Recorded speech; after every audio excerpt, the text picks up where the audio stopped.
Good morning, sports fans, and welcome to another edition of NDB Media's Sports Talk with the Guys, home of the Monday morning quarterbacks on Saturday. Yes, ladies and gentlemen, hide your kitty cats, hide your children. We're prowling the digital airwaves, and no one is safe while we do so. And remember, we keep it real here on Sports Talk with the Guys, so we kill brain cells. And as such, we must be, we could be, we are the purveyors of the zombie apocalypse. Good morning, everyone. How you doing, NorCal girl? What's going on? Trying to unthaw. It's frozen here this morning. Really? Yep. How cold is it up there in NorCal girl? Well, actually, it's just now clearing the above freezing, which just about 15, 20 minutes ago, we flipped over to 33 degrees. That's cold. Yeah. That's damn cold. It'll warm up to a balmy 60 degrees later today. Really? Yeah. Well, that's good. Folks, today is episode number 5 of year 17 here on Sports Talk with the Guys. I know it's not labeled as such, but we're going to take it for what it is. And we are going to get this one going because, as you know, we go over the weather real quick. And over here in Southern California, it's only 52 degrees. It's going to get to a high of 78, an overnight low of 52. So it's going to be just as cold as it is now tomorrow morning. Wow, what a shock. Humidity is 31%. Yeah, it feels like it. So does Canela. She thinks it's cold, but she stayed in the garage last night. So it was great. All of our kitties were indoors. Everyone under my family was under the roof. So I'm very, very, well, except for Canela. She was out in the garage, but she was still under a roof that I provide for her. Pressure is 30.06 inches. And yes, I'm talking about the Frady cat that we have, the one that we haven't been able to fully bring into the family. Visibility is at 10 miles. Sunrise will be in about 32 minutes at 6:37 a.m. Sunset will be at 4:41 p.m. And I have a commercial of Dune. Wind is heading to the south at 4 miles per hour. Dew point is at 22 degrees. It's one of the lowest I've ever seen it since we were doing this program. UV index is 0 of 11, and we are in a new moon phase. Woohoo! So we don't have it as cold as you up there, young lady, but it's okay over here. So I have to ask, what are you having this morning to drink? Do you have a cup of Joe, a cup of chocolate? No racial overtones intended. Just wondering what there is to drink. A liquid crack. Unlike the last couple of days, it was definitely liquid other things.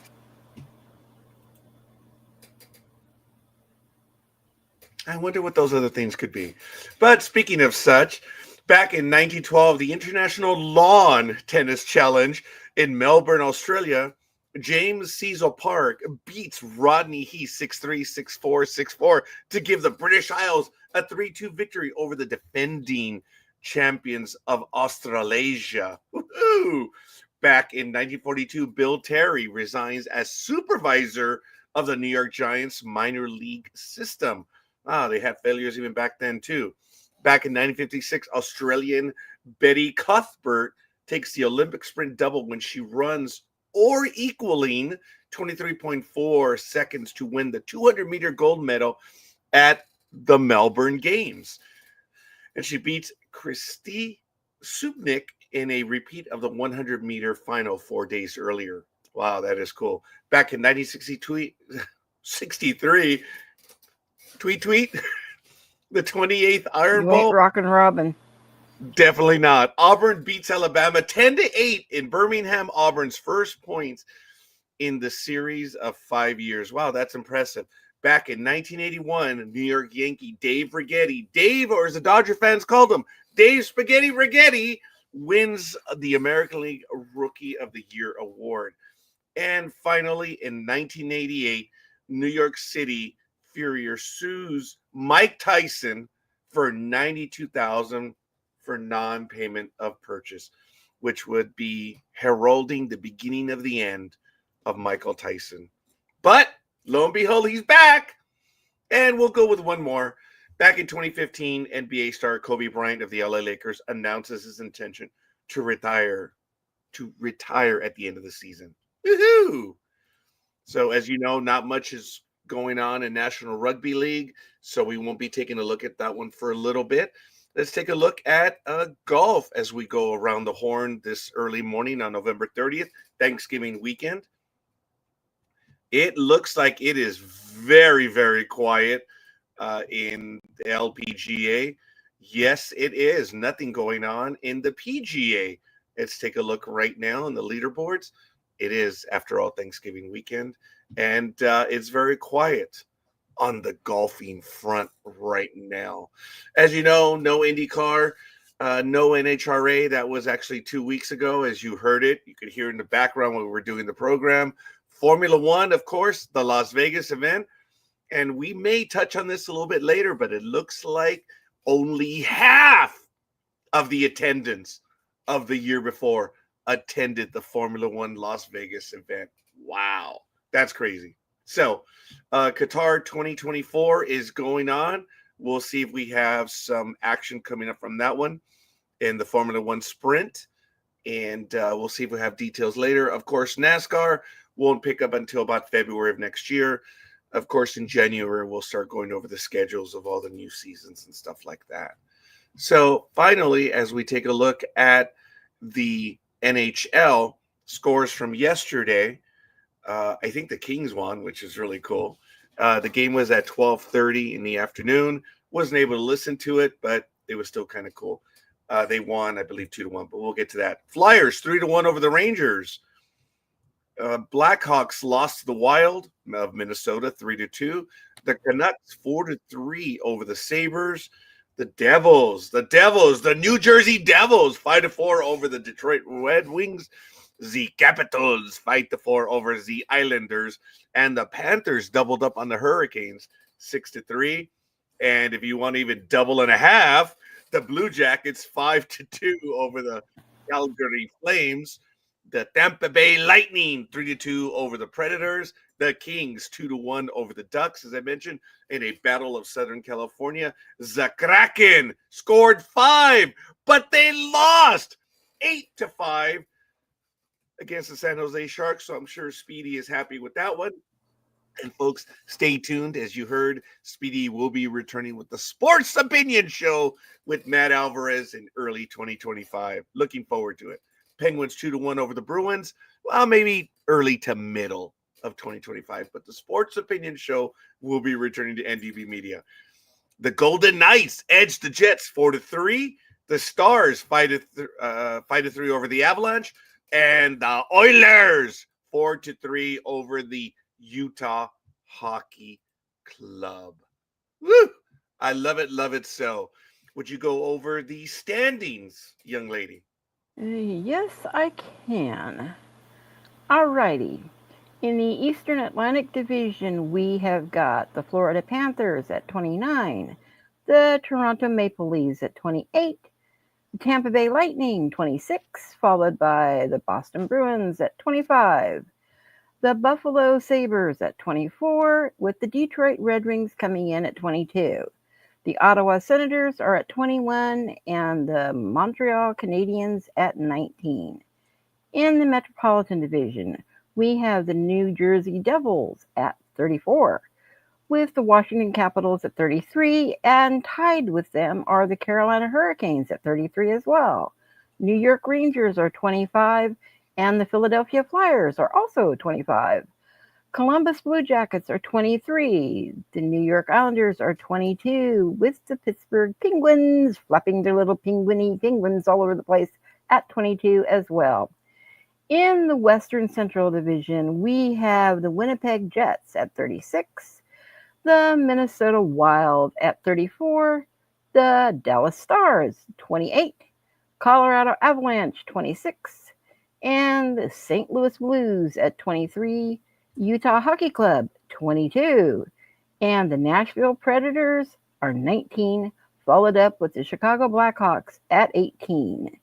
In the Pacific Division, we have the Vegas Golden Knights at 33, the Los Angeles Kings at 29, the Calgary Flames at 28, the Vancouver Canucks at 27, the Edmonton Oilers 26, and I announced that specifically because somebody wanted to argue with me a couple of weeks ago on that. Seattle Kraken at 23, and the Anaheim Ducks at 21, with the San Jose Sharks as well, 21. Since I am the resident, stuck-up, narcissistic, narrow-minded know-it-all of the NDB Media Network, to whom were you referring to a moment ago with Edmonton? Oh, somebody who regards themselves as the stuck-up superior of the all godlike sports race. I don't know. I'm not so certain if you're referring to me at that point, because those pejoratives, while much appreciated if they are directed at me, what's your point? My point is, I haven't harassed you in 2 weeks. I've missed it. I've had it bottled up. I need to get it out of my system.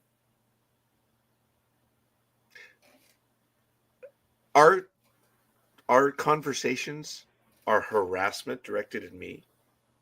Really? Is that what you think it is? Aw. How tall are you? Oh, doesn't matter. I look down anyway. I have to give you some love. That one was messed up. But anyway, I'm going to take credit for it. How tall are you? That doesn't matter. I'm going to look down anyways. I'm going to have to save that one for future. But yes, ladies and gentlemen, welcome to Sports Talk with the Guys, home of the Monday Morning Quarterbacks on Saturday. And for those of you that know and don't know, you know what a Monday morning quarterback is. So the joke here is not only are we that far behind, we are further. We are Saturday morning quarterbacks. So while everyone is talking about Sunday's games, wanting to be the quarterbacks, we're over on Saturday. We're that far behind. So as a matter of fact, in Major League Baseball, folks, even though it may not exactly have been 100% confirmed, even though it is on the Major League Baseball site, go figure, the Los Angeles Dodgers signed Mr. Blake Snell, a 2-time Cy Young Award winner and one of the top free agent pitchers in the market this offseason.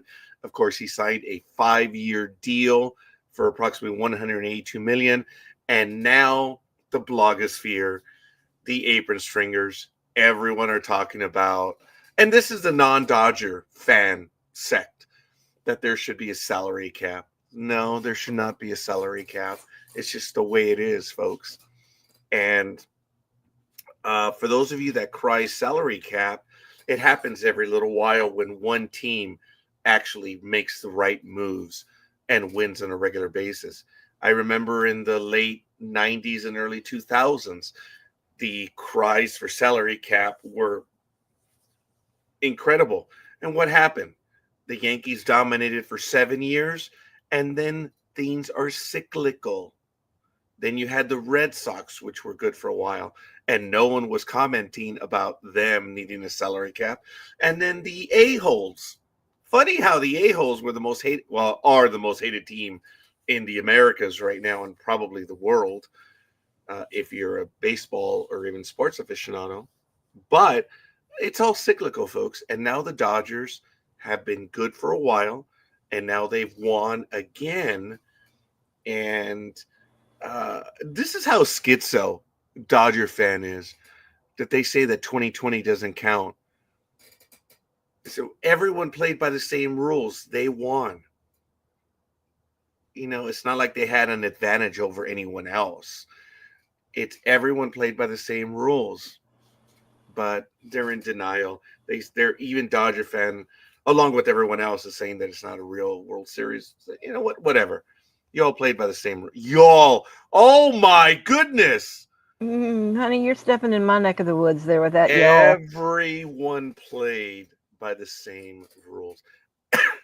I apologize. See, now it's. Wow. I apologize. I was transporting myself to Springfield, Missouri, and wasn't liking it. Sorry about that. But hey, we'll see. Folks, if we can get a roll call in the chat room, and look at that. Good morning, Aisha. Hopefully you will join us. Go NorCal Girls. Scores on the doors as NorCal Girl 1-0 scorekeeper. Once again, as I always say, scoreboard. So apparently someone is keeping score. Good for you. I'm glad someone is. So I didn't realize that there was a need to keep score other than myself, but that's okay. Scorekeeper realizes that there's a competition belatedly, and we shall see what will Yeah. happen moving forward. So when you turn right, in Yeah. which nautical direction are you looking at? If I'm on this side of you, when I turn right, I'm actually, mm, Oh, for the love of God, looks northwest. No, it's kind of almost northwest. okay. Fair enough. And folks, for everyone who's listening, you don't always hear the intro music. So on a directional thing, I don't know what the hell that means, but I'm going to play the beginning of both intro songs to this program. I'm going to ask you for your opinion, and a lot of people are going to be able to comment about it as we move forward. But this is our goth intro, and then we're going to go to the Ready Set, which is Sports Talk with the Guys. As you know, I use the goth one for the professionals, and the Ready Set is, well, here's the Sports Talk with the Guys one. It's going to play a little bit.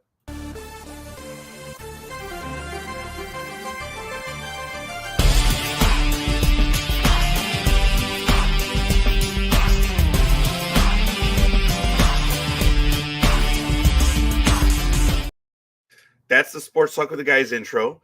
And now here is the Gothic one. Let me know which is your favorite. Not that I really give a rat's ass, but I just want to know what you're thinking.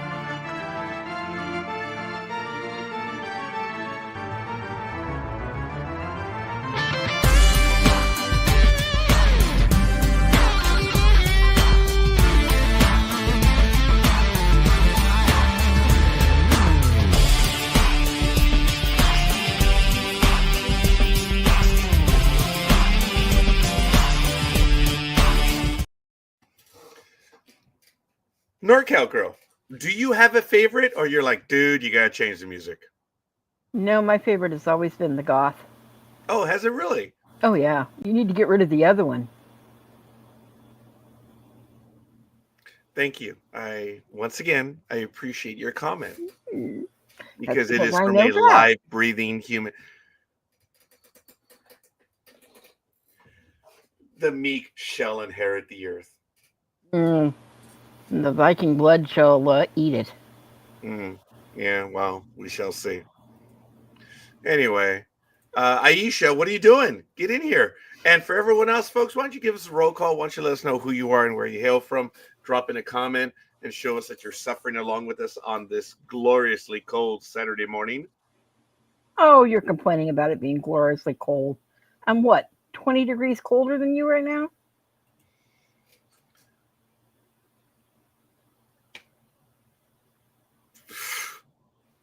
Nautically, left is port, right is starboard, and goth version is better. Well, that's very kind of you. Again, I am considering the source of the comment, and that's good to know. There are two people that have commented and both like the goth version better. That's good to know because I've never asked this before. So there is a purpose to me asking. And even though I'm playing the part of dismissive, there's a reason why. And I said dismissive. And I What? You thought I was going to say something? not at all that, but You just that's need to be dismissed. That's all. that may very well be, and I'm sure Aisha's going to mark that up as 2-0 as well. So hey, you know what? Go ahead, keep score. Didn't realize you had your own personal scorekeeper, but good for you, NorCal Girl. So, NorCal Girl, get in here, join us. Yes, I know port and starboard, and thank you. So, when she turns to the right, she is looking northwest. So that means when she's looking straight ahead, she's looking northeast. So to give you guys that idea, she's looking northeast, which is in that direction. I am looking west with a slightly southerly direction. It's kind of cool the way. And then when we feign to, look at each other as if we're in studio, it's kind of cool. But I've always wondered how we are really seated. But anyway, congratulations to the Dodgers. I'm seated on the throne. I don't know about you. Thank you for sharing. Now everyone can see my chair. So it's there. There it is. And it squeaks and squawks and makes a lot of noise. So, folks, only those that didn't win are the ones always crying for rule changes. And it is what it is, man. So, good luck. I hope the Dodgers do well, as I've always said. But come April, well, in late March, I don't have the actual day right now because I've not put up my 2025 calendar. That's a major faux pas failure on my part. Major League Baseball will open on, let me see, here's November, December, January, February, on March 27th. As you know, that's a Thursday. That is a holy day of obligation here in Sports Talk with the Guys. And it is a really fun day because baseball, at least on the West Coast, the first game's at 10 a.m., second game's at 1, the third game's at 4, and then oftentimes you get a 7:30 game at night. 4 games minimum, well, 3 games minimum, sometimes 4, and it's a lot of fun, folks. It's one of the best days to watch baseball, and I absolutely love doing that. So it is a holy day of obligation right here. I will not be at a hockey game that day because it's just baseball all day long. Usually Gmo and I are watching games. Sometimes we'll have the second TV set on the background, but we rarely do for that. But we have the big TV, which is up here on top of the bookcases, and we just watch a lot of baseball. It's kind of cool, really fun. NorCal Girl, when it comes to sports, what is the sport that gets you, professional sport, that gets you going? It's got to be, when I was younger, it was definitely baseball. When I got to be in my late teens and early 20s, it kind of switched over more to football. And then when family and other issues came along, I unfortunately kind of backed off from a lot of things that I enjoyed simply because I didn't have the time. And now I'm back into it too much addictive wise.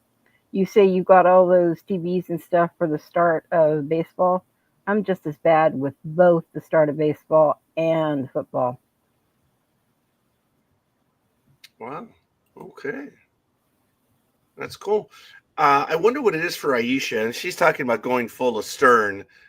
Good for you. I don't like to pay for the same real estate twice, as one of the progeny in the American military would say. Don't like to, retreat. So, yeah, Aisha, come on, just get in here. I have already begun to set up the games for today for the football stuff. So hopefully we'll have it going right now.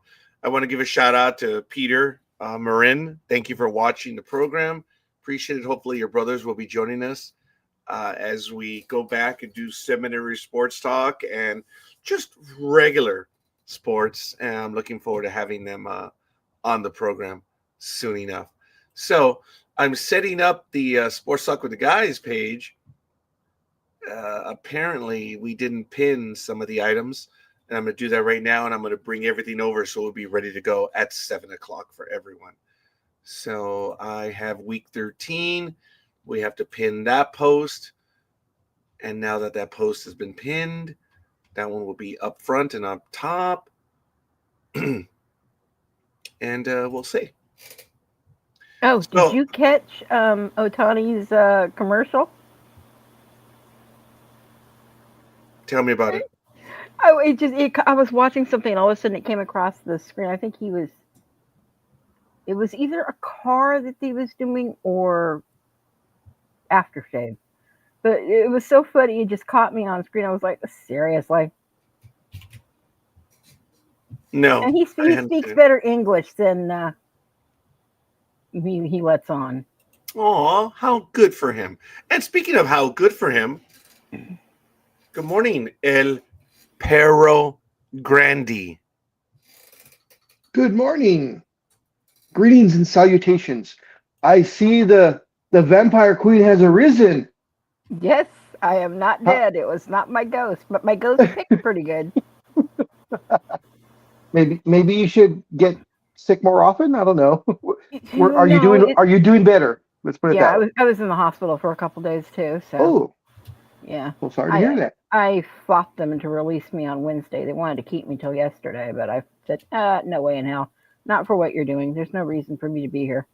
I'm sorry, young lady. Been a Yeah, little bit. I went in late Saturday night, early Sunday morning. Yeah, I've been a little detached myself, so I apologize. I was being Yeah, I heard. insular. Well, it is what it is. But you okay? Getting over everything?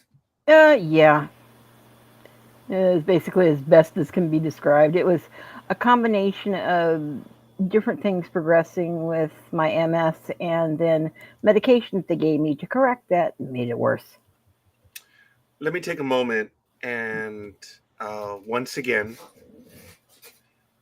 I thank you, I respect you, and I'm also proud of you for acknowledging what you have and what you struggle with. And you rarely ever mention it. A lot of people don't know that, folks, but she just said she has MS. It's multiple sclerosis.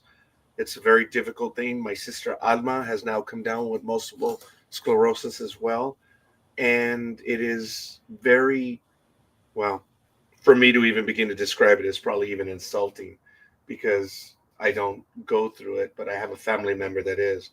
And you still show up as best you can to almost every program that we have on the network.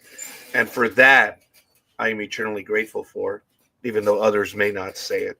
But I'm not kidding when I said I'm proud of you Well, because you readily acknowledge what you have and you share it with the audience, which I is want people to great. learn about it, and I thank you for that. I want people to learn about it. I'm not ashamed of it. I was a nurse for over 30 years, and a paramedic before that. I think people should learn.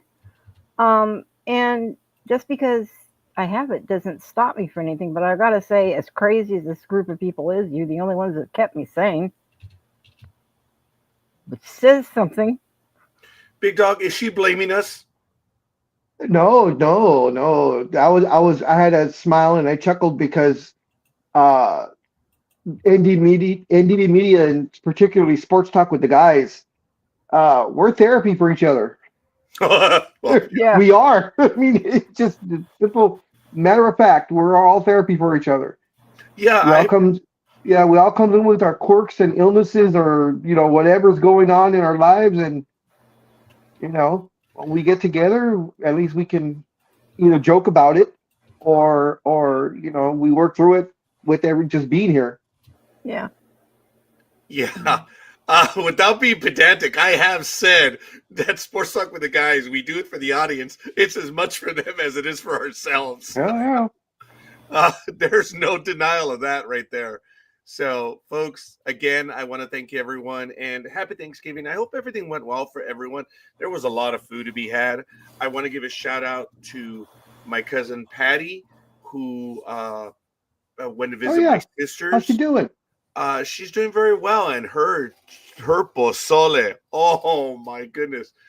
I had to take a picture because when we got home yesterday from Pomona Valley, which was not necessarily a bit of a surprise. We knew she was going to get out eventually, but when she was able to get home, we had some pozole left over that Patty brought over on Thursday, which we, of course, from my sister's house, brought home. And there's a picture of Margarita just tearing into the pozole, and I had to share it with Patty. I said, "Boy, did that reach far and wide." So she's doing well. I saw her on Thursday with her family, which was great, and they were visiting my sisters. Now I had other nephews and cousins that went over to visit my sisters, but we weren't able to stick around. We're just well, without getting overly dramatic, we've been a bit spent the last week. It's been a bit tiring, and I didn't realize I was that tired. We were over there for like 3 hours, and Gmo and I were already done. And I don't mention Gmo a lot about personal things, but I want to give my daughter a shout out. She's taken on a responsibility in this family that uh, I'm eternally grateful to her, and I want to thank her. And I know that she was mentally spent if not more than I was over the last week. And I want to give her a shout out, and I mean it. So, Gmo, I'm eternally grateful for everything that you do. I may not say it every day, but I appreciate it, and I'm eternally grateful. So, and you too, Ariel. I don't say it as much, but they're picking up the way. My daughter Ariel was asked to do some things in 10 minutes. She's like, "I'm tired. You're tired. What have you done all day?" But whatever. She, other than that gripe, that's all she griped about. That was that one time. So it was really kind of funny. So I give a shout out to Ariel as well, my older daughter. So, but anyway, folks, I do apologize. It is Thanksgiving. NorCal Girl, other than Yes. being stuck through Wednesday, how did your Thursday? How'd it go? Huge amount of food and family chaos. Oh yeah, Oh, Oh yeah. so perfect. So it was fun. Oh yeah, it was great. you just started up again, big dog. That What? the camel hump. I call it a camel hump. I don't know Yeah. why. That's not the actual name for it, but it sounds like a hump. Hump. It's a It's a some. digital hump. It's a something. It's a something. Okay, how there's no about doubt. how about now? Gone. The digital hump is gone. Thank you. So it went well then. Yeah, it did. Good. Good. Big dog, how was your Thanksgiving? Um, it was great. I was able to uh, have dinner with the entire family. Everyone showed up. We all went to Melissa's house, my middle daughter, and they every single one of them, including Mason, my grandson, all helped cook the dinner.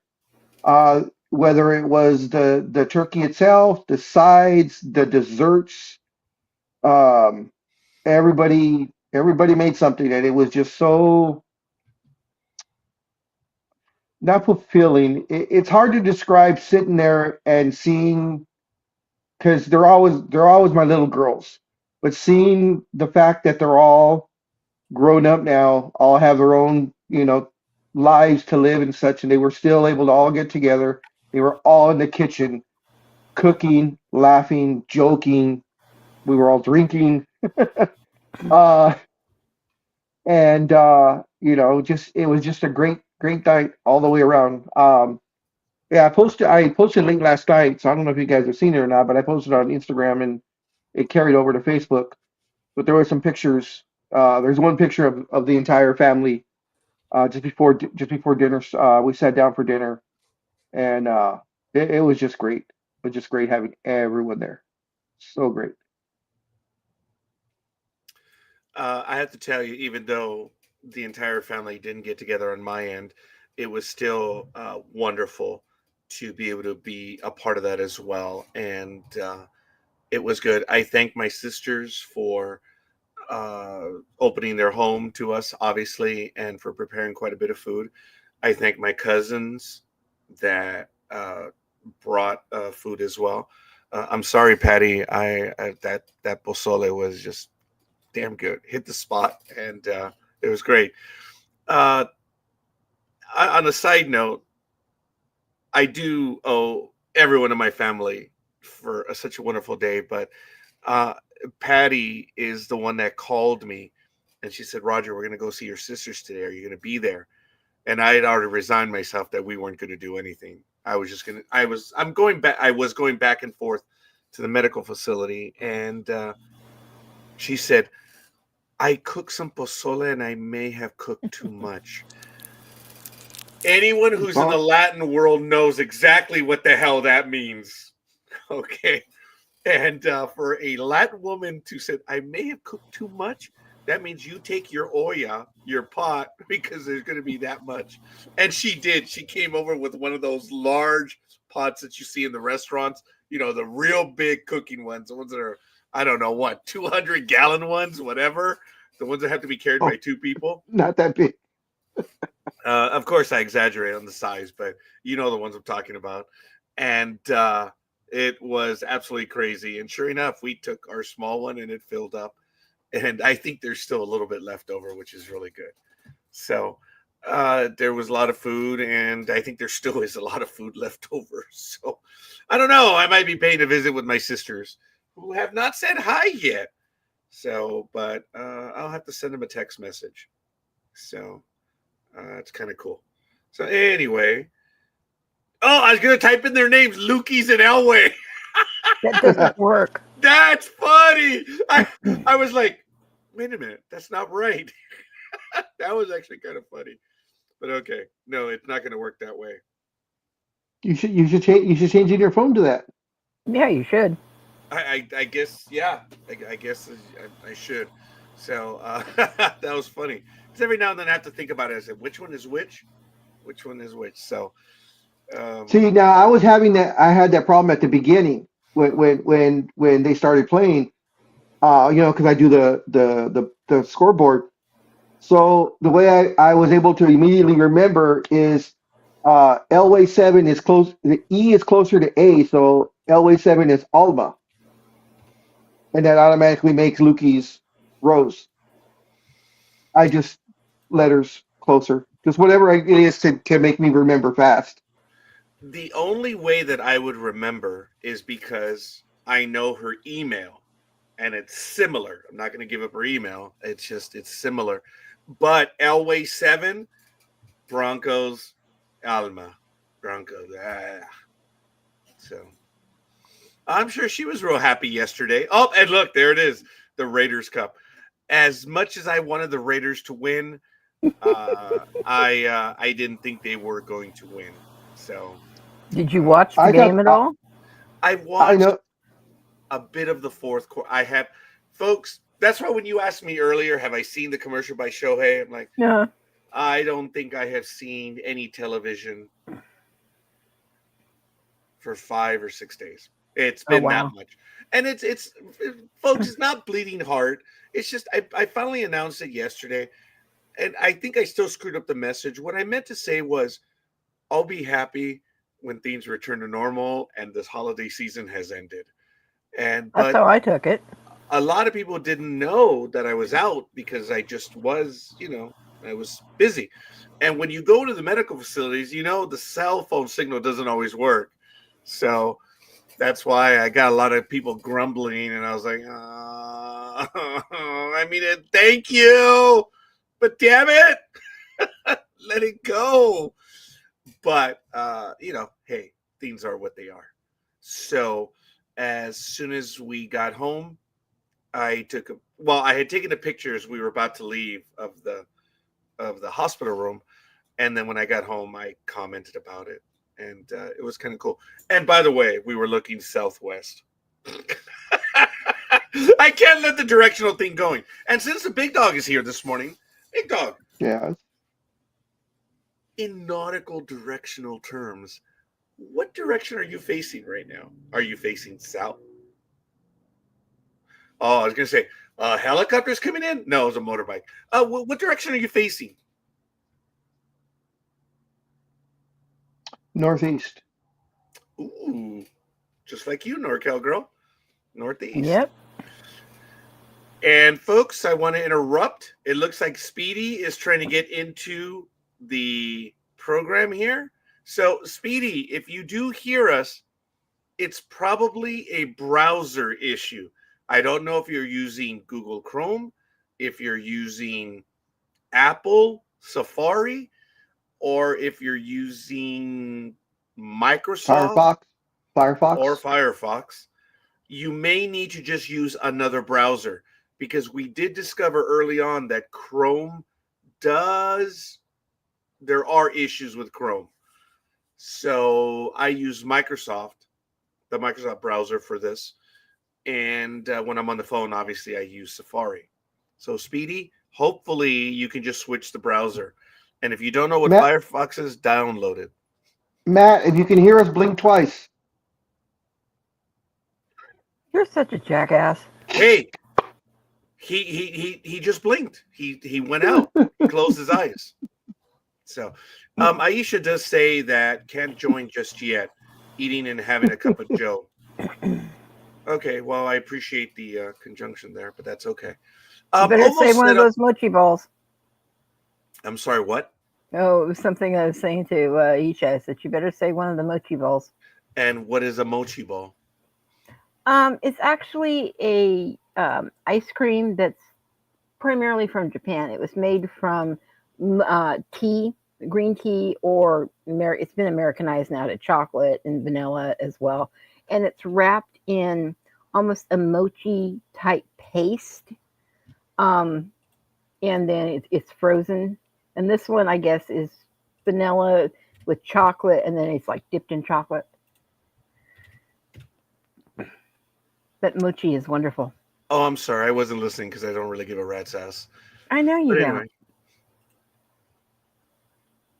I was just wondering for how long I could sucker you in on that one, but that's okay. Oh, Big Dog, did gee. you know what a mochi ball was prior to her description? Somewhat. I've heard of it before. But I didn't know what the ingredients were and stuff. I know it was like a dessert. But I didn't Yeah. know exactly what it was. I was gonna make a rude joke, but I decided not to because it's Anime Girl. You left that to me, but that's okay. So I was just rude and mean and stupid. You were That's you. what I'm So- overskilled at. You were just you. Good Yeah. for you. I'm glad you recognize it. Oh, I recognize it. I accept it. Oh, I'm really glad. It warms my heart that you're accepting of it. Good for you. He just doesn't understand the fact that I'm going to stab him in the back one day. Really? I Yeah. Oh, she's eating katsu chicken bits actually. Woohoo! So she's smarter than all of us. This is one of the few times that I haven't had anything this morning.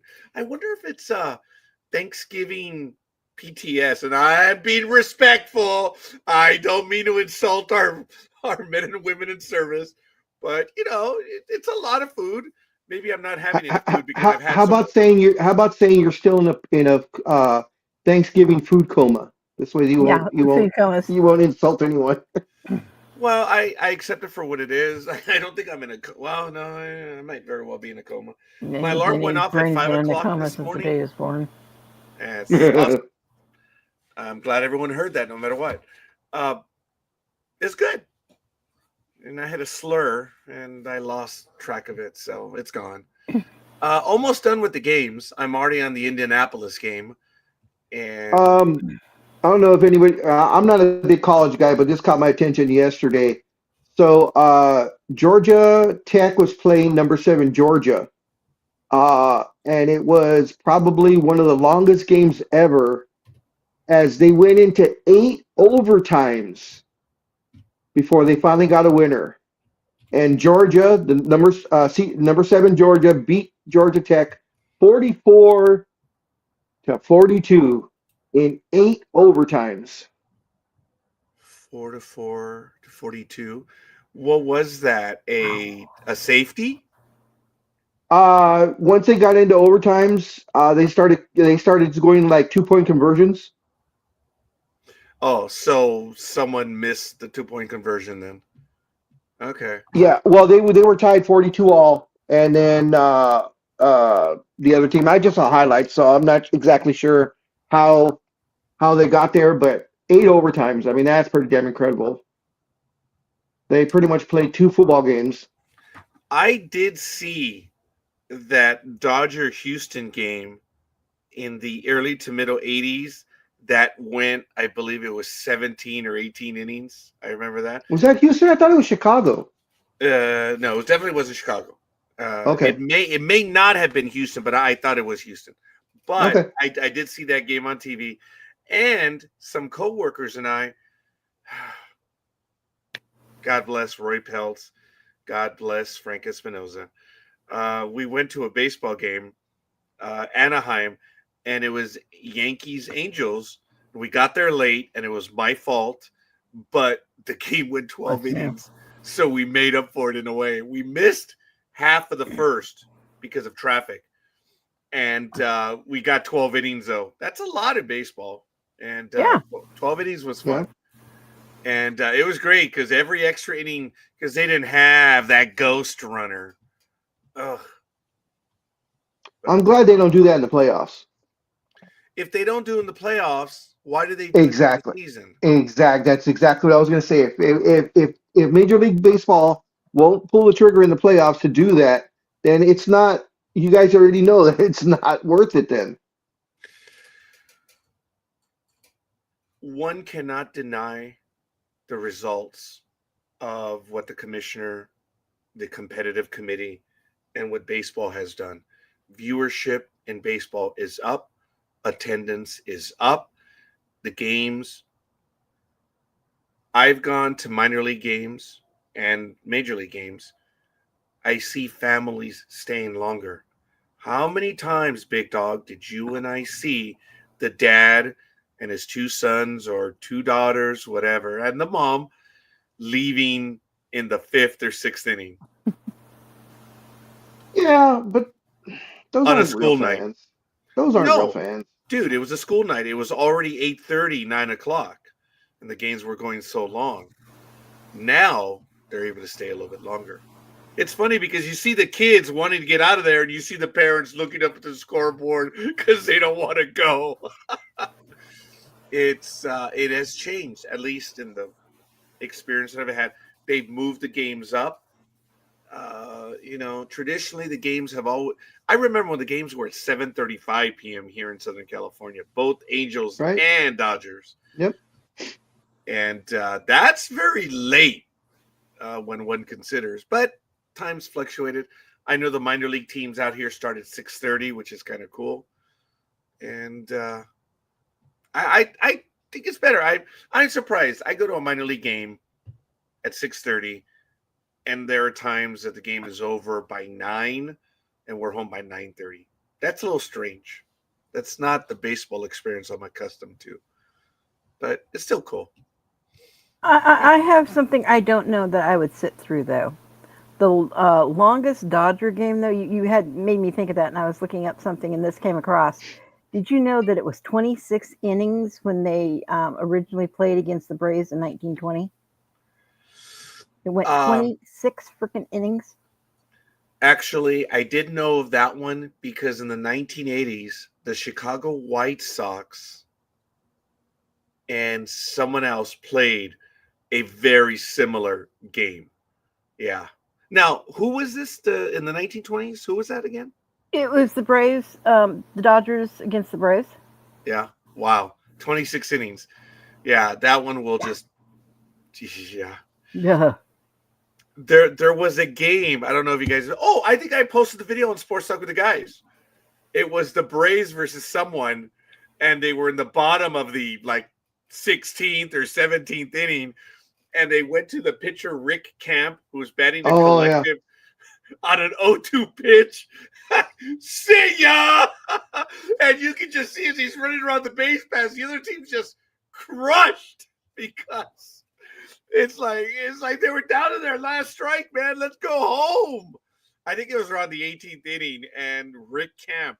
And the funny thing is, the announcer on the first pitch says, "Could you imagine if he hits a home run?" Go.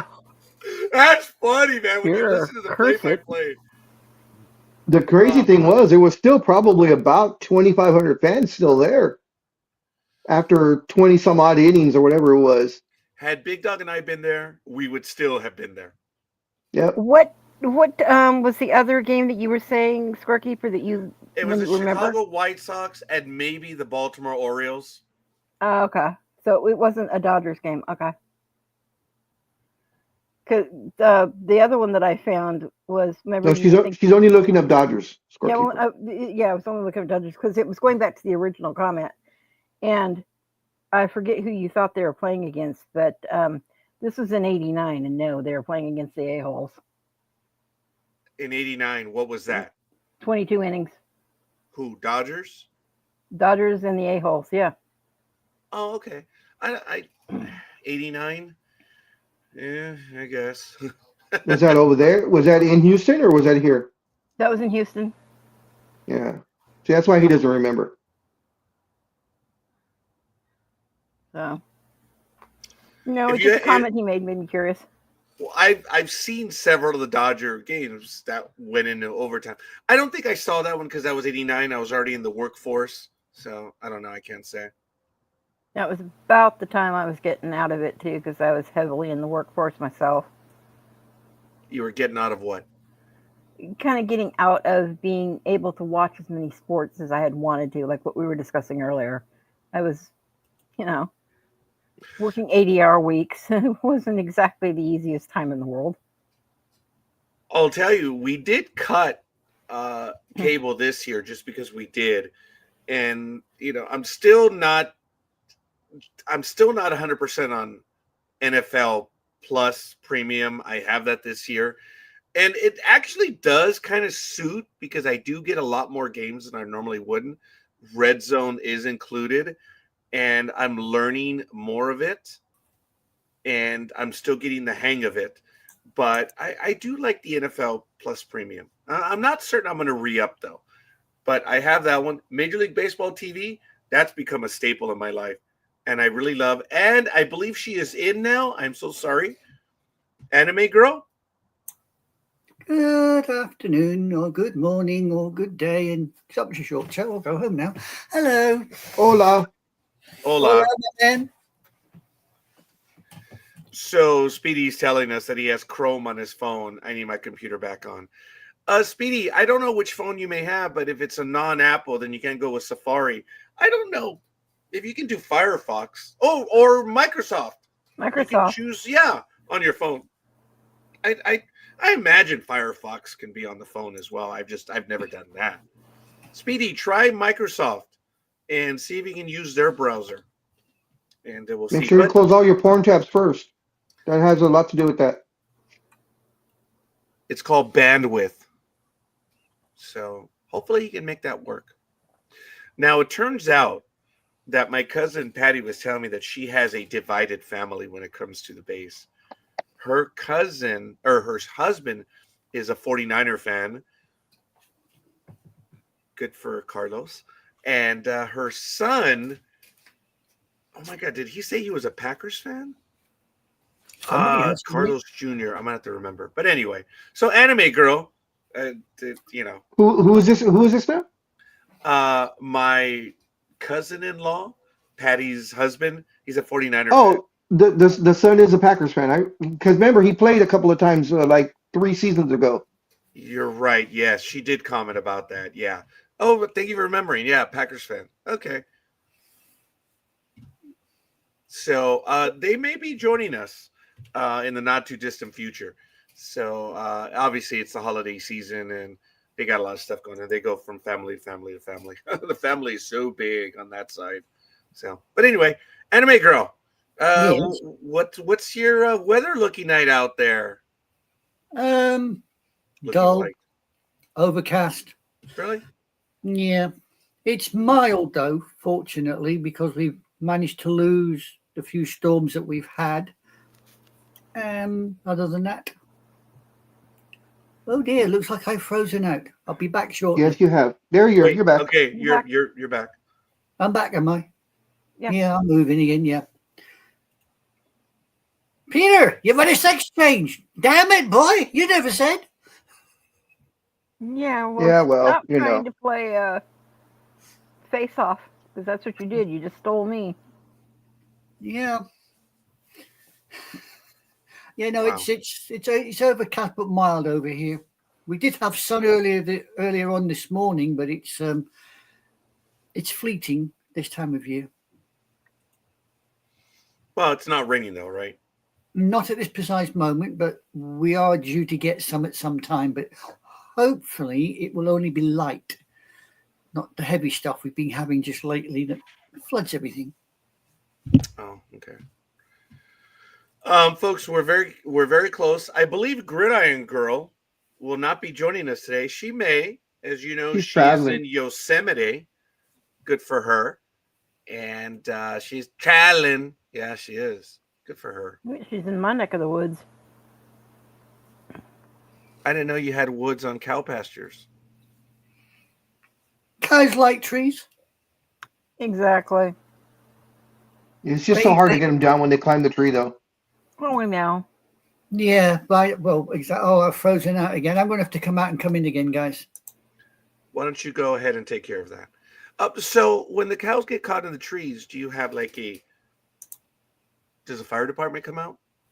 Something like that? Or No, they got the barbecue grill ready for when it falls. Yes, exactly. We positioned the trigger directly underneath it. There you go. is Zachary, huh? Okay. Mm. That's good. I like that. Let me see. Matt says, yes, we had that issue too. Remember before Easter brought up Roger's picture instead of mine? I'm like, oh, great. Of course. Oh, great is correct, Matt. But as I tell all the co-hosts, due to the fact that we have a malicious individual by the name of NorCal Girl, everyone needs to check their avatar. So, It was not me that did it. oh, it was you. You always go to your image, and then everyone joins up later. So it's all right. See, but you do it before we go live, and when we go live, it like becomes a default for that program. So it's okay. But Speedy is right. So almost there. I have almost all the games set up. We're going to be ready to go at about 7:00, and we'll be able to get everyone's picks in just a little bit. I thought I emailed the picks. So as you're getting that ready, Scorekeeper, what was your feelings, or both of yours, since of course NorCal Girl is a Dodger fan. What were your feelings about the Dodgers signing Snell from the Giants Mark Snell! Oh, I'm sorry. Oh, I mean, and opening up their purse again? You know, spending, what was it? It's a 5-year, $165 million contract for Yeah, some I just sort. read it briefly, but yeah, it is a 5-year contract. And doesn't he get like a $50 million signing bonus? Mm-hmm. Yeah. And they're doing the Shohei Ohtani thing, and they're deferring something like 50% of the money. I don't know. I think maybe they think they can go ahead and do it, considering they did win. But I don't necessarily know if we need to do it again. That makes sense. What the hell did you just say? That means he wasn't listening. No. Did you she's actually say it's not a good idea to invest more money in another free agent? No, she's saying about the deferring of the money, that they did it once. Thank you. It got them a championship. You know, they were spending all this money, but they're deferring most of it to later. And now they're doing it again. Dodgers. Good for the Dodgers in that they're getting players to get money that's worth less money down the road to them. Good for the Dodgers. I mean, if the players are that stupid.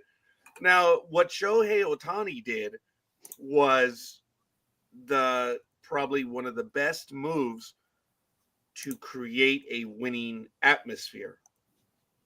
And the Dodgers got a lot of money for free because they're going to pay him the same amount of money just 10 years later. It's worth less. But Mr. Ohtani is not worried about the amount of money. So good for him. He I don't know if you caught that, Raj, or NorCal Girl, but Ohtani is suing his interpreter again. Yeah, I saw that. He wants his $350,000 worth of baseball cards. He wants them back. I'm loving the stripes on the face, big dog. They really. Yeah, I know. It's called the Morning Sun. Yeah, I can either do that. No, yeah, then you just disappear into the wild background. Yeah, I know, since I'm so light. Buy bigger curtains. That's what I do. I just keep a bag over the face as well too. I'm a bit like a vampire. I hide from the sun, you know. Well, Scorekeeper missed that one, or he's just I'm not kind of like the Wicked I'm Witch of the listening West. to all of you. I hear It's just I'm trying to send the pics to my email so I have them available. I have people that send me a lot of stuff. That's why I have to, coordinate and get it ready to go. So what he's saying is he can't do two things at the same time. As evidenced by a very sad series of text messages that happened on Monday or Tuesday. And I'm just going to leave it at that. Just I put in the text, oh, sorry. I was trying to multitask, and based on the fact that you received that text, I am failing badly in multitasking. So he was Okay. drunk texting again. No, I wish I could say I was drunk texting because that would have given me an out. No, No. what the problem was, Big Dog, was, you see, he was watching porn and he hit the center wall and then had to try and explain why he was watching porn in the center Okay. wall. No, it was the food No. porn he was doing. Look, you guys Yeah. all have this, impression when I've said that my porn is Star Trek. And it's always been that way. So when you guys say I'm watching porn, I was watching Star Trek. Well, yeah, that's pretty much always right on. I've always said that my porn is Star Trek. Now, One as of these Big Dog days- so- Yeah, I was just about to say, Well, you were very 79 shocked. cat suit could be porn. You were surprised, not shocked. You were surprised when I told you there is actually Star Trek porn out there. Yes, and there is. it did disgust me, and like an idiot, I decided to You look went it and up just to see. And Oh, did you? all power to the weapons, Captain, or no, wait, all power to the engines. And that's the line I heard, and I'm like, oh, for the love of God. Yeah, although I will say the line of Scotty was used. If I could get my hands on her ample nacelles, I was like, oh my God, they took it out of the reboot. That was very funny. And that was immature by Scotty. Did the Spock actor have little pointy ears, or you didn't notice? I did notice because I only saw about 30 seconds when I'm like, this shit's real. Oh my God. Yeah. And then I heard the all power to the engines, Captain, and the over exaggeration. And I'm like, no, that's not, you're bastardizing the reactor core. And I was out. So I was. somebody's reactor core, that's for sure. Yeah. All right, all of you jumped in on that one. What was that, Anime Girl?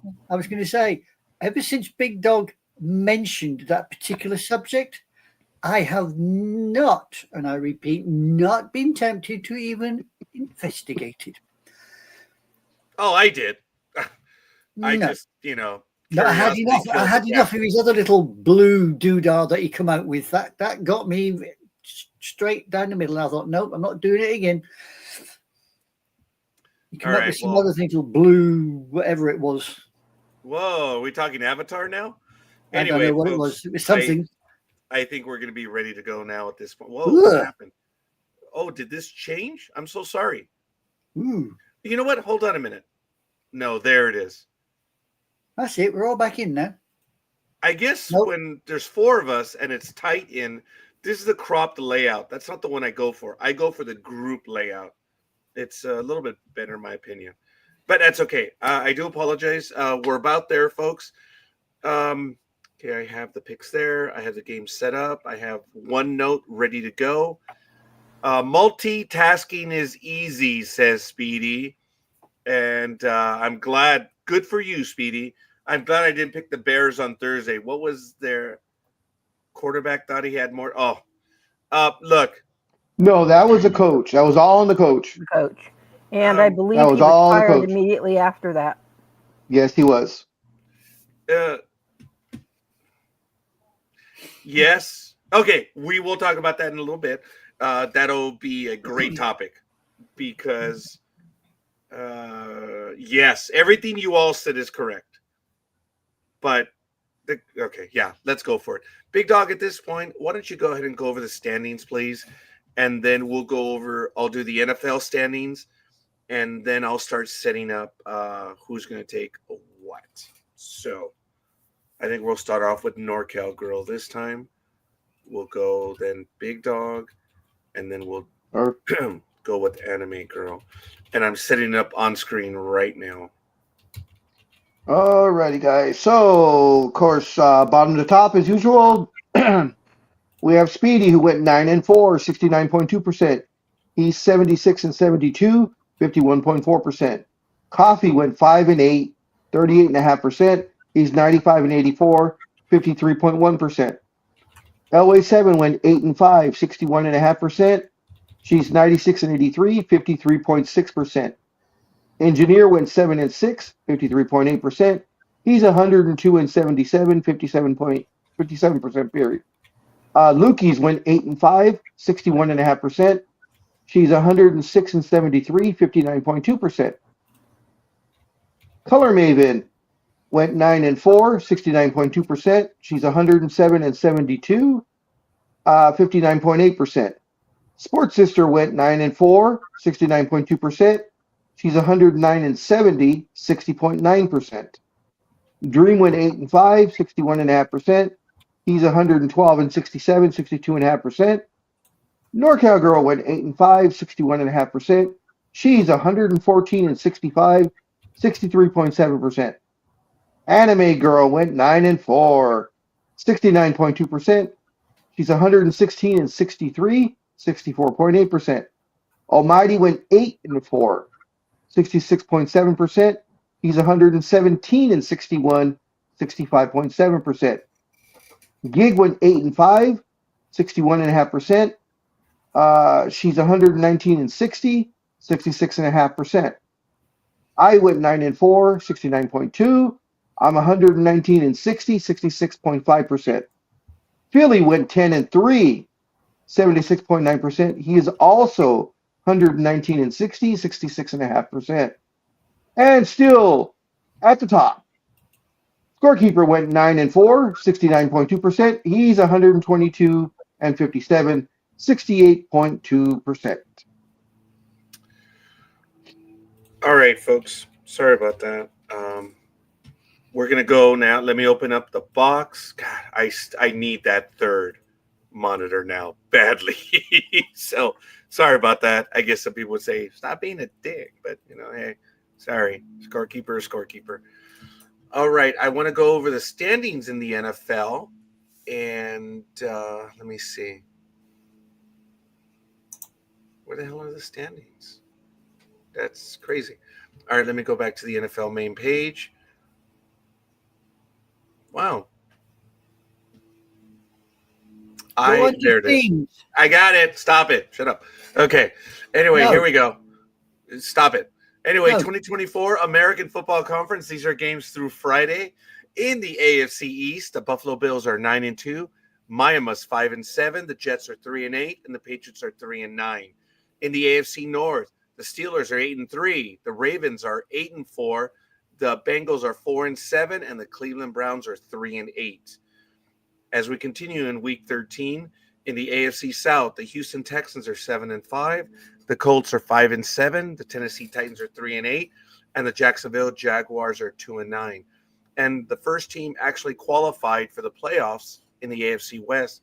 The Kansas City Chiefs are now 11-1, and they did it by beating the Raiders. The Chargers are 7-4. The Broncos are 7-5, and the Raiders are 2-10. In the NFC, and you have the NFC East, the Eagles 9-2, the Commanders 7-5, the Cowboys 5-7, the Giants 2-10.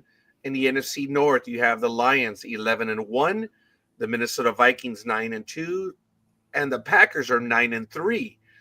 The Chicago Bears, Speedy's team, are 4-8. And in the NFC South, you have the Atlanta Falcons are 6-5, Tampa Bay Buccaneers 5-6, New Orleans Saints 4-7, and the Carolina Panthers are 3-8. If one considers that we're in Week 13, none of those teams have been eliminated from the playoffs. So, or I should say, the divisional game, even though the Panthers really don't have a chance, but that's okay. Mathematically, they do. In the NFC West, the Seattle Seahawks are 6-5. Tied with the Arizona Cardinals, and then you have the Rams and the 49ers at 5-6. Thank you. That is a look at it right there. Here it is. As you know, on Thursday, the Lions beat the Bears. Everyone won on that one. The Cowboys beat the Giants. The Dolphins lost to the Packers, and then the Chiefs really held on to win against the Raiders. Now, I didn't see the end of the Raider game, but I read that it was a miscue by the Raiders as far as a snap or the last few plays or something that cost them the chance to get into field goal range? That was an understatement. They weren't set and completely to go, and he snapped the ball and wound up smacking the quarterback square on. The guy didn't even know it was coming. He wasn't even set. And the ball bounced off him, bounced across. Luckily, the Chiefs got it, and the way they wound up ruling it is it was not an in play. How did they wind up calling it? Because it was very confusing because they took everybody off to the side for quite a while to try to figure this out. But it was an absolutely stupid way to win in the last 11 seconds of the game. Wait a minute. It was a stupid way for the It was a stupid way for the Chiefs to win. I mean, it was a lucky thing that they did, but it was completely stupid. It shouldn't have happened. What happens to teams that are 10-1 and things like those schedules? Luck. When you win, you win. The Raiders were down 3 to 16 into the late. They were down by 2. Yes. Look, here's a problem. I'm a Raider fan. Why does the team mess up? Bad coaching and a bad team. That's the reality. How much of it is coaching? How much of it is a team? If you want to go back to the game that we were talking about earlier, they blew 30 seconds off the clock trying to line up, trying to make all the call, and then they throw the pass and the game ends. That's bad coaching, and it's bad players as well. Folks, it goes both ways. So, did we lose someone? I don't think so. Big Dog, you're back. Yep. Oh, okay. Sorry about that. All right. I didn't realize we'd lost you. Yeah, I didn't either. But okay, we're good. We'll talk about that game in a little bit as well. It's going to be NorCal Girl, Big Dog, and Anime Girl in that order. We're going by the NFL games. So, game number 1, Chargers, Falcons, NorCal Girl. Let's go. All righty, we got the Los Angeles Chargers at 7-4 versus the Atlanta Falcons at 6-5, and they're playing at Mercedes-Benz Stadium. The Chargers at the moment on offense are 26 versus the Falcons at 10th. In defense, the Falcons are 19th, and the Chargers are 8th. In passing, the Falcons, believe it or not, are 10th, and the Chargers are 23rd. And in rushing, these guys are almost tied with the Chargers at 21st and the Falcons at 22nd. The last time these lovelies played was November 6th of 2022. And the Chargers got the Falcons by 3 with a score of 20-17. Thank you for that. For the betting folk for this 10 a.m. game, the Chargers are favored by 1. Wow. Do we have a win probability?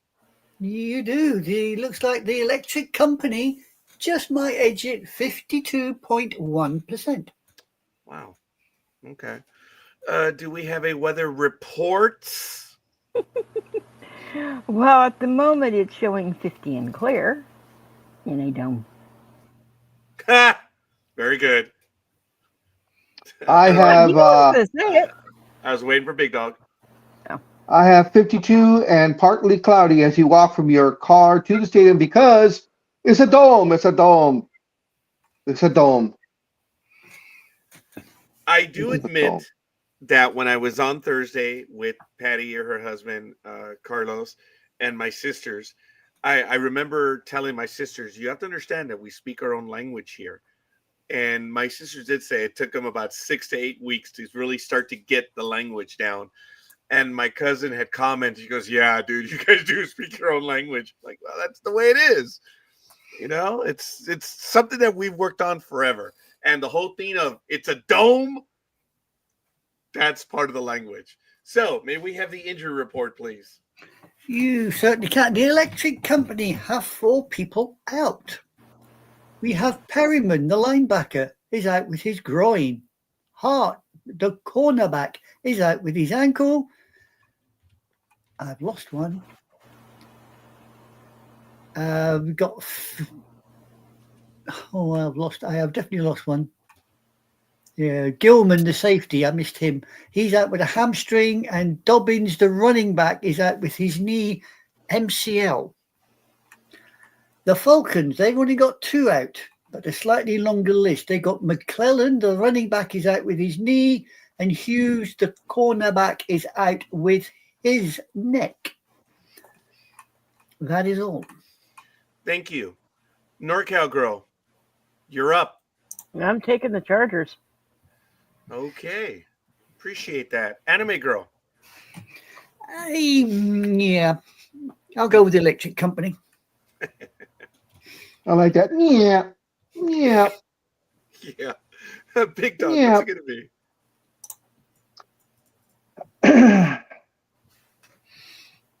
I'm going to take the Dirty Birds. Okay. All right.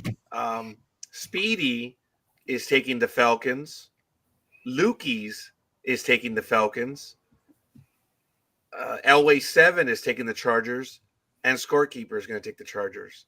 So, for the recap on this one, NorCal Girl, would you give us the recap for this? Actually, I'm going to ask everyone to recap their assigned game, if that is cool.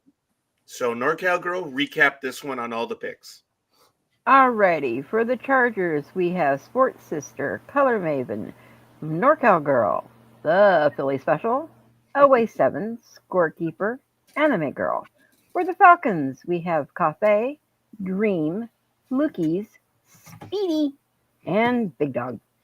Bam! Game 1 is in, folks. Let's go to the next 10 a.m. Pacific time. Assigned to the Big Dog, the Steelers and the Bengals, please. So we had the 8-3 Pittsburgh Steelers heading over to Cincinnati to take on the 4-7 Bengals at 10 o'clock on CBS Pacific time, of course. They will be playing at Paycor Stadium.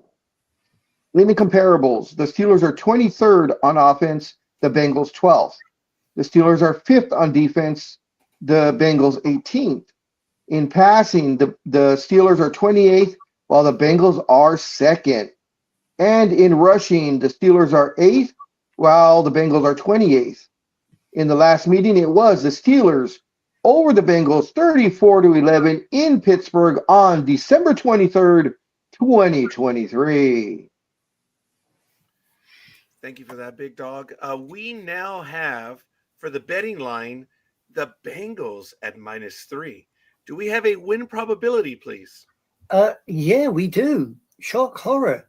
They've got the Bagels taking it 58.8%. Wow, that's a big difference. Impressive. Yeah. Do we have a weather report, please? Yeah, and I tell you, everybody better go out now that's going to these games and be getting the thermal coats and stuff that have the battery pack chargers for the heaters, because it's going to be 31 and clear. Wow. I bet Big Dog says it's going to be sunshine and warm. Go on. It's going to be 31 and cloudy because, of course, it's no dome. It's no dome. But I don't agree with the thermal and the battery packs and all that, because this is Cincinnati. 31 is still summer weather for them. So, California-wise, yeah, we're freezing our asses off. But over in Cincinnati, nah. They'll be wearing short sleeve shirts. I guarantee it, as Barkley says. Fortunately, you're right. In other words, they're dead from the neck up. Okay. Wow. All right. Actually, no, they're in Cincinnati. They're dead from the neck down. Yeah. There's a comment there, but I really am trying hard not to go there. Actually, they're dead from the hairline down. Now, that one I'll take.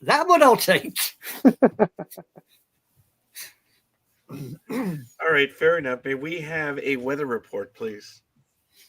We just did the weather report. We just did the Remember, I weather just said no report. dog. Injury report. I apologize. Injury report. Injury Speedy report. confused me. Speedy confused That's me. not hard to do. He's easily confused. Yeah, it's not hard to just stand you in the barrel, take your pee in the corner. Now you're confused. Wow, I hadn't heard that one before. Oh, Score Man. 1 for Anime Girl. I'm looking at time. the barrel in the I'll corner. give her 2. Right. Injury report. The electric company has one out, and that is Gilbert, the cornerback. He is out undisclosed. The Bagels, well, they got 2 out. One is Rankins, the defensive tackle. He's out due to illness. And the other is Bailey, the linebacker. He is out due to suspension. Ooh, bad boy. Bad boy, bad boy. That is it. Thank you for that. Big Dog, who are you going to go for? I'm sorry. The Steelers. I know the Bengals are favored and they're 3-point favorites, but that 4-7 Steelers, they just always seem to be able to squeak them out.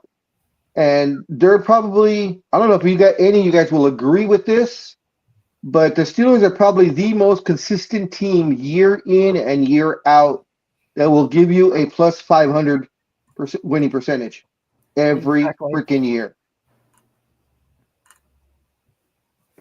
It's difficult to argue. As a matter of fact, I have been doing very well with the Steelers this year. Mm-hmm. They're one of my teams that have put me where I'm at. I've stuck with them. And you folks know I've added a whole bunch of metrics because I had a horrible week 2 and a horrible week 3. And I had to go about changing. And I'm fortunate. You've got to lose to get better. So, wow. Yeah, but the Steelers are one of the teams. I might be perfect with the Steelers this year. So if I'm in first place, it's because of the Steelers. And I haven't been a big old Steeler fan as of late. Matt, I have no idea where Judge Judy is. But I know you are. Yes. I didn't mean to confuse you, Matt, but it is what it is. So Lukey's is going to take the Steelers. Elway 7 is going to take the Steelers. And Scorekeeper is going to take the Steelers as well as Speedy. NorCal Girl? Oh, I'm sticking with the Steel Curtain. They haven't let me down other than one time. Excellent. Anime Girl? Oh, I'm sticking with the Steelers. I'm not really going to do a bagel with Philly. He can eat that on his own. Wow. Okay. I wouldn't call them the Steel Curtain. I'd call them the Steel Shades, maybe. But they're not the curtain anymore. That's funny. More like a bloody steel colander. They've got holes. Oh, There that's you go. funny. That's good. I like it. All right, Big Dog, would you do the recap, please? Sure. For the Steelers, it is Sports Sister, Color Maven, NorCal Girl, Dream, Lukey's, Elway 7, Scorekeeper, Speedy, both. Myself and Maker. I'm sorry. I'm having issues on the screen. I'm sorry, Okay. Big Dog. Please proceed. Bengals. We have Coffee and El Philly Especial. All right, Anime Nice. Girl. And does he You have cream are- cheese and salmon on top of that as well, Big Dog, with that Philly special? It depends on how excited he got. I don't know. Okay. I believe the next game is Texans, Jaguars. Anime Girl, you're up. All right. We have got the Houston Texans 7-5 taking on the Jacksonville Jags 2-9. Is it even worth The team showing of up? Texas. All right. Yeah, they were there. Everbank Stadium in Jacksonville. The scores on the doors. Oh my God, is it even worth going there? On offense, the Texans are 9th, while the Jags are 31st. On defense, the Texans are 10th, while the Jags are dead last, 32nd. Oh, Jesus Christ.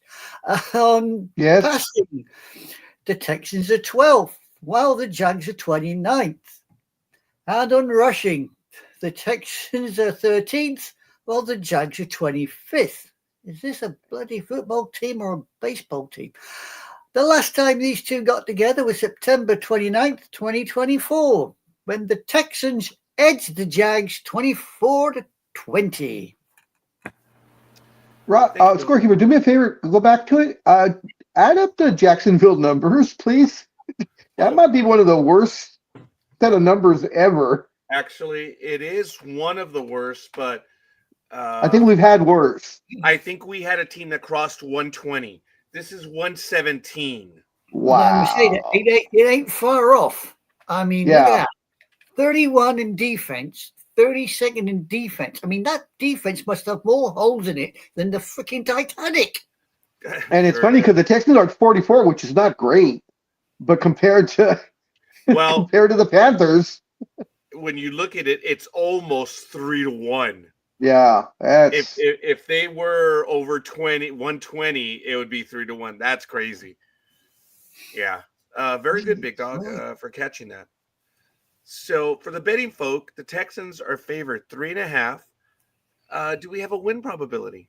Yeah, it would appear that the old Texarkana there is going to take it 62.2. 62.2. May we have a weather report, please? Sure, it's going to be very nice for you to bring your families out to the petting zoo that Texans are having for the wonderful little house pussycats at 62 degrees and clear. Wow. All right, Big Dog. I have 62 and sunny and no dome. That's no dome in Jacksonville. It's the same. That's actually the same thing. Yeah. We're going to have to mark this. Clear. Okay, hold on. For the anime game. Oops, sorry. I'm going to make a cut. Same weather report for posterity's sake. All right. So, may we have the injury report, please? Injury report. Certainly. The Texans have about 4 of them out, though, unfortunately. We have Rankins, the defensive tackle, is out through illness. Futakasi, the defensive tackle, is out through his foot. Perriman, the linebacker, is out through his groin. And Peter is out. He's a safety. Yes. He's out through a pectoral, not you muppet. For the Jags, if it's going to make any difference, we have 2 out. We have Blackson, the defensive lineman, is out undisclosed. And Abdullah, the linebacker, is out through hamstring. And he's probably playing to Mecca the way this lot's playing, but never mind. And that is all. And just to let you guys know, in the last 5 games, the Texans are pretty inconsistent. They have won 2 and lost 3. Of course, the Jaguars are 1-4 in their last 5 games, having lost the last 4 in a row. Thank you, Big Dog, for that metric. It adds flavor to our picking here. Anime Girl, what's it going to be? Well, I do not fancy facing another bloody defeat, so I'm going to go with the Texans. Okay, so Anime Girl is going Gotta love with Speedy. the Texans. Big Dog, what's it going to be?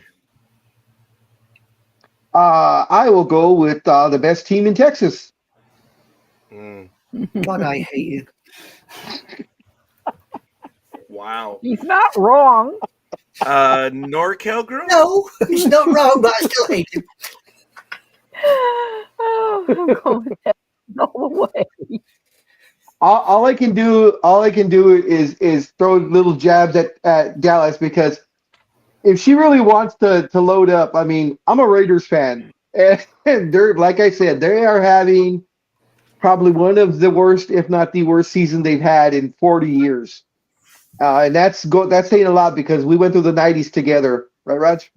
Oh, God. Well, it's pretty bad when the announcers right at the end of it come on and say, oh, okay, if you're just joining us now, If you've been out with your Black Friday sales and you're just joining us now, no, you are not overtired. No, you are not hallucinating. And no, there's not a problem with your screen. Yes, the Raiders are actually leading at this point. I did see that. I did see that a moment. But you know what? The Raiders have had the lead. Guys, the Raiders are a first quarter team. Well, I was going to say they have consistently beaten the Chiefs. This year, no, but they're usually the ones that upset them. Well, the last 3 years in a row. That's right, baby. And scorekeeper has gotten those upsets too. Yep, and it almost happened yesterday. It was close. If it wasn't for that one play, they might have done it. Huh? I didn't hear Anime Girl. I said it's what we call it, a cock up. Ah, okay. Yeah. Biggest cock up going. Yeah. Okay. Speedy is going to take the Jaguars. Elway 7 is going to take the Jaguars. Of course she is. Yeah, of course she is. Lukey's is going to take the Texans, and Scorekeeper is going to take the Texans. So, NorCal girl,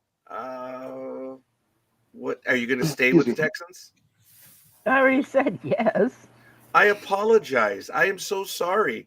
He's definitely his left leg. I didn't realize because I would have gone to Anime Girl first because it was her game, but what do I know? That's fine. So, Anime Girl, would you please give us your recap? The recap for this wonderfully exciting game. For the Texans, we have Color Maven, NorCal Girl, the Philly Special, the Green Dream Machine, Lukey's, Scorekeeper, yours truly, and the Big Dog. For the Jags, we have Coffee, Sports Sister, Elway 7, and our very own little Speedy. I love how everyone has taken up on the Philly Special. Oh yeah, and I love throwing it in his face about duh. That is absolutely funny, man. Again, part of the language. So we're gonna go to the next game, folks, which is I'm so sorry, I jumped ahead. It's gonna be NorCal Girl, the Cardinals and the Vikings. You go. This should be a good game. All right, we have the Arizona Cardinals at 6-5 versus the Minnesota Vikings at 9-2 at US Bank Stadium. In offense, the Vikings are 14th and the Cardinals are 20th. Why are you laughing? You said the Vikings, like the Philly Special. Shut up. All right. Wow. I would say that. Never mind. And the Vikings, yeah, I got to get you out of my brain. The Vikings are 6th and the Cardinals are 13th. In passing, Vikings are 16th versus the Cardinals at 25th. And in rushing, believe it or not, the Cardinals are 6th versus the Vikings at 23rd.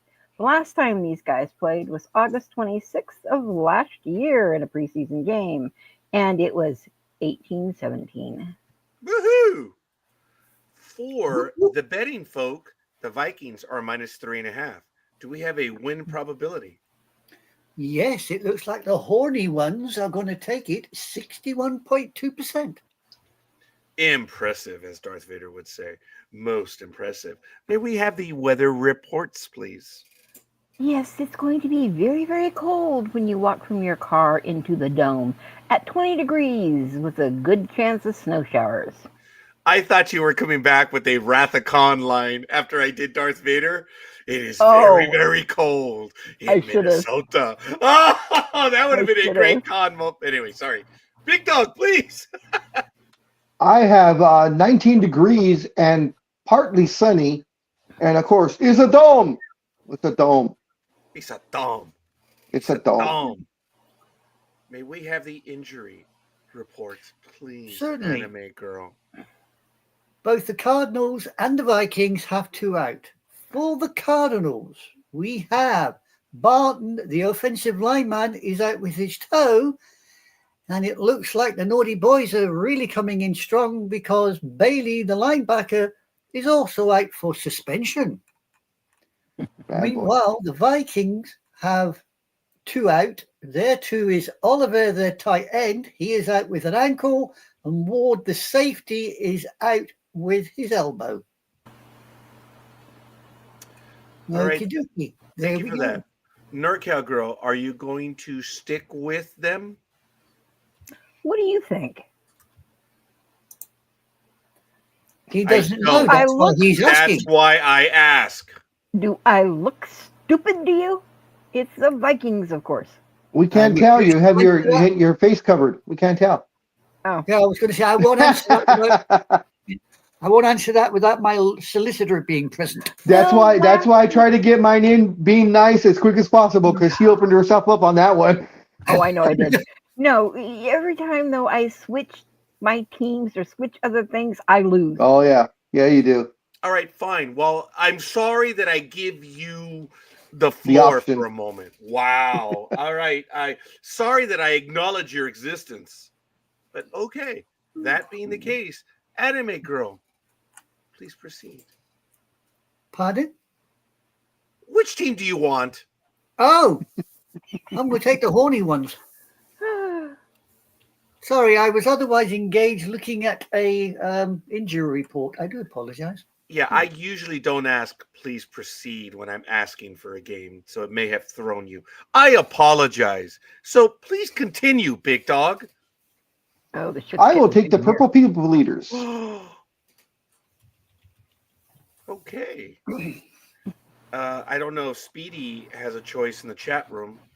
Sorry. He is taking the Vikings. Good And man, Speedy. Lukey's will be taking the Vikings as well, Elway 7 and Scorekeeper. So I believe that's it for now. NorCal Girl, please regale us with your choice recap. For the Cardinals, zip zero nada. For the Vikings, we have Cafe, Sports Sister, Color Maven, NorCal Girl, The Philly Special, Dream, Scorekeeper, Lukey's, Elway 7, Anime Girl, Big Dog, and Speedy. And thank you for that, Speedy. You're getting a lot of love everywhere. Hey, Speedy, I know you're out on leave, and I did announce it before you joined us, but we are looking forward to the Sports Opinion Show with Matt Alvarez returning in 2025. Maybe not the first quarter, but maybe the second quarter. Would that be about correct, Mr. Matt Alvarez? And you can take a moment to comment on that. Next game, Colts, Patriots, Big Dog. All right, guys, we have the game of the week as the 5-7 Colts go to Indianapolis. Go to New England to take on the 3-9 Patriots. This is at 10 o'clock on CBS. Of course, they will be playing at Gillette Stadium. In the comparables, you have the Colts are 18th on offense, the Patriots 27th. The Colts are 31st on defense, the Patriots 26th. The Colts are 19th in passing, the Patriots are 31st. And in rushing, the Colts are 11th, while the Patriots are 14th. In their last meeting, which was November 12th of last year, it was the Colts over the Patriots in a high-scoring game of 10-6 in New England. The Colts for the betting folk are -2.5. Do we have a win probability? Yeah, the gelded ponies are taking it 56.7. Impressive. May we have the weather reports, please? 36 degrees and clear. 36 degrees and clear. Big Dog. No dome. It's no dome. And it can be 40 and partly cloudy. You keep Wow. saying no dome when there isn't a dome, and you don't need to say it. I'm going to bounce something off your dome. Are you threatening Ooh, the Big baby. Dog on air? Talk to me dirty. Okay. If the Big Dog accepts it, I guess I'll acquiesce on that one. But are you threatening the Big Dog on air? Of course. I Okay. threatened Well, you on she's it. saying I have to. That she's wondering why I'm saying no dome if there's no dome. But I'm letting people know there's no dome. They may not. The casual fan may not know that there's not a dome in New England, because you would figure there must be a dome because it snows a lot over there, so you'd want it covered. But they don't have a dome, so I say no dome. No, you're just saying you don't have a dome or nothing in your dome. Actually, he Oh, has more of a yeah. dome than. But anyway. I have All a right, silver all right. dome. I have a silver dome. Oh no, honey, you're the silver fox. It's That's a little right. bit different. Well, that's Are- 5 are- minutes. Yeah. Thank you. Are you guys done? That's 5 minutes of my life. I'll never get back. Oh, first let me say I take the pats. Thank you, Speedy. And the world is back to normal for that. I appreciate that. I plan to return to work in January, so I hope to be back with everything by then.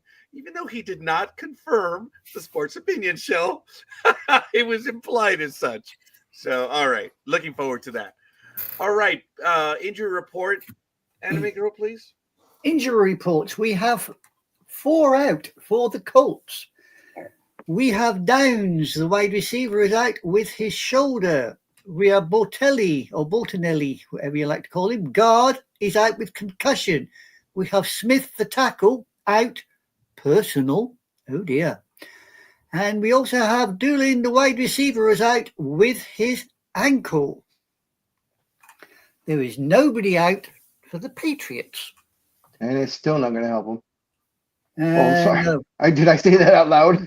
no, it's, Yep. looking at this, no, I can't see it helping them one damn bit. All right. Big Dog. It's your game. What's it going to be? I'll take Peyton Manning's team. For this game, Speedy is taking the Patriots. Lukey is taking the Colts. Alway 7 is taking the Colts. Scorekeeper is taking the Colts. NorCal Girl, do you wish to remain with the Colts? Horsies all the way. Awesome. Oh, there you did appreciate it. You already asked me. Anime Girl. I think I'll take the gelded My Little Ponies. All I right. thought that was the Broncos.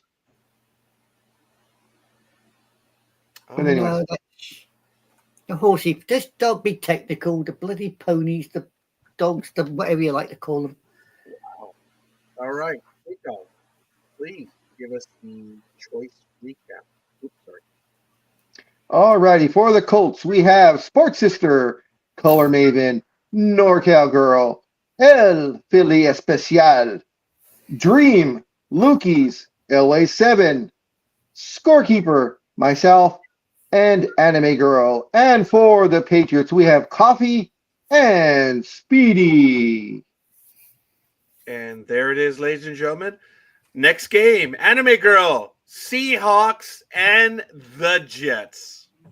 Oh wow! Lucky me. Here we go. We have the Seattle Seahawks at 6-5, taking on the New York Jets at 3-8. They're playing at MetLife Stadium, East Rutherford. Isn't that nice? For the scores on the doors. In offense, the Seahawks are 16th, while the Jets are 29th. Defense, the Seahawks are 14th, while the Jets are 4th. In passing, the Seahawks are 5th, while the Jets are 22nd. And in rushing, the Seahawks are 29th, while the Jets are 31st. The last time these two got together was New Year's Day last year, when the Seahawks decided to absolutely massacre the Jets 23-6. Tinfoil Man obviously wasn't playing that day. Would it help even if he was? Not really. Okay then. For the betting folks, And- the Seahawks are favored a half. Big Dog. Yeah, that's the first time I ever saw a half either.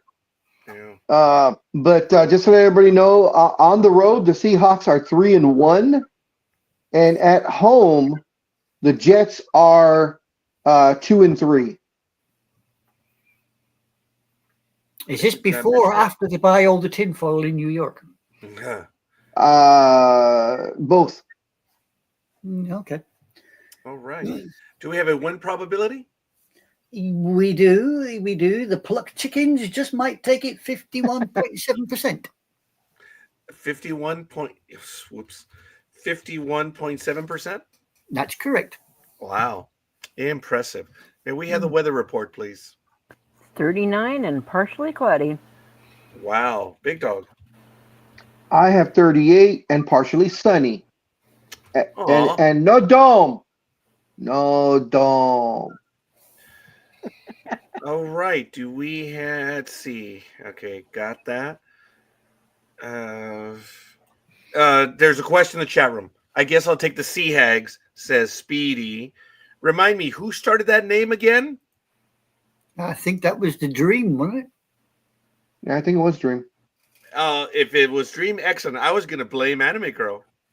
No, I think that was the Lean Green Dream Machine. All right. I think he's going to like that. The Mean Green Dream Machine. He's going to like that. You forgot Lean. Oh. Yeah, Lean Green Dream Machine. Oh, okay. Yeah, I didn't forget it because I had an image of him, so I apologize. I don't think I want to know what that image was. That's why he's a stud muffin. You've seen Ghostbusters? You've seen the little, No. Marshmallow Man? There you go. That's not exactly what Scorekeeper was referring to. Or it made it sound like he was referring to when he was talking about the image he visualized. So, may we have the injury report, please? Certainly. The plucked chickens have at least It's cold. two out. They have Thompson, the wide receiver, out with his shoulder, and Sheriff, the linebacker, is out undisclosed.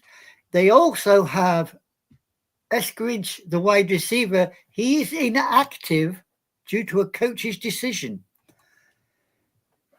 Now, the wonderful New York Jets have one person out, and that is Smith, the offensive lineman. He is out with his neck. And strangely enough, I cannot find Tinfoil Man anywhere, but never mind. I was hoping. Wow. He went home. I wish. If only. All right, Anime Girl, who are you going for? I'm going for the plucked chickens. Wow. Seahawks. Impressive. He actually went to his cave. He didn't go home. He went to his cave. Oh. Okay. So, Big Dog, who are you going to go for? I'm actually going to go for the upset. Really? Wow. Yeah. Just to, you guys have your percentages, but ESPN, which I usually don't trust, but ESPN had the Jets at 54.9% winning, 57%. Let me check. Hold on. I had it for a second.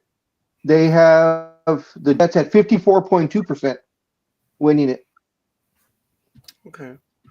Well, I'm going to go a step further and go. I didn't put in my original choice, but I'm going to say they're going to win 24-17. Okay. So they're going to score some points, but not by much. All right. Speedy is going with the Seahawks. Lukey's is going with the Seahawks. Elway 7 is going with the Seahawks. And the aforementioned Scorekeeper is going to go with the Seahawks 24-17. NorCal Girl, do you wish to confirm, deny, or I don't know, whatever? Why, yes, my lovely Scorekeeper. I'm going with the Seahawks. Thank you so much for asking. You have no idea. Oh God, I need to check my I need to check my blood I need to check my blood sugar. Yeah, that that one. was any more sugary, we'd all be blooming sick. For the love of all that is holy. All right, Anime Girl, would you please go over the choice recap? Certainly, sir. In this wonderfully exciting game, we have for the Seahawks, Sports Sister, Color Maven, NorCal Girl, the sweet one, Lukey's, Elway 7, Scorekeeper, who thinks it's going to be 24-17, we shall see, our very own Speedy, and me. For the Jets, we have Coffee, the Philly Special, our lean green dream machine, and the big dog. But there you go. Excellent. Titans Commanders. So NorCal here, girl. before Yes. you go on, can you go back to the main one? Yeah. I got to get going to get Kathy. So let me give you my picks real quick. Go. For okay, Titans Commanders, I will take the Commanders, the Bucks. Yeah. Oh shit, I'll take the Rams. I'm sorry, I didn't mean that. Yeah, I didn't mean to throw you off. And the Eagles, and I should be back by then. Okay. Oh, wait a minute, Eagles Ravens. Ooh, damn. Well, Yeah, the I'll take beauty the- is it's Sunday. Yeah, that's gonna be a tough game. That may be the game of the week. Yeah. Wow. Anyways, I will be back. I'll probably be on. I'll try and be talking to you guys, but my battery's really bad on the phone, so usually it dies right away. But I will be with you guys as soon as I can. Okay. Thank you. Okay, bye-bye. Titans Commanders. NorCal girl. All righty, we got the Tennessee Titans at 3-8 versus the Washington Commanders at 7-5 at Northwest Stadium. In offense, we have the Commanders at 4th versus the Titans at 28th. In defense, the Titans, however, are 2nd versus the Commanders at 22nd. And in passing, the Commanders are 11th versus the Titans at 30th. And in rushing, the Commanders are 5th and the Titans are 20th. The last time these guys played was October 9 of 2022, and the Titans took it 21-17. For the betting folk, the Commanders are 5-5, minus 5.5. Do we have a Win probability? Yeah, that one. That one? Right. The Commodes seem to be taking it 69%. Thank on you. the nose. Weather report, please. Oh, gee, it'll actually be somewhat warm at 41 degrees with a 15% chance of snow showers. Wow. May we have the injury report, please?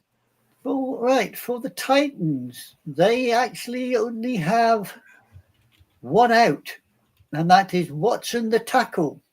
He's out with his back. The Commodes, on the other hand, have two. They have Eckler, the running back, out with concussion, and Wiley, the offensive lineman, out also with concussion. So what have those two been up to? But there you go. Thank you. So, NorCal girl, Oh, I'm sticking with the Commanders. impressive. Most impressive. Okay. I think you, Commander. So, anime girl, what's it going to be? I will go with the Commodes. I apologize. Anime girl. Speedy says that the Titans will win. Thank you, Speedy. Yeah, Matt says, yeah, I need to get candy somehow after the show. Oh, that's so funny. All right. So Speedy's taking the Titans. Elway 7 is taking the Titans. Lukey's is taking the Commanders. And Scorekeeper says that the Commanders, if they do win, it's going to be 27-23. So impressive. All right, folks.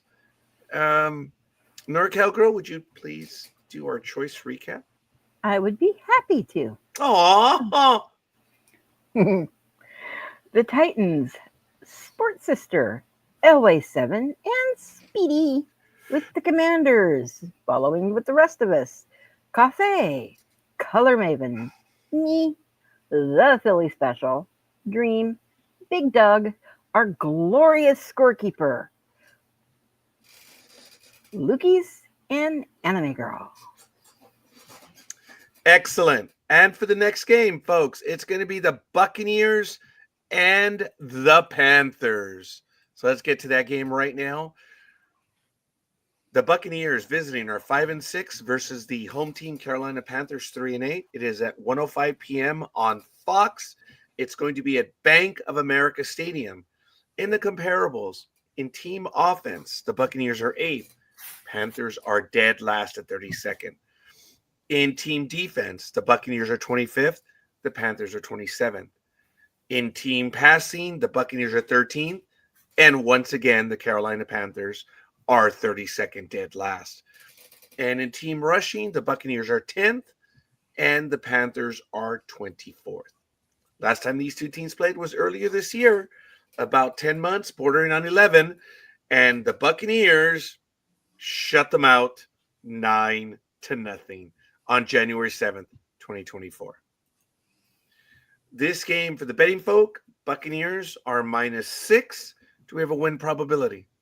We certainly do. Those wonderful little Bucks are going to take it 68.2%. Impressive. I need a weather report, please. It'd be a lovely 49 and clear. Wow. Do we have an injury report, please? Certainly. The Bucks have got Smith, the safety, is out with his knee, and Thompson, the wide receiver, out with his shoulder. The Panthers, it would appear, also have 2 out. They have Coker, the wide receiver, out with his quadriceps, and Sanders, the tight end, is out with his neck. NorCal girl, are you able to bring the big dog in? I think it's the big dog, right? Yeah, it is. Yeah, I can bring him in. Bring him There in, you go. please. Thank you. Thank you for bringing me in. I appreciate it. Of course, my She dear. I'd do did. anything for you. I know. That's why I'm thanking her. If this gets any more sugary, I'm going to get sugar diabetes. I'm going to have to leave. Well, they said I was just not being appreciative and sweet, so, you know. Look, I've heard of inclusion and diversity, but this is getting ridiculous. It's redonkulous, please. If you're Yeah, going look, Fogo Legged would say, "Boy, you're reaching the limitations of my medications." Yes. Actually, Roger, if you want to do it correctly, it's redonkulous. Yes, I hereby sit corrected. No Yeah. doubt. Yeah. All right. So I in think this game, catastrophic, actually. yeah, the big dog went with the Buccaneers. Scorekeeper is going to say 26-22 in favor of the Buccaneers. Elway 7 is going to go with the Buccaneers, as will Lukey's. So following forward, NorCal girl, do you wish to remain with the Buccaneers? Bucks all the way. Anime girl, your choice. I will go with the Bucks. And did Speedy come up with the choice in the chat room? I Not haven't yet. seen it. I haven't seen it. Speedy, Le Tortuga, we need a choice from you. Uh-oh, is Le Tortuga crawling back? I don't know. I haven't had a pick from him. Le Tortuga. The last one I got is that Titan. We haven't seen anything since. Really? He's probably using the facilities.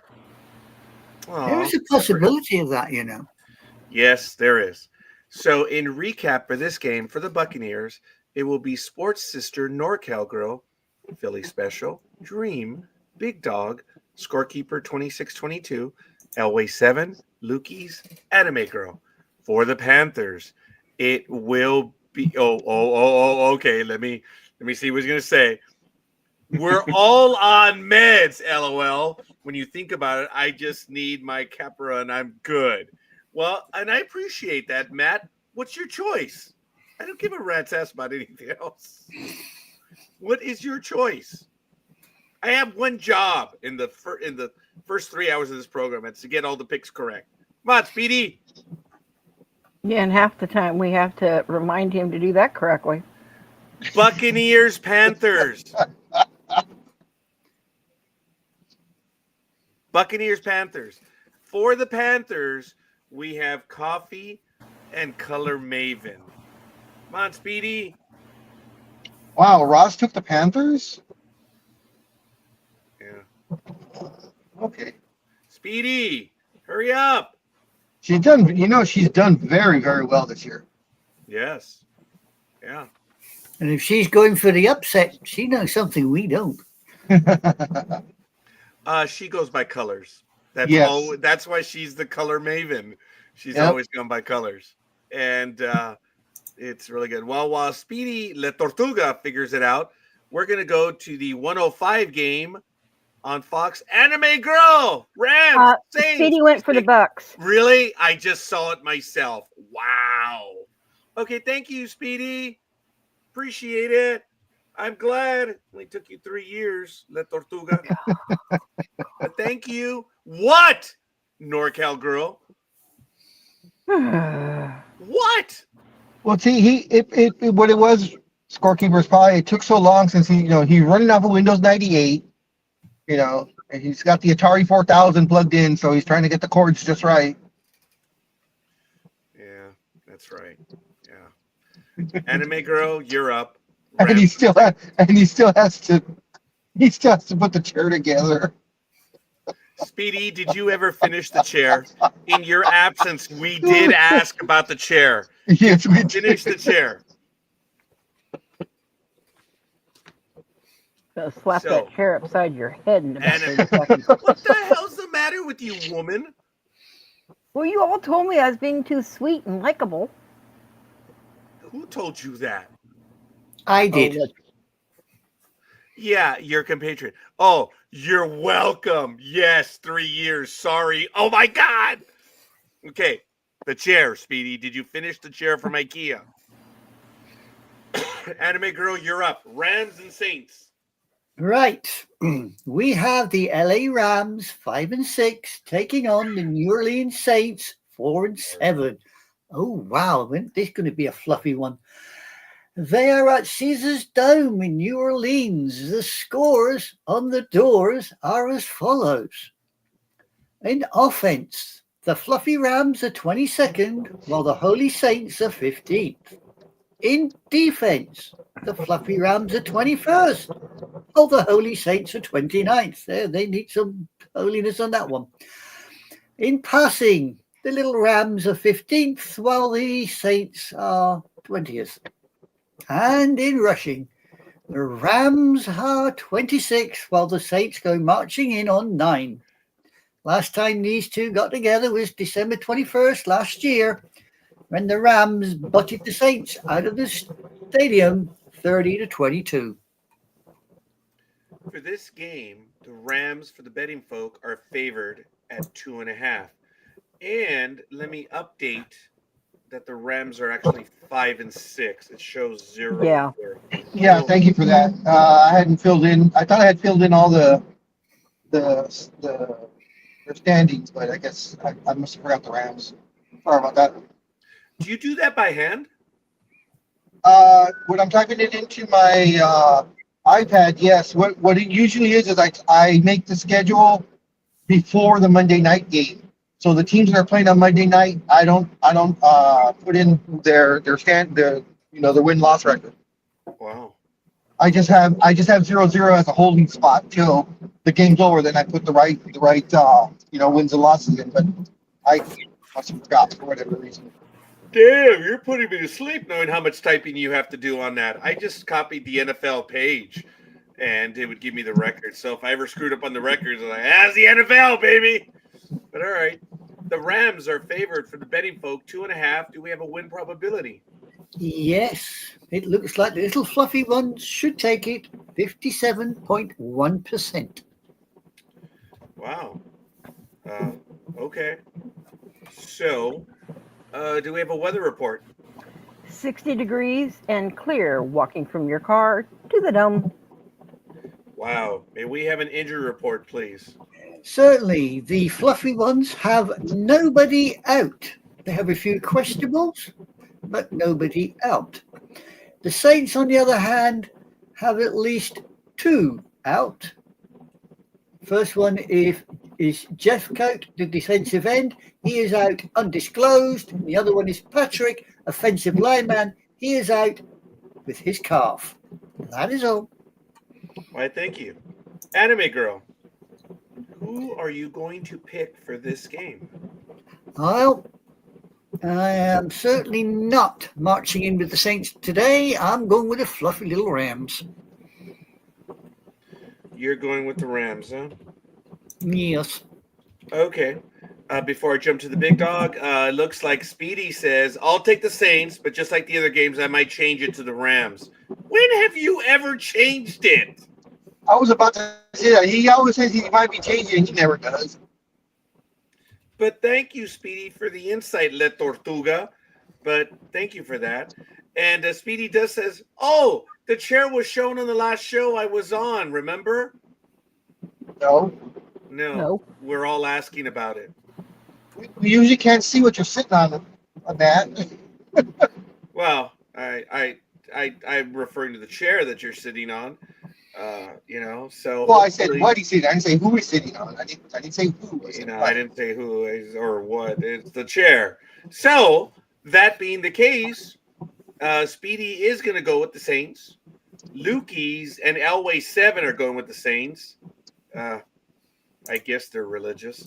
Scorekeeper is going to go with the Rams. They're going to win 27-20 if they do. So, all right. NorCal Girl, did I ask you who you were going for? No, and this is one that I had asterisked aside earlier and said that, I saw that. when I figured out, because it was the 0-0, I had to go back through. Ah. But once I figured that out, no, I'm switching to the Rams. That Oh, was almost a given at that point. so you're going to the Rams, huh? Yep. And if that had originally been in there before I had to look up all the stuff, I would have chose that to begin with. You realize that My- he's giving my you lip on that. My apologies, my queen. You're forgiven, my loving subject. I'll make it up to you like I used to. Okay. Okay, well, that being the case, I'm going to ask Anime Girl to give us the recap, please. Will you two please get a room? Yeah, it's called Sports Talk with the Guys on Saturday morning. And you all participate. Right. Wow. Recap for this exciting game. We have for the Fluffy Rams, we have Color Maven, the Philly Special, our Lean Green Dream Machine, the Big Dog, Scorekeeper with a very enthusiastic 27-20, yours truly, NorCal Girl. And for the Saints, he's marching in with Cafe, Sports Sister, Lukey's, LA7, and our very own Little Speedy. Was it Gridiron Girl that came up with Coffee? Yeah. Yeah. Yeah, that's funny. All right. Thank you for that. We're going to go to the 125 game. Eagles, Ravens, NorCal Girl, you're up. All righty. We've got the Philadelphia Eagles at 9-2 versus the Baltimore Ravens at an equally impressive 8-4. And they're going to be playing at M&T Bank Stadium. All right. On offense, the Ravens are first. The Eagles are fifth. In defense, the Eagles are first, whereas the Ravens are 28th. In passing, the Ravens are first. And here's the flip again with the Eagles at 27th. In rushing, the Ravens are first. The Eagles are second. The last time these guys played was a preseason game, August the 9th of this year. And it was the Eagles edging it out 16-13. Okay. The betting line is Ravens -3. Do we have a win probability? We do. It looks like the Little Ravens will go 57.5%. Wow. Wow. Wow. Okay. Ooh, interesting. Very interesting. Do we have a weather report? Yeah, 41 degrees with a slight chance of snow. Okay. And they're playing in Baltimore, or they're Baltimore. playing in they're playing in Baltimore. Yeah, Baltimore. Okay. May we have an injury report, please? Certainly, this may influence some people's choices. The Eagles have 3 out. They have Ross, the wide receiver, out. He is undisclosed. We have Slade, the cornerback. He is out with concussion. And we also have Van Suman, The linebacker is out with his knee, but we have Tui Palutu, the defensive tackle, is inactive. What'd you Coach's say about my decision. mama? So there you go. For the Ravens, we also have quite a few out. We have Mollett, the cornerback, out with his calf. We have Huntley, the quarterback, is inactive due to a coach's decision. We have Kolar, the tight end, out with his arm.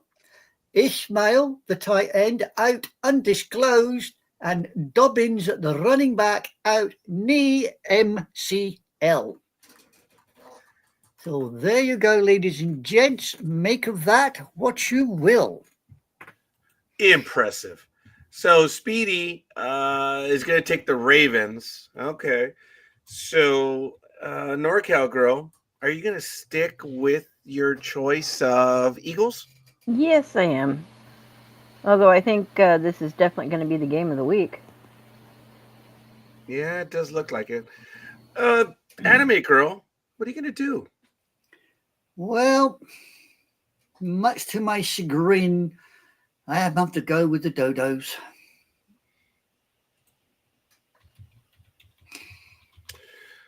Okay. So, Big Dog, are you going to stick with the Eagles? We lost the Big Dog. We lost him. Big Dog is gone. Okay, well, He yeah. should be back shortly, though, because he said he would be back by the time we got to the 49ers Bills. Okay, well, he chose the Eagles. This is a time that I would go with the Ravens and looking at their numbers, but no, there's a reason why they have 4 losses. And albeit as the good team as they are, the Eagles will win this one in a high-scoring game, 36-30. That's what I'm calling. Lukey's is going for the Eagles, and Elway 7 is going with the Ravens. Morning, and engineer. Speedy is going with the Ravens. So, yes, good morning, Engineer. I want to tell you, Engineer, that because we call you Engineer, I think that was my name for you, right? Engineer. But if not, someone else came up with it, obviously. My sister was telling us on Thursday that when she is in meetings and she says engineer, she has to catch herself because she says engineer now. And it's really, really funny that she's going to lose her job, she says, because of me. Well, hopefully not. So it's kind of funny. Oh, he's talking to you two girls. So there it is. Good morning, engineer. Yes. And it's Good not morning, engineer, Jason. no matter what. Speedy says, hola, engineer. So, Hey, Jay, you need to hit me up. We still need to discuss the show next year. what are we doing? Oh, Jay and I were going to do a Special Forces breakdown. Indeed. Yeah, Absolutely. my friend Rudy Reyes is one of the hosts for it. So when is this glorious event going to take place? This next season should be No, it's February, I next year think. as of January, but that's okay. Yes. Well, this will be the 3rd season here for the United States. SAS is in its 7th year already over in the UK. Impressive. My hands are frozen. Okay, let's get to the. Did you do the recap for this game, NorCal girl? No, I didn't. All right. For the Eagles, we have me, the Philly Special, Dream, Big Dog, Scorekeeper at 3630, Lukey's, Anime Girl. And for the Ravens, we have Cafe, Sports Sister, Color Maven, Elway 7, and Speedy. And if Engineer will so give us his pick for the Eagles Ravens, that would be nice. But if not, so be it. All right. 49ers, Bills, the Sunday night game of the week, ladies and gentlemen. Let's get to it, and others. The San Francisco 49ers are 5-6 versus the 9-2 Buffalo Bills. Games at 5:20 p.m. Pacific time on NBC. It is at Highmark Stadium. And by the way, folks, Peacock has a special right now. $19.99 all year. $19.99. Thank you, Jay. I will mark it shortly. In the comparables, the 49ers are sixth in team offense, while the Bills are 17th. In team defense, the 49ers are third best. The Bills are ninth. In passing, the 49ers are ninth, and the Bills are 17th. And in team rushing, the 49ers are seventh, the Bills are 18th. Last time these two teams played was on December 7th, 2020, and the Bills put it to the 49ers 34-24. Do we have a win probability, please? We certainly do. And I would say that the Hairy Cows are going to take it 69.8%. 69.8%. Excellent. The Bills are favored for the betting line -6. Do we have a weather report? Yeah. 22 with a 60% chance of snow. Wow. Okay. Speedy says Bills. Interesting. Okay. He says, Bills will definitely. Now, Jason says, sure looks like the 49ers should win. So I guess Engineer is going for his team. Please correct me if I'm wrong, Engineer. Jay, just to be aware of that, our boys are playing in 22 degree with snow. These are our Bay Area local. It barely gets colder than 60 degrees in the Bay? They're professionals. They're going to lose. I love my boys, but they're going to lose. Rethink that. All right. Well, let me know what it's going to be, Engineer, which one you're going to go for. So for this one, oh my God! That's what he said. What's this game going to be? 49ers Bills? Oh, duh. That was easy. Scorekeeper has stated it, and it shall be 27-23. So let's see what my siblings are going to go for. This 49ers Bills. Oh, they are going for the Bills. Both of them.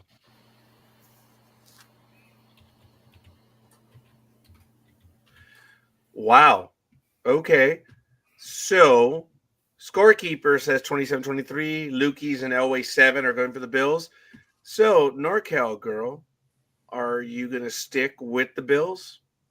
Most definitely. Wow. All right, Jay. Need its decision. And Matt says, and your boys have secondaries and no Purdy, remember? Ooh. Okay. So Matt's talking some La Tortuga crap. Anime girl. Do you want an injury report before I continue? Why not, please? I'm so sorry. Quite all right, because this might color a few people's impressions here. No. Because the 49ers have quite a few out. They have Williams, the tackle, out with his ankle. Banks, offensive lineman, out with concussion. We have Bossa, the defensive lineman, out with his hip. We have Elliott, the defensive lineman, out, concussion. We have Lenore, the defensive back, out with his knee. For the Bills, Kincaid, the tight end, is out with his knee, and that is it. I'm so sorry. And this goes to both of you. Jay says, I'm sticking with the 49ers. Oh, I'm sorry. I am sticking with the 49ers. Bills upset the Chiefs, and now it's time for 49ers to win. I try to make it in my most loving and carefree voice I could. Wow. Did you hear them choke on that one? Jeez. Wow. That was impressive. Okay. So for this game, I've already gone over several of the picks. Just me. Just Anime me. girl? Yep, sorry. I am taking the hairy cows because I cannot see, unfortunately, the old folk taking it on this game. I genuinely tried, Jay. Could you tell? I really did. For a moment I was transmuting Jay. So, all right. So in recap for this one, for the 49ers, Engineer. For the Bills, everyone else. Coffee, Sports Sister, Color Maven, NorCal Girl, Philly Special, Dream, Speedy, myself are going to call it 2723, Lukey's Elway 7, and Anime Girl. And ladies and gentlemen, there it is. Monday night, baby. And when the scorekeeper has the tiniest of audiences, Monday Night America is on deliberately at that time. And we're going to do it. Browns, Broncos, Anime Girl, take it away. Right. We have got the Cleveland Browns 3-8 taking on the Denver Broncos 5-7. They're doing it at Empower Field, Mile High in Denver. Yay! Our scores on the doors are as follows. In offense, the Browns are 30th while the Broncos are 19th.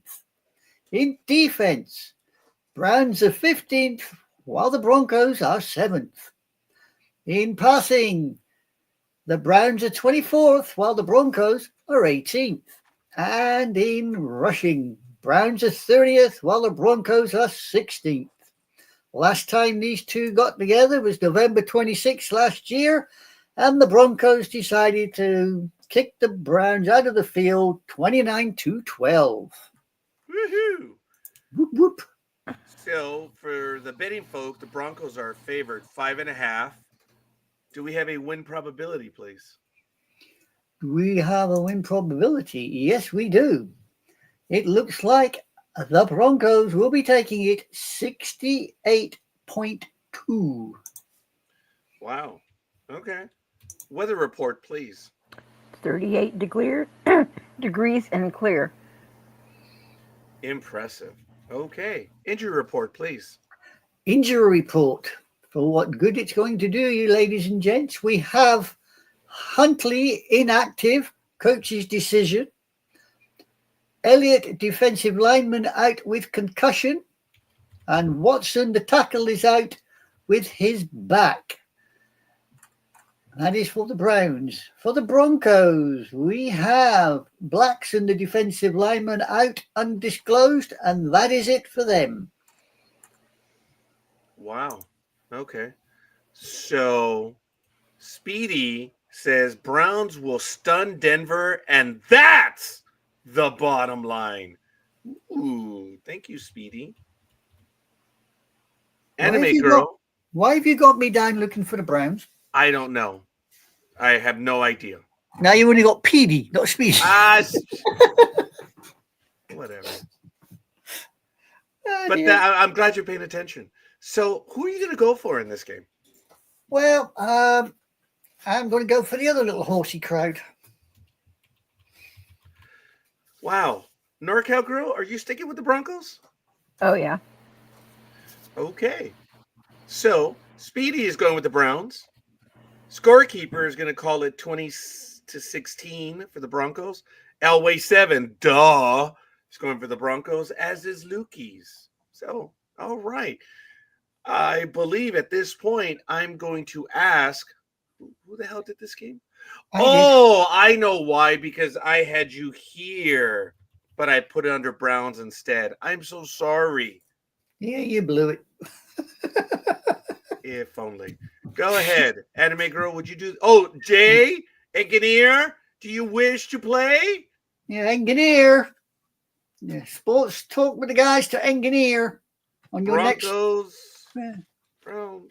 on your next pass and orbit. Can you let us know? All right. Well, he is figuring out the hype. Oh, there it is. The Brown. Okay. Wow. Right. Wow. Do you want me to recap this now? I would like you to recap it, knowing that I am. Oh, are you entertained? All No. right, Mr. Gladiator. All right. No, we are stunned. And to coin a phrase, tell me why. Oh, I very like good. that. That was very good. Right. Please In recap. recap, for the Browns, we have our very own Speedy, and for some reason, a demented engineer. For the Broncos, we have Coffee, Sports Sister, Colin Maven, Norcar Girl, The Philly Special, our lean green dream machine, Scorekeeper with his very excitable 2016, Elway 7, Lukey's, and yours truly. And mine was calling a score, not a legal entanglement. So, ladies and gentlemen, that's going to be it. I'm highlighting everything because I'm going to update the Facebook page right now. But I want to thank everyone. We got it in. It's 8:28. We did very, very well. And I'm just terribly excited by it. So, I'm going to go ahead and take a moment and update that. I'm going to ask you ladies to take over, please. Not a Okay. problem. Oh, go ahead, enemy girl. Oh, I was going to put something in the chat room, but I can read it out anyway. Don't know if anybody knows this, but the Saints had fired coach Dennis Allen after a 7th straight loss, with Darren Rizzi named as interim coach. It would appear that the New Orleans Saints fired coach Dennis Allen on Monday, a day after the loss at, of all places, Carolina. No. Their longest since 1999. DA is an excellent football coach, Saints general manager Mickey Loomis said. This season, we've had an avalanche of injuries and it took its toll. DA has never offered excuses. He fought each day for the organization and this team, and that's what makes it totally disappointing. Yeah, the Saints have named special teams coordinator Darren Rizzi as the club's interim coach for the final 8 games of what is training towards a 4th straight season without a playoff for New Orleans, sitting at 2-7, it says here. This is not a day for celebration, Rizzi said. It's a tough day. At the same time, there's only one way to fight through this. So there you go, ladies and gent. What's our opinion on that? Honestly, Yes. Did you put the he link? needed to go. Did I? No, what? I did not put the link yet. I'm about to do that now. Carry on. As you were saying, Norcar Girl? Well, honestly, I think he probably should have been fired a while ago. You reckon so? Yeah, I think so. I have not been a real big fan of how he's been handling things here. Okay. I mean, the fact that he's lost, 7 times in a row now? 7 in a row. Yep, Yeah. 7 straight losses in a row. Yeah, I would have taken it under advisement to think about getting rid of him, like around the 5th at least. Mm-hmm. Okay, but the whole line that where the general manager says he's an excellent football coach. We've had an avalanche of injuries. It took its toll, but he never offered excuses. Wait a minute. He's an excellent coach, but we've had injuries. Why'd you have injuries? Was he really that excellent of a coach, though? I'm never going to blame a coach for getting hurt. Okay, but I don't understand that. If he's such an excellent coach and he's had injuries, how can that no. It's Yeah, not exactly. right. It's like trying to put a square peg in a round hole. It just doesn't Oh, fit. you have not seen the video on Facebook where the young lady loses her mind as the guy puts everything in. Remember? He can get every object into that one hole, remember? I think I remember it, yeah. And she, poor You- girl's losing her mind. Do you remember when your kids were little? Did they have that ball with all the different shapes they had to put the shapes through? Yeah, it was called school. Was it called that? Seriously? No, it's a tactile plaything for younger, A toddlers. tactile placing. My Yes. daughters had Legos because I swore that they would have Legos. Not that I was deprived How of Legos, but so many of my uncles and cousins had Legos, and they never let me even look at them. how It's many like, of them do you step on barefoot in the middle of the night? no matter. My daughters had so many Legos. I went out of my way to make sure they had Legos. Oh, you No, but mean anyway, you mean Lego? my ego. It's Lego. Yes, Legos. No, Legos. yeah, Lego, not league. Lego. Never mind. I I forget. said Lego. I've got a blooming I've Mexican said colonial. Legos. What the? He said Legos. He's You know right. what? Look, it's not my fault that you're having long distance hearing issues. I'm the one that's deaf. Really? No, yeah, I used to play with Lego many years ago before they got all this specialized stuff. It was fun, but like you said, you don't want to step on it anytime. That's what she said. That's what it's. Yeah, you really don't want to be It there. said? Whatever. I'm trying to be Roger. But I will not contact our legal counsel, Dewey Cheatham and Hal, Waldo B. Heffelnickel. That's our legal counsel. Anyway, I need a few moments. I'll be right back. Sorry. The coffee's cold, as am I. My hands are frozen right now. And look, these are piano fingers. So I am proud of them. They're very big hands. So anyway, I'll be back shortly. You got any stories there, Lizzie? Yeah, I had put one in earlier. I'm trying to get it up again, but it has to do with the deadline that's coming up for Tampa Bay as far as what they're going to do with the studio. They have until tomorrow to figure out exactly if they want to declare or not. And I had it over there, and that's not going over again. Let me see if I can do this. Well, one more time. If you can't find it, I do. No. I've got it. I just need to throw it over again. Okay. There it goes. Okay, it's in. So, can you see it? Can you read it? I can get some of it. Yes, I get some of it. All right. So, anyways, what the article says, and this was done as of 4 days ago, which was right before Thanksgiving. The Tampa Bay Rays have until Sunday to declare whether they want to commit to the construction of the $1.3 billion stadium that was originally voted for in July. But that does not take into account all of the hurricane damage now that just happened. Kathleen Peters from the Pinellas County Courts Commission chairperson issued a letter Monday to the Rays presidents Brian Auld and Matt Silverman requesting a decision from the team. Last week, Auld and Silverman wrote a letter to the county that suggested that the team would not agree to the deal for a new stadium and is ready for work on a new solution for the area.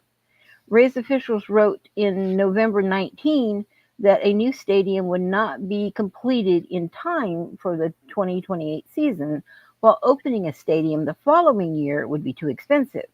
The team also wrote that it would spend over $50 million toward building the new stadium, but the county has allegedly suspended work on the entire project.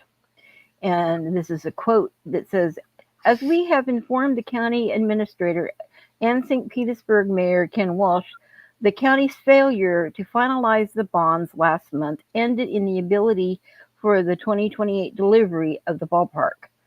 As we have made clear at the very step of this process, a 2029 ballpark delivery would result in a significantly higher cost that we will not be able to absorb alone." Peter shot back at Auld and Silverman in her letter, calling the team's claim that they completed a ballpark in 2029 would be too expensive a fallacious statement. She added that the Rays are responsible for covering any extra costs that might arise with the project. Peters also rebutted that Ray's argument that the complete stadium in 2028 is unattainable, noting that the county's deadline for issuing the bonds could be as late as March 31st of 2025. However, at this point, no bonds will be issued in the near future. The Pinellas County Commissioners voted 6-1 on November 19 to put off its final decision on whether to approve the bonds until December 17. If the Rays do not provide an answer by the December 1st deadline, which again, like I said, is Sunday, tomorrow, Peters told Tampa Bay Times that she will discuss how to proceed with the assistant county attorneys, Don Cromwell, and the county administrator, Barry Burton. Regardless, the Rays will not play on their home games next season for all of their normal St. Petersburg sites after Tropicana Field was heavily damaged by Hurricane Milton in early October. The team will instead welcome opponents to the Tampa's Georgia M. Steinbrenner Field and the spring's training home of the New York Yankees. Though it is unclear if the Rays will stay in Tampa Bay area for the long term, Petersburg asserts that the city and county remain committed to finalizing a deal with the team. Pinellas County has operated in good faith, working with the stadium deal while balancing the needs of our community after back-to-back hurricanes, Peters wrote in her letter. If the Rays want out of this agreement, it is your right to terminate the contract. Clear communication about your intentions would be critical in the next steps if this is going to be continued partnership. So it sounds like there's a whole lot of contention going on at the moment. Oh, hang on. I just noticed you were there. I was busy reading that and didn't notice. Oh, no problem. I saw that. So what is this about now? I caught it in the middle.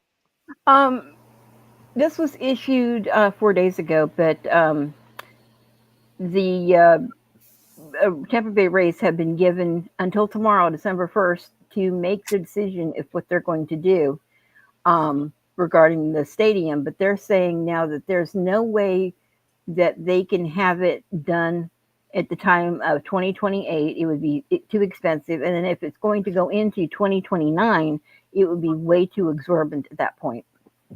And that's to repair the dome of the That was the original stadium? contract agreements before the hurricanes ever hit. Oh, okay. I get you. And they're just, kind of stalling and hem-hawing, and now they want out of the whole thing because, one, they're saying that they can't absorb it. They can't, do it within the timeline. And now with all of the extra hurricane damage on top of it, so.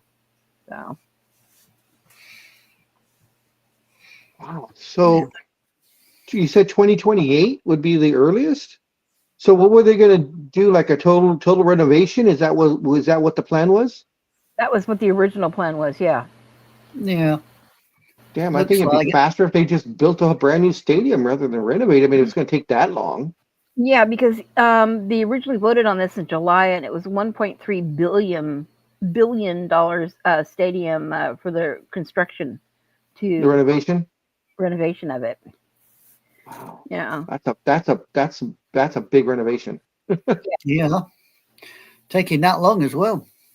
Yeah, that's a long time for renovation. I mean, of course, I know they're going to do it in parts.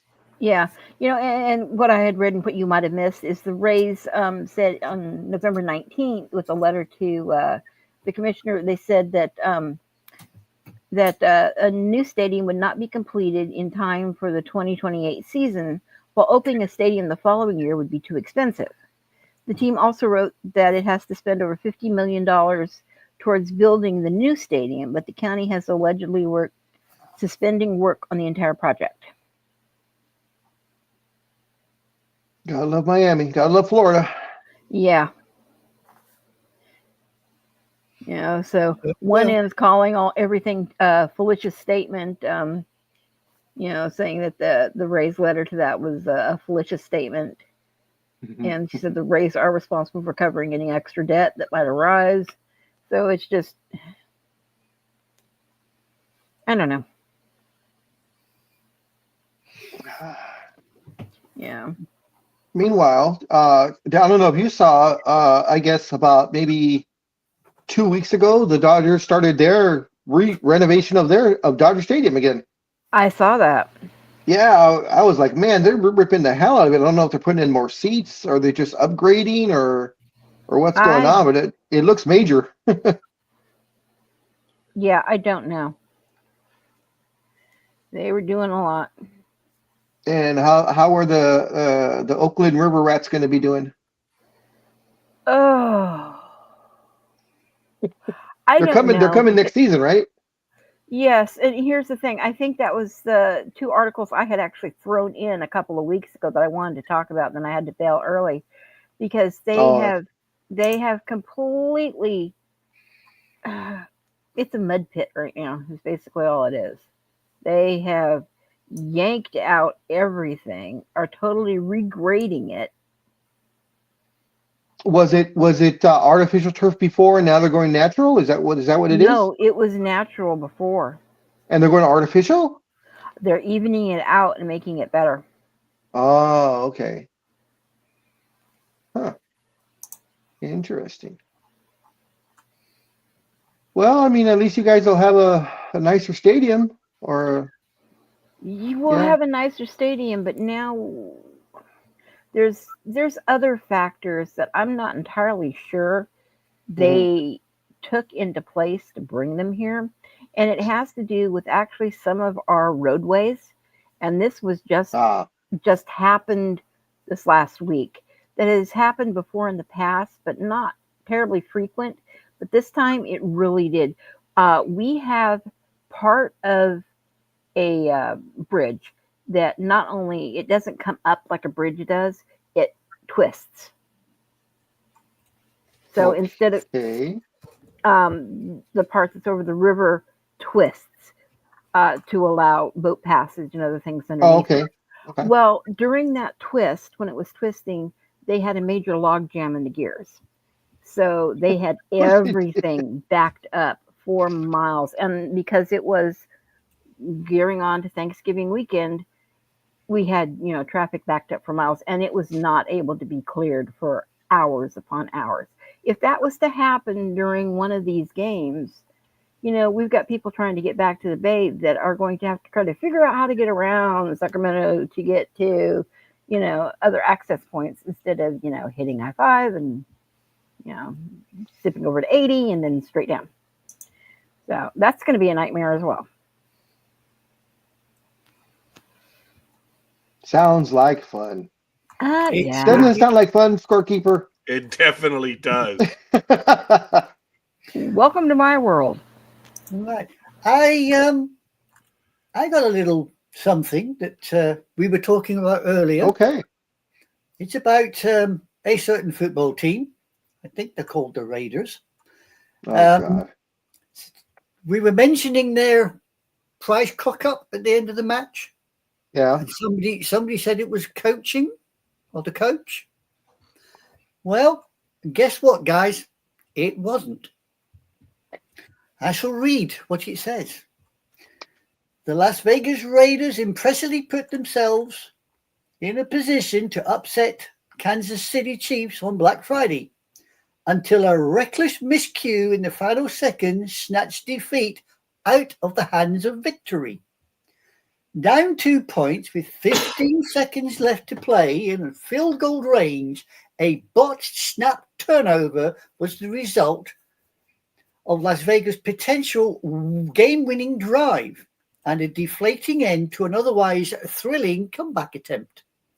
Raiders quarterback Aidan O'Connell, who said the plan was to take some time off the clock with an incompletion downfield on the play, took the blame for the crucial mistake. It's completely my fault, O'Connell said. I was looking out to the right to make sure the guys were set, and I started clapping. In my head, I was thinking, signal the ball to get the ball. Doesn't make sense, but there you go. But when I start clapping, it tells Jackson to basically snap the ball. Yep. Jackson did exactly what he should have done, and I clapped too early. Super tough, but there's no one to blame but myself.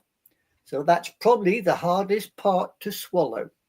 That's why he's the 6th string quarterback. Yeah. Mm-hmm. The Raiders might not have even had a chance if it wasn't for O'Connell, who completed 5 out of 7 passes for 55 yards during the seamless 2-minute drill, which began on their own 8-yard line. Yeah. And while the would-be field goal attempt from the Chiefs' 32-yard line was no sure thing, especially considering kicker Daniel Carlson missed 3 field goals on the day, O'Connell's gaffe was the enduring blemish. Last play, there was a lot going on, head coach Anton Pierce said, from the officiating to the flag to the ball being snapped. I got to look at the film. A flag on the play for an illegal shift called on the Raiders, which was declined. Mahomes took the Chiefs to victory formation in the game's final play, securing a 19-17 win to become the first team to clinch a 2024 playoff berth. The Raiders, on the other hand, have become the first AFC team eliminated from the playoffs following Friday's loss. But they certainly were a game against their long-time rival. So there you go, guys. After, like I said, I didn't see the game. After the bad snap when they hit him in the face, where did the ball end up? Does anybody know? It bounced on the. Fumble. It was a fumble. It bounced on the ground and it was regained back by the Chiefs. Oh, Yeah. so the Chiefs recovered. Okay. Oh yeah, yeah. There was a flag thrown on the play, but Yeah, but they declined it. Yeah. he says he's looking to his right to make sure his line's out there. He claps his hands, and as he says, the guy snapped the ball like he should have done. And when the flag's thrown, the flag is declined. So Yeah. Well, no. What I was thinking is, I didn't realize that the Chiefs had recovered that, because my thinking was, they were at the 32, so that would have been a 42-yard field goal. The ball snapped, maybe it dropped back another 10 yards, so you're looking at about a 53 to 55-yard field goal. I would have, had the Raiders had recovered it or kept the ball, I would have went for it anyways. But you're going to lose, so why not give it a shot? Yeah. I mean, looking at this, the ball comes up roughly, I would say, just shy of the 40-yard line. That would have been a 50-yarder. Yeah, that was totally doable. But, that's neither here nor there. The Raiders didn't recover it, so. No, but the Chiefs recovered it, but had they recovered it, it comes up just shy of the 40-yard line. So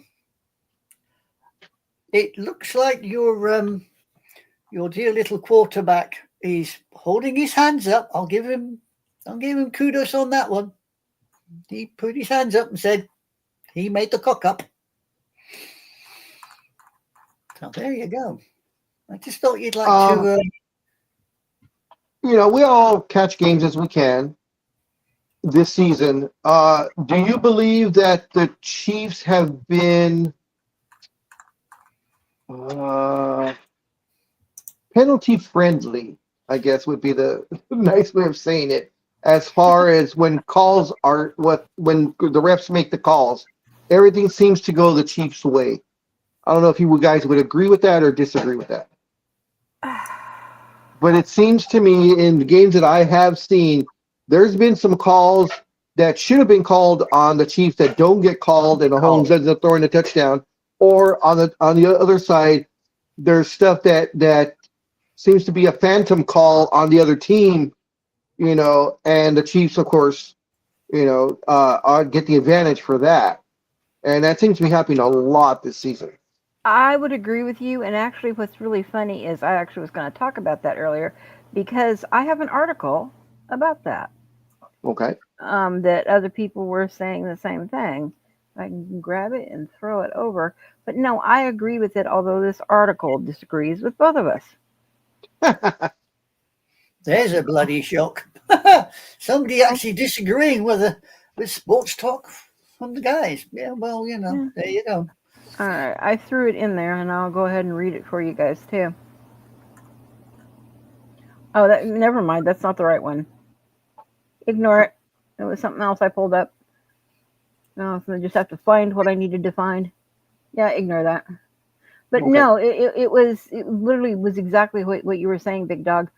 And it was their reasoning and rationale behind it, and they disagreed with both of what you and I were saying. Yeah, I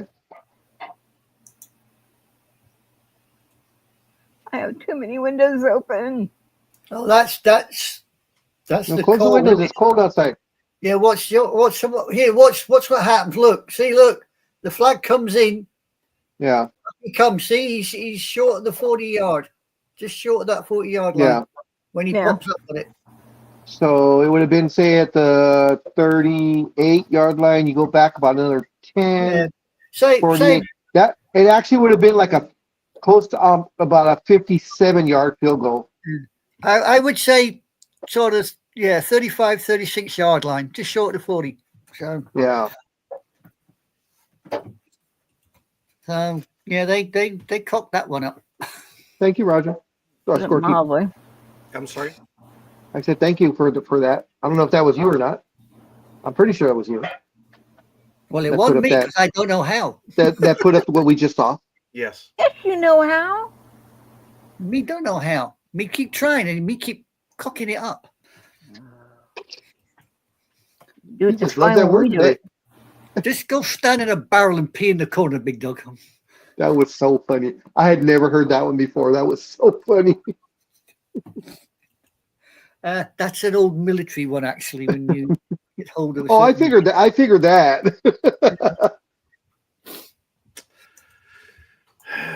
we It usually- started with the no holding calls in the Super Bowl in the 40 versus the 49ers. Yeah. I don't know. There's been a lot of this entire season. There's been so many calls that I don't know how the refs didn't call penalties on the Chiefs. There's been a couple of them that Yeah. out and out holding. While Mahomes is back there trying, looking for the open receiver way down, Mm-hmm. and his offensive line are holding like three different guys are all holding someone, and the ref standing like right there and eats the flag. I mean, he will not throw that flag. So, but that's the way of the game. You adjust your game. If you go in knowing that, hey, we're not going to get the calls against the Chiefs, then you play that much harder, or you change your scheme of how you're going to do it. It's just like a pitcher. If a pitcher is on, but he, the umpire is calling high strikes or a real tight strike zone or low strikes, you adjust your pitching. Isn't that right, scorekeeper? Yes, sir. Whatever the umpire is calling, you adjust it. The only thing that players ask for is consistency. That's it. Yes. If you're going to call that pitch 18 feet in the air, you call it every time. Yep.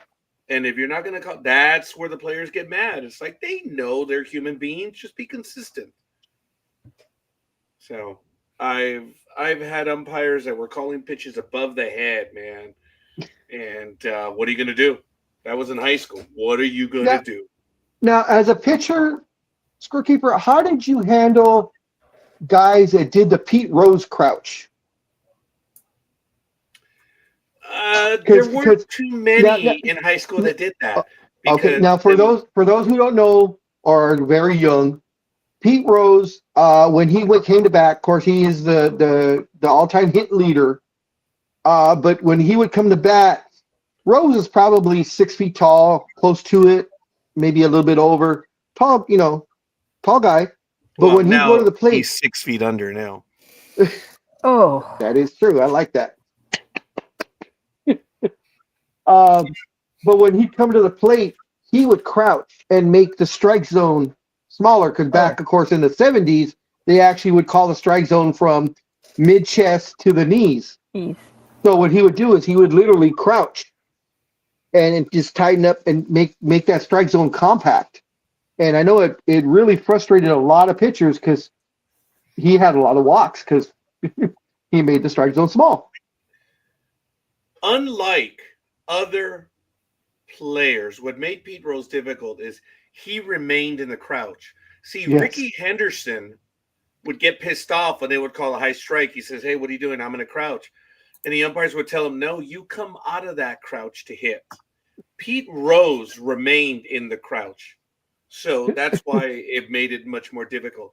Pete Rose didn't get the high strike called against him. So it was just more difficult. It's just, guys, okay. I learned the psychology of the game. What?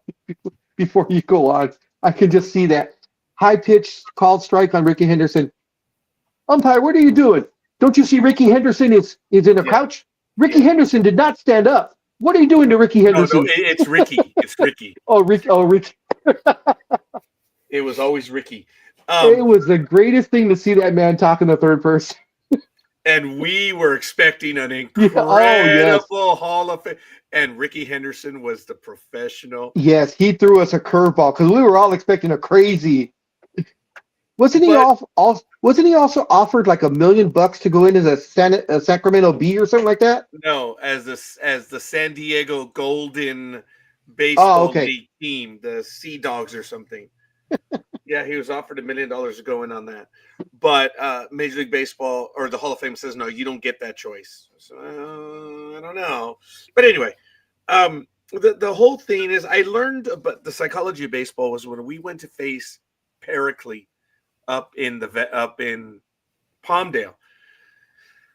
Yeah. And it was a practice game, and they had 40 players, and there were 20 corn-fed 20 corn-fed Husker giants that you're just looking at them like, is this a football game or a baseball game? And coach said, no, they're only going to put their best 9 on the field. That's it. And when you learn that, you're like, that's right. There's just a bunch of bodies out there. Their best are going to be out there like your best are going to be out. And that's it. Don't worry about it. And we learned that. And that was one of the psychological things. It's like, it doesn't matter how many giants they have. They're only going to put their best 9 in the field. It's not for you to worry about anything else. I was just going to say, it was great that your coach realized that, because I'm pretty sure it's pretty damn intimidating when you walk in and on the field and you see 40, like you said, Nebraska-looking guys, and they're all high schoolers. It was good. It was great that your coach was like, hey, doesn't matter what they look like. They're only going to put their best 9 on there. Everyone had a tell or a thing. Yeah. I remember the coach out here near Rio Hondo, the one that the field is on Colima. And I'll show you the picture of the field. The center fielder couldn't play deep. There was no center field. It was like a straight line. So the center fielder played right behind second base. The netting was like 400 feet tall, but that's neither here nor there. The coach did all of his coding verbally. There were no signs. You try to concentrate on that. And then Chadwick, the Beverly Hills kids, they played phantom ball. And phantom ball is when you warm up, your coach has a way of, hit it outfield, throw it infield, make the play. It takes about 5 minutes in your warm up just before. Well, what they would do is their phantom ball was this. It was nothing. And they would pretend to throw it. Oh, okay. I've seen that. Yeah. And the throws were perfect. It originated in Chadwick. And, our jokes were like, aren't all these $1 million households, can they afford a baseball? Now that was done for repetition and muscle memory pretty much, right? So that you just do it naturally. No? It was to try to get into your mind. Oh, okay. Oh, psych you out. Yeah, it was to psych you out because they're doing their warm-ups and there's no ball. And they're all acting it out. And we're just like, yeah, whatever. So when we went out, we did it. And we would say, this is how you do it with the real ball. Now, the teams were well coached. Don't get me wrong. They were well coached, but they would try to get into your mind. They try everything and anything. Now, we also played against a team. It kind of sucked because we usually beat the crap out of them. But they were the juvenile hall kids. And they were on a team of baseball. And don't get me wrong, they had some moments where they could play and stuff, but they were just a bunch of kids that were troubled kids. But we enjoyed playing against. We never gave them a hard time because we were, the high school seminary in Southern California. We had to play yeshiva. Oh my God! Before I was there, it got nasty because when they would visit our field,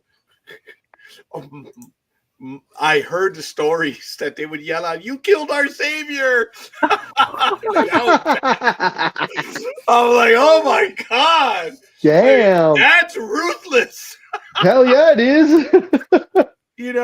And then when I was there for the 4 years, these were little kids, man, that they could barely play baseball, but they had a team and they would show up. But the mercy rule always took effect with yeshiva and with the juvenile hall kids. But their coaches would love to play us, and the teams would love to play us too, because they said that we were the only team that never made fun of them. We went in, we played ball, and they said you generally kick our butt, but you guys weren't dicks about it. And I remember that, and I've always preached that. Big Dog's heard me say, hey, shut up, don't give them reason to get mad. Don't poke the bear. Yes, there's a reason why that phrase exists. But anyway, if the bear is sleeping and you're up ahead, don't do anything to piss him off. Don't give him anything to grab onto to try and make that comeback.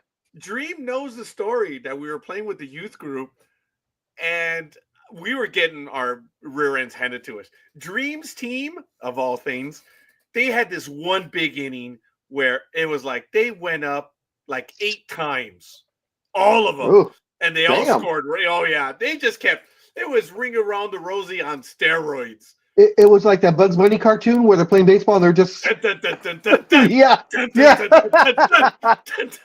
It was. They just lit us up. There was nothing we could do. It's just, and then when the inning ended, I said, so how many did you get? Dream said, 10. I'll take it.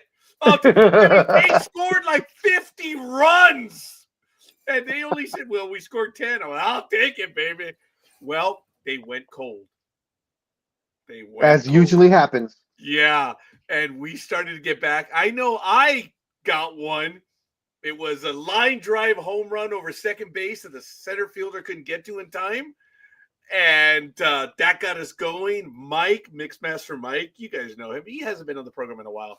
But he got a big hit and another. They just went cold. And we overcame them. And a bunch of the girls on the team started, yeah. And I said, shut up.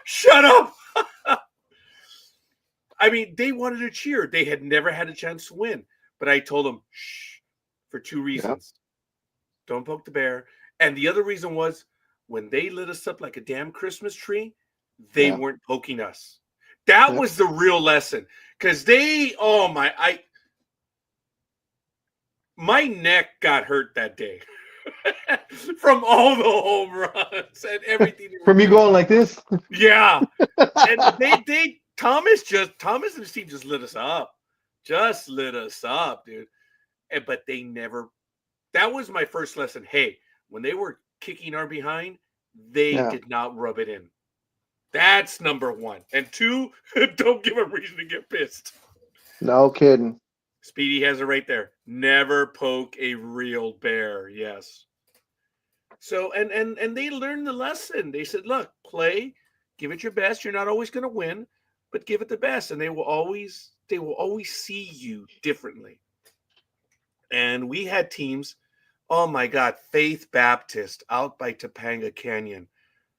Oh, I personally wanted to light those kids up. The people.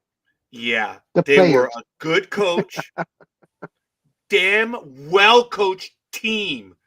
They were a good team, but the coach had a chip on his shoulder, and they're a good team, man.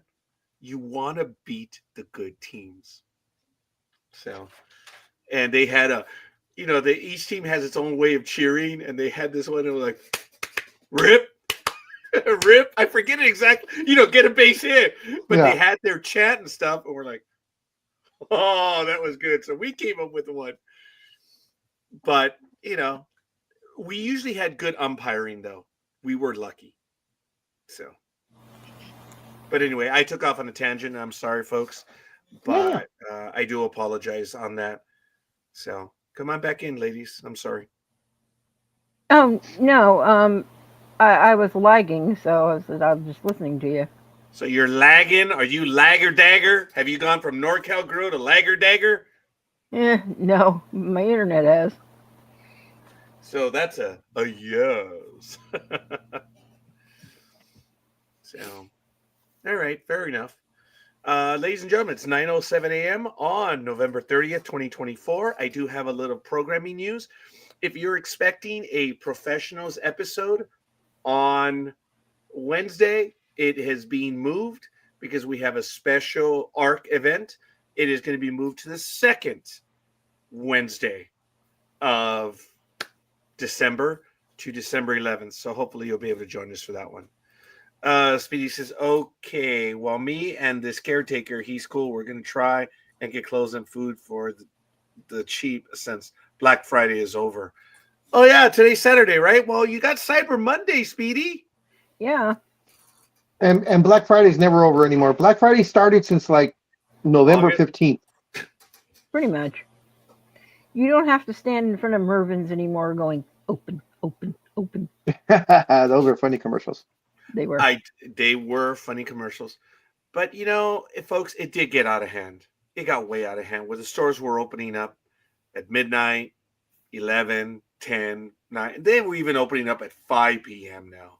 Well, remember it became it was like a running joke for a couple of years. Remember, it was Brown Thursday, Black Friday, and then Cyber Monday. Yeah. Because people weren't happy enough to go at 5 a.m. on a Friday. They were like, no, let's open up at 9 o'clock on Thursday. Everybody will have eaten by then, so they'll all come and shop. And look, folks, the only reason why retail did it is because people were going. Yeah, big time. And I was resentful of that because I was telling Gmo and maybe a classmate of mine that I remember working at Carl's Jr. and we would close at 3 o'clock on Wednesday. No, 3 o'clock on Thursday. Yeah, And we were out of the store by 4, which was great. And on Christmas Eve, I think we would close at 8, which was cool on Christmas Eve, but we were closed Christmas Day. I missed that. When Carl passed away, that Christmas Day stuff was gone. And of course, the opposite was for Thrifty Rite Aid, where they were always open on Christmas. No, Christmas Day. I mean, not a lot of places are open. We were like now there's a lot more open, but in the this dates myself, 80s, 90s, 2000, and 2010s. We were just a handful of retail stores that were actually open on Christmas Day. And we would have that mad rush in the morning for people getting those last minute gifts going to wherever they're going. And then once like 12 o'clock, 1 o'clock hit, it was a ghost town. We could run we could run 2 people with a manager and a cashier from like 12 to closing, which was 6 o'clock. But what was so awesome, it was a holiday. And if you had been there a little bit of time and you worked a regular week, that was 2.5 hours, baby. I'm sorry. You were paid 2.5 times. Yep, double time and a half. Wow, that's why everyone loved working Christmas. I did, because I was there for 2.5 years, and I got it for 2 years. That I got the double time and a half. I had no. Lucky you. Yeah. So. Yeah, minimum wage 2.5. Yeah, right. Yeah. Lucky me. I'm trying to. Well, let's see. Once I became a merchandiser, then we stopped working holidays because they didn't want to pay us double time and a half. But during my store time, see, I was 26 years. Let's see, it was like 12 years. So a good 15 years being in the stores. I probably worked, the 15 years, I probably worked 12 Christmases, maybe 13 of them. I think I only worked Christmas once or twice. All Yeah, kidding no. aside, because for some reason I would work. I actually got Thanksgiving off, which was surprising. That's the one that's the one they would give me usually. Yeah, and I got that one off, and then I would work Christmas Eve, and I would work New Year's Eve. And the only reason why I worked New Year's Eve because everyone knew I didn't drink, and they knew everyone else was going to be out drinking. So I always closed New Year's Eve, which didn't bug me. I didn't. When the manager would tell me, "Dude, you're the only one that doesn't drink in the entire store," which was funny. So I would close. But anyway, I miss my retail days. I don't want to go back. For the longest time, I always wanted to go back. I don't want to go back anymore. I'm done. I talk with my daughter Kathy because she since she works with the bail place, she's telling me all these stories of the people that call in, and I tell her I couldn't anymore. The climate has changed so much that you can't tell anybody back anything. I don't have it in me anymore to act nice. I mean, like here, anything goes. Now, I've always been like that, but professionally, when I'm in a store or when I have to deal with people, it's a whole different story. Mhm. I can put on the smile. I can put on, sure, I'll be more than happy to help you. The whole 9 yards. I don't think I can do that anymore. In fact, she just had one today. She said there was a person that was trying to get her daughter out of jail. Let's just say she was of Today? her or last night.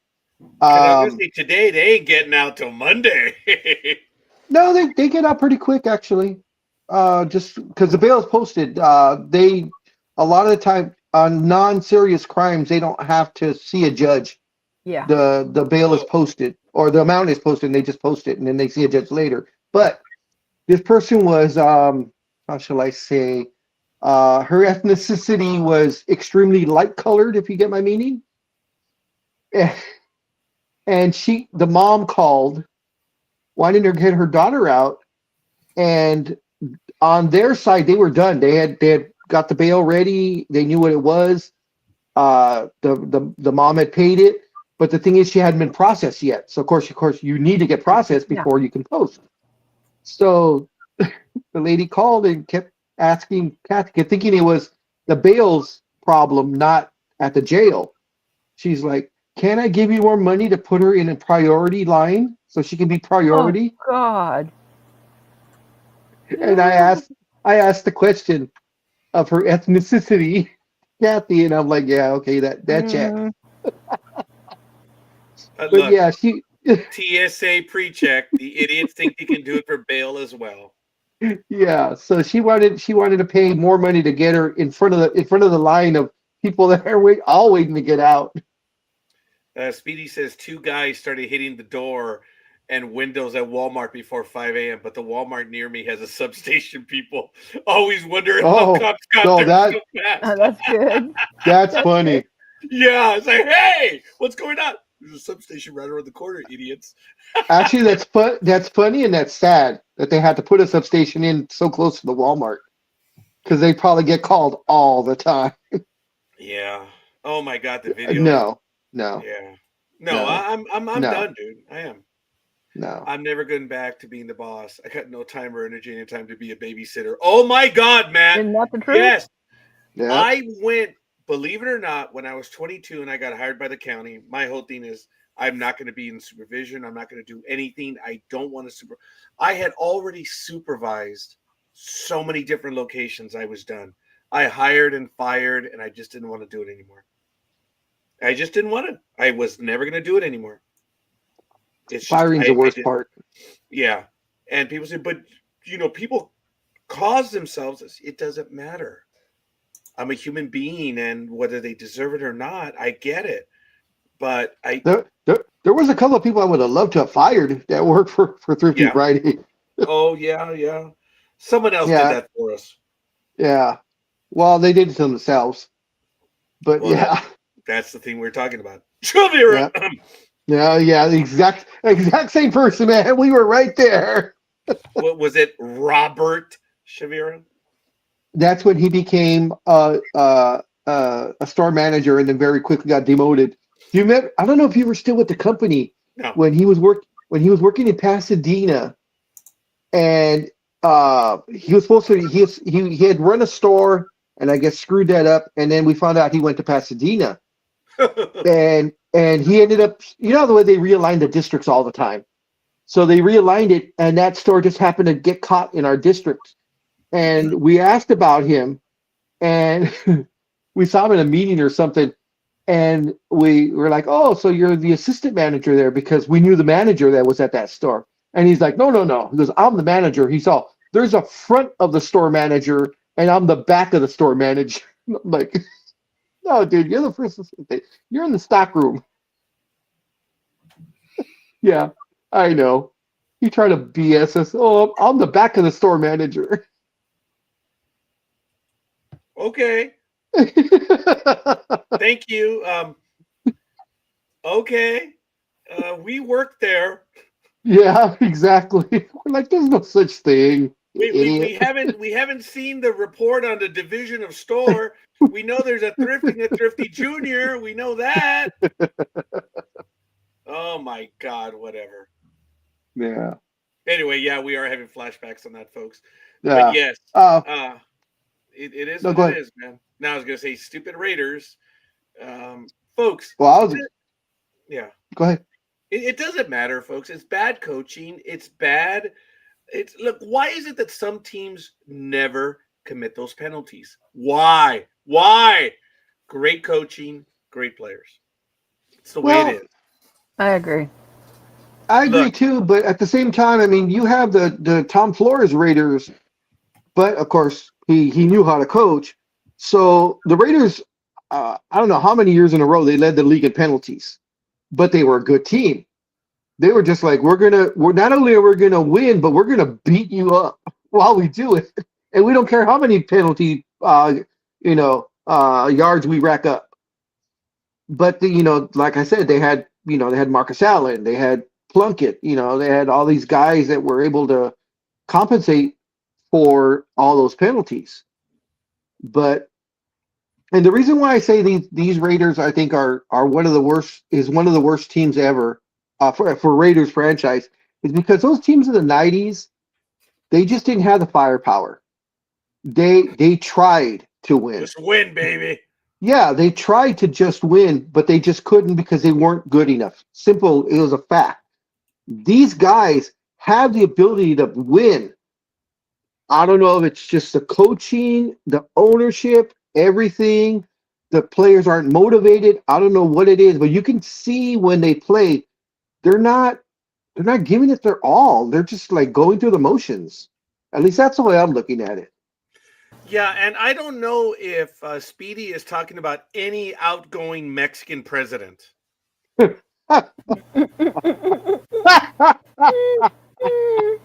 Oh. Speedy, I need Matt, you to clarify. they all the big CFOs, COOs, CEOs, they all steal money, dude. This one just got caught. This one just got caught doing it. Yeah, the CFO usually covers for the president and everyone else. Yeah, because exactly. He wants to have a spot to be president one time. So it is a strange thing there. But yeah, come on, Speedy. Let's see. Why did the Bears get so many penalties on Thursday, then that bad ending? Well, again, because they suck. Yeah. Speedy, the quarterback is supposed to watch the clock. That's number one. And you've got the coaches. Look at it again, guys. 30 seconds were wasted. And that was the coach. That was the coach. Yeah. Because Caleb Williams is the Bears quarterback, and he's a rookie, so he doesn't know, the ins and outs like a veteran should have. He should have realized that when the coach didn't call that timeout, he should have called the timeout on his own. he saw what was happening, and for whatever reason, they didn't do it. But at the same time, it's coaching all the way down the line, because I'm pretty sure the offensive coordinator or the other assistant coaches that are on the line can also call a timeout. So I don't know.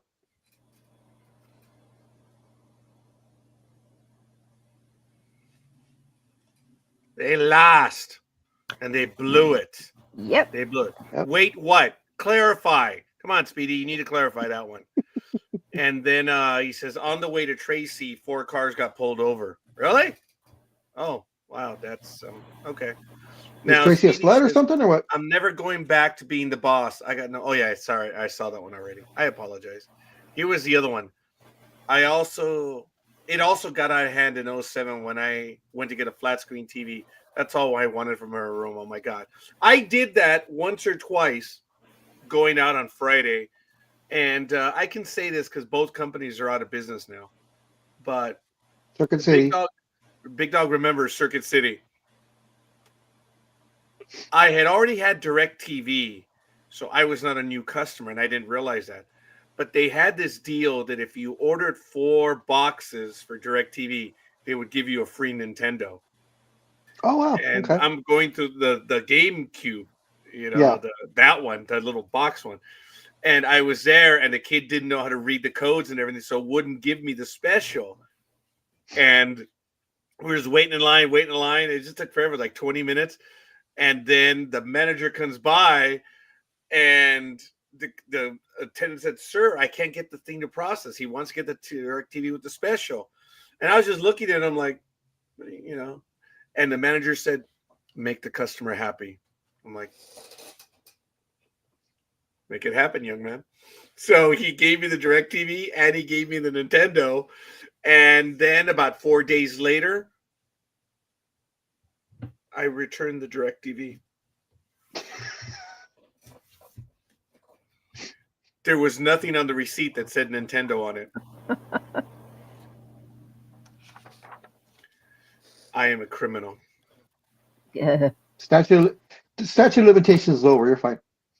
Yeah. I helped bring down Circuit City. I am not a good person. Say 3 Hail Marys and 2 Our Fathers, and you are absolved of your crimes. Oh, no, I am still paying for the crime. 31 years now. I'm still paying for it. So, anyway, it's all good. All good in the hood, so they say. So, what's the article that someone put in the chat room right now? Well, I know I had put one in earlier that was discussing the Bears firing the coach right after the game, but I think Anime Girl has one after me. Okay, you put in one after that too. And then let's go to the Jacksonville Jaguars. Anime Girl, take us down this story, please. All right. This story is why the Jacksonville Jaguars are the only NFL team never to have played on Thanksgiving. Don't know if anybody realized that. Well, they're pretty new. I could see that. Well, football on Thanksgiving is an undisputed American tradition. And this year, fans will once again be treated to a 3-game spectacular. However, it is another year that the Jacksonville Jaguars have been snubbed from a prime-time holiday game. They remain the only NFL team to have never played on Turkey Day. The Dallas Cowboys. I know why. I know why. Why? I know why. Because they suck.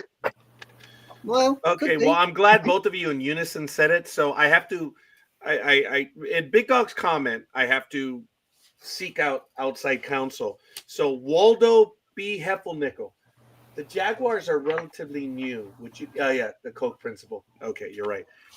Ladies and gentlemen, anything new has been established by law in the United States as being 1 month. Anything after that, you're no longer new. That was actually established in the Koch case. Excuse me. Is How 1 long- month. Excuse me. Wow. How many seasons have the Jags played? Since 1995. That's really why I was going under the big. I'm like, Oh wow, they're relatively new. I have, see, all kidding aside, I didn't know they'd been around that long. Yeah. Really, Jags have Wow. existed for 30 seasons. That's why when he said Yeah. relatively, Wow. I mean, 30 seasons they have existed. compared to other teams, they're relatively new. well, That's why. are they one of the newest teams? Then let's Yeah. put it that way. They're the last two that got in, right? Well, see, then I'm kind of right. Here we go. They're the newest. They're the newest. Yeah, they operate in the fourth smallest city in the NFL, beating only New Orleans, Buffalo, and Green Bay, and have made the playoffs just 4 times in the last 24 seasons. The NFL has therefore chosen to take their Thanksgiving games elsewhere.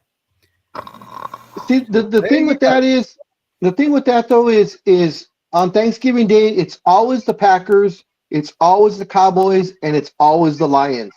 Who Well, they play that's is what not- changes. Those that's are the not three that. I'm sorry. Yeah, it's not surprising. The Lions started hosting Thanksgiving games in the year 1934. Mm-hmm. The Cowboys joined them in 1966. Right, the year I'm born. There you go. So there you go. Yeah, but also look at the track record. Who Yeah. would you rather watch when your whole Exactly. family's gathered together and enjoy watching football on this day? Would you rather watch a team that is one of the lower ranks losing teams, or even if these guys were, just brand new into the thing, if they're coming off hot and they've got a lot of wins under their belt, wouldn't you go with them versus something else that's losing and Yeah, has but a then long again- winning streak of losing? Yeah, but hang on. It's Thanksgiving. Don't you want to have a good laugh when you're watch it when you're having Thanksgiving meal? No, No, Well, we my want- family no, we- wouldn't end up we- laughing. we- Thank you. we want tradition. Thank you. Tradition. And maybe a turducken or two. No comment. Why are the Cats snubbed? Money. Sorry, Lukey, didn't see that one. But Yeah. yes, it's the Carolina Panthers and the Jacksonville Jaguars were enfranchised back in 1995. How funny. So there you go. And in 96, the Cleveland Browns franchise was deactivated and the Baltimore Ravens were enfranchised. Isn't that the famous? They moved out like on a Friday night. No, I think that was in 1980 something. Or was that the Colts? That was the Colts, right? Yeah, I think that was the Colts. I think that was the Colts. Yeah, you're right. That was or the Ravens. No, the Ravens came into play later. But it was the Colts that packed up in the middle of the night, which was one of the funniest things. Yeah. Now, Houston Texans came in, I believe, in 2002. I don't think they were the only team that came in, though. I thought it was. They did come in alone. They did. Yeah, and then the following year was another team, I believe, or 2 years later, something like that. No, So I remember actually, we were no. uneven. Houston is the last team to come in. Okay. I had forgotten that they were uneven. Yeah, Houston was the last one. Wow, that's crazy. Because we've only had realignment ever since then.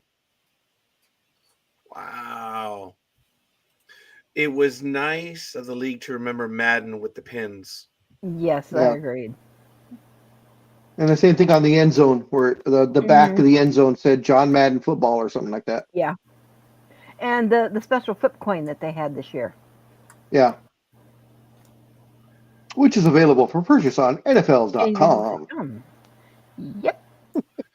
So I guess it was in 2001 or 1999 when the Browns were reinstated. I think it was either one of those 3 years, 1999 or 2001, when Cleveland returned. And then you had the Houston Texans. Wow. I always There you question the fact is, do you think had the Browns not been reactivated, the franchise, would the Texans exist right now? Because Well, I always felt I think that it's I was the other way around. well, it was the Browns first and then the Texans, right? Because I always feel that they brought the Texans in to even it out. So what I'm saying is, if the Browns never got reactivated or became a team again, would they have even thought about bringing another team in who became the Texans? Well, okay. That being the case, they were uneven. It was only a matter of time for the Texans. And remember, they paid $1 billion just for the rights to get into. Remember that? Yeah, that's just for the chance of getting it. That's crazy. $1 Non-refundable. billion. Non-refundable. And that's what that was the entrance fee to the league. Isn't that crazy? Yeah. Absolutely unbelievable. I And remember that's LA was a yeah. prospective city, Yeah. and I remember we that. would not pay up. And I'm so happy because of it. We did not pay up. And look, Kroenke, he built his beautiful stadium. It's all his. All his, baby. Whatever he earned, that's his. I have no problem with that. Scorekeeper, the Intuit Dome, which of course sits on the property of SoFi, was that like sublet out to Balmer or It's is actually south of. It's not on the property. I thought it was I thought it was like one corner of the parking lot from No. where the parking lot extended. Okay. I Google Man or Google Map Man will come out right now and show you guys when I get over there. No, remember it's huge, the complex right there, and you can Yes. see it from everywhere. So look, folks, here it is. There's the big mall right there that did not lose any ground. This is SoFi right here. Here's the Forum, now called the Kia Forum. And then you have, I forget what is right here. There's a theater, there's a retail complex, but here's the Intuit Dome on the south side. So it's across the Yeah. street. Okay. And remember, the land that was involved, well, we talked about that I over remember. the years. Pan back out again a little bit, please. So, yeah. Oh, okay. No, not that far. a little bit in. There we go. When Oh, okay. I get it. So where do they park at the Intuit Dome? There, or is there like a parking structure or something? Or I actually don't know. I really because don't that's know. a really small area. I mean, as far as for parking would be concerned. Oh, here it is. The Intuit Dome. Oh, okay, there it is. Yeah, I see it. So you All can right. walk across. Oh, and it said Skywalk. Okay. All righty. Now, there's talk. Actually, I think it's going to progress. What is it? But Century and what's that cross street? that's Prairie. Okay. Prairie. Yeah. Century and Prairie. Okay. See, you could have 3 major events all at the same time. And it happened. Yeah. Well, remember where everybody was playing the World Series, the Lakers, the Clippers, everybody. Yeah, you have the Forum here, SoFi, and you have the original Hollywood Park was like near this end. Yes. This was all Hollywood Um, Park, actually, the raceway for the horses. Yep. Raj, on the 42, which is just above the Forum, Yeah. I don't know if you can zoom. So is the Sizzler still there across the street? Yes, Remember it that is. Sizzler? Yes, it is. Oh, there it is. It's going to open in an hour and 25 minutes. Oh, that is hilarious. Dude, I'm glad they didn't get lost. or I destroyed. believe that Sizzler survives because of Oh, this yeah. thing. Could you Yep. imagine hitting the all you can eat and then going to an event? And I see that I'm glad they had the cemetery because I'm pretty sure they want that land. Yeah, well, But that would be city owned, right? By the city of Inglewood? the cemetery? Yes. No, it's privately owned. Oh, okay. Yeah, it's privately owned. I forget who has it, but that's a big cemetery on the west side. Uh-huh. Yeah. And then you have LAX. There it is. LAX. Yep. Anyway, but that's where it is, folks.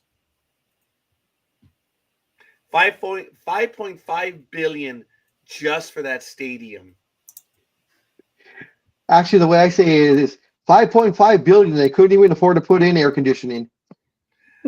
Yes, that's right. because it's open air, folks. Yeah. A lot of people don't get that. It's open air. Actually, I might be able to show a picture of it open air. Well, there it is. Yeah, check this out. Have you ever been inside it, Scorekeeper? No. Okay. I am not one with the means. Folks, look, see, it's the roof is just covering. And the Yeah. stadium, the field is actually in, not underground, but it's down there. It's like a And- sunken basement in essence. Yeah. It's open air, folks. Yes, thank you, Jay.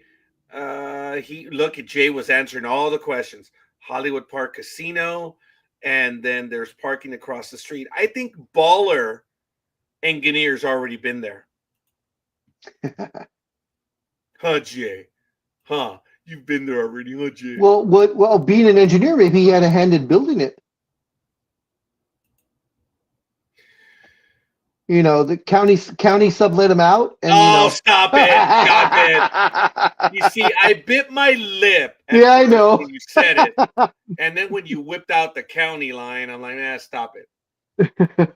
Oh, look, here's a view, folks. Here's a grandstand. See, these are the seats right here.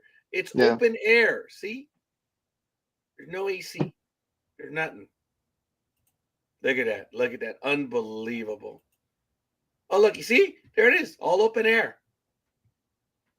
Your major point scorekeeper. No, as dull as it is, I've not done so yet. How much longer would you like the microphone and the soapbox with all the intention, aimed at you? Oh, I forgot you're you. It will be Doomsday. Oh, shots fired. Me? Take shots at him? Never. Matt says that he saw Jay's video from yesterday. I think very cool. What was your video, Jay? I missed it. Yeah, it's got to be a toe picture. Oh, I'm not putting that on.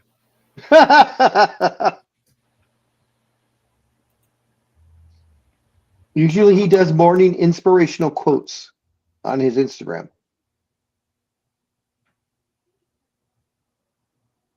Sorry, something showed up on Instagram. The Dixon sisters. They're doing some sort of stupid routine. Who are the Dixon sisters? I have no idea. They just showed up on my feed. Well, they showed up on your feed. They must be very young and very beautiful. Yeah, they are.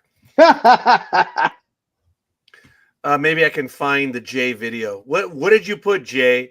Private contractor? Well, of course, Jay. Yes. Okay. Let me see. Jay. Jason, happy always. What Yes. a pretentious stuff. Oh, shit, I'm still on video.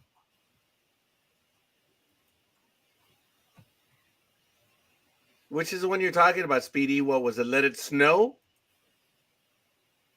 Oh, this was 13 hours ago. Is that the one you're talking about? Oh, I saw that one.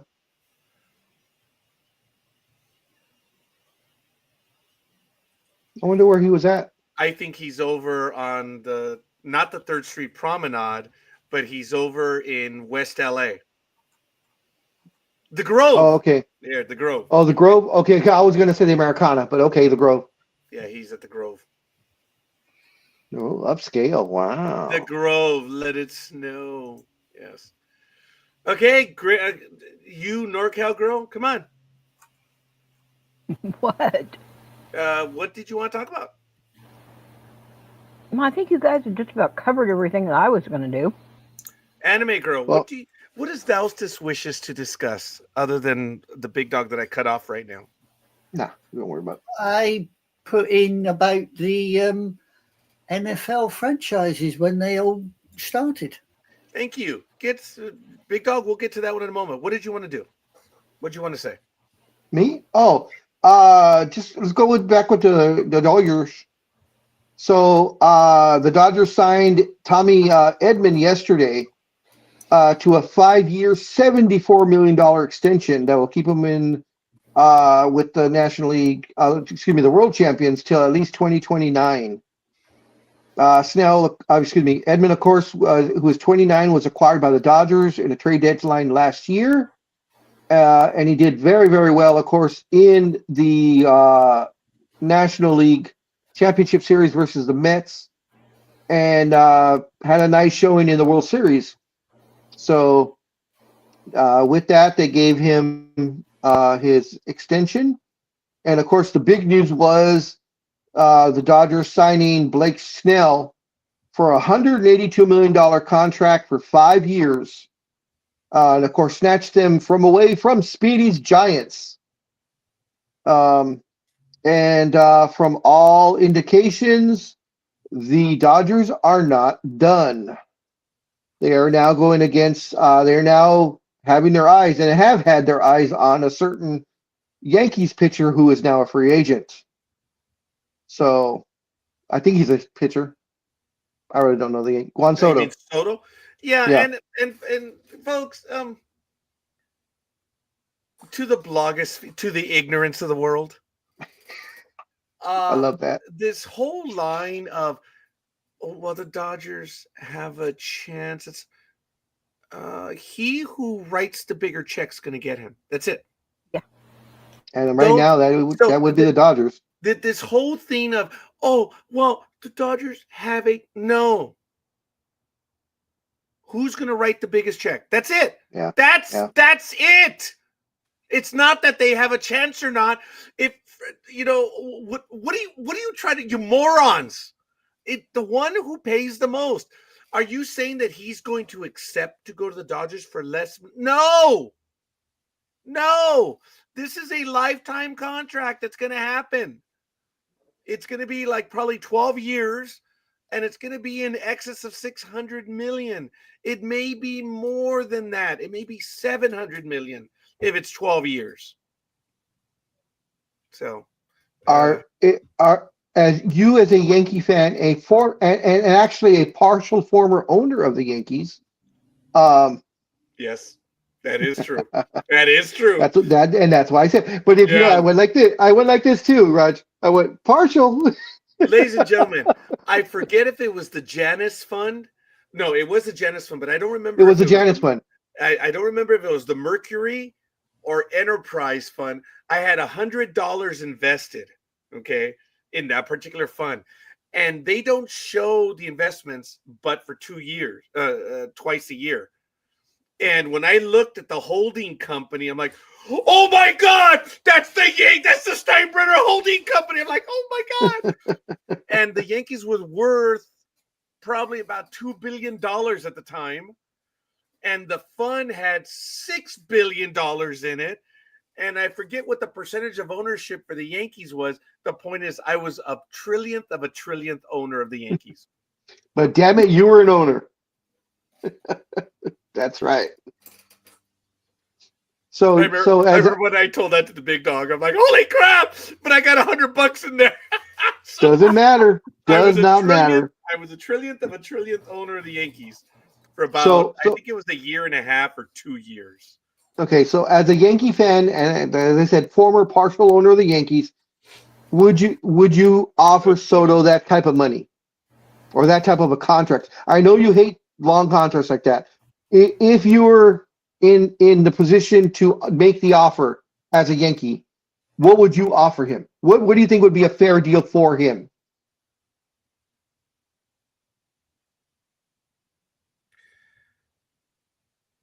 How much did the Dodgers offer you? All right. I mean, you already love it here. We'll give you an extra $10 million signing bonus. We'll match the Dodger offer and $10 million more. See, my thing though, just like with you, So yes, a 12-year contract, I would not. Those have it's worked out maybe twice in all the contracts, the extended contracts. I didn't hear when you asked that. I would offer him. Remember, 7? I've always said Yeah, I will I offer know. more, but he wants a final contract. So if that's what it demands for he's a generational talent. Yes, There's he no is. doubt. He's is. performed year after year after year. So I would be willing to offer him a 10-a-year deal and Or- more money up front. So Okay. my offer could be 800 million. I don't know. I don't know, but I would ask, how much does the Dodgers offer you? And I said, dude, look at the team you have around you, man. We are going to build it around you and Judge. How many more years did Judge just resign a contract? Or Oh yeah, he has Yeah. like 7 years left Oh, okay. on his deal. 7 or 8. Ask the Giants. Yeah, I'm pretty sure as soon as I saw Snell signing with the Dodgers, I'm like, oh, Matt is not going to be happy.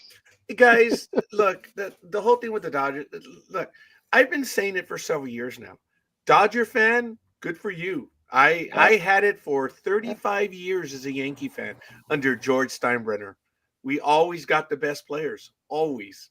And Well, now that was because of you're George. enjoying it because of George, not his son. Nope. No. Just like Al Davis, we had a winning team, but his son takes over, and all he's known for is dating that 25-year-old, 24-year-old girl that he's dating. Oh, here we go. Okay, guys, I'm going to get ready to go out. Yeah, they stole Snell from my team. I might get in and out today for lunch. I need a double. All right, that's right. I agree, Speedy. I agree. Good for you. Speaking of in and out, I'm sorry. I was totally mad when I read this on Thursday. Oh, people are And stupid. the article came out, and they rated the top fast food chains in California. In California. In-N-Out has been number one for X amount of years, a lot. Yeah. 5, 7, 9 years, whatever the hell it's been. They're now third, according to this magazine article. Number one is McDonald's. Oh, give me a break. Number two is Taco Bell. And then, Taco Hell, you mean? yeah, that's what I call it, Taco Hell and Hell Taco. Those are the two, Del Taco and Taco Bell. No. And then In-N-Out is third. Who wrote? Nope. It's you know what? Big I don't know who wrote it. I All don't know who wrote right, it, but it's a food magazine of some sort. Yeah, whatever. Okay, time Yeah. out. Editorial. I'm not going to waste my time. I'm not going to waste my time on that. You were trying to figure out how to word it but still be Without nice. swearing words. Yeah. I actually was like, okay, you can't use those 4 words. I'm not going to waste my time. That's stupid. Look, folks. Yeah, I totally agree with that. Ladies and gentlemen, McDonald's has a place. It does. Yes, it does. For decades, folks, no matter what, you see a McDonald's, you knew what you were going to get. And you knew it was going to be fairly quick. It Yes. was going to be. You could go into, remember? Oh, Did yeah. anyone ever go into you know where I'm going. Did anyone go into a McDonald's in the 80s and 90s and the lines during lunch were like Yep. 10 deep and there was probably 10 across? Remember that? And yet you were still out in under 10 minutes. Yeah. The food was hot, ready to go, and it was amazing. McDonald's even said, we're not meant for everyday food. It was never meant to be. McDonald's was quick, fast, and actually inexpensive. Yes. McDonald's was, you could be driving on a roadway and you see a McDonald's, you're like, huh, you know what you're going to get. Yeah, nowadays it's cold, crappy, and you have to take out a loan to get it. Thank you, Lethal Migraine. Taco Bell is the best tasting science experiment food there is. But again, you know what you're going to get there. They were never meant to be, not even eaten once a week. Yeah. They were meant for when there was nothing else. Well, McDonald's is like you said. It's fast, it's quick. It's not the best in the world, but it's no. But it wasn't the worst either. McDonald's was great, especially with kids. You had your Happy Meals and all that stuff. It was quick and it was fast. Taco Bell, that's college kids food. Everybody lives off of Taco Bell. Yes. The 3 a.m, they're drunk as hell. They're coming. They're trying to sober up, and they go to Taco Bell and order. They order like 40 40 tacos, 7 burritos, 10 chalupas, and it's only like $12.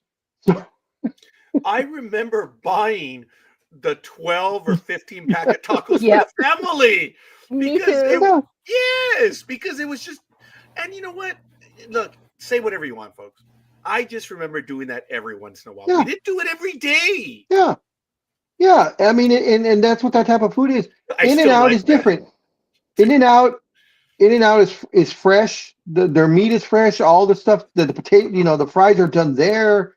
The tomatoes and lettuce and everything else, it's all brought in fresh almost daily.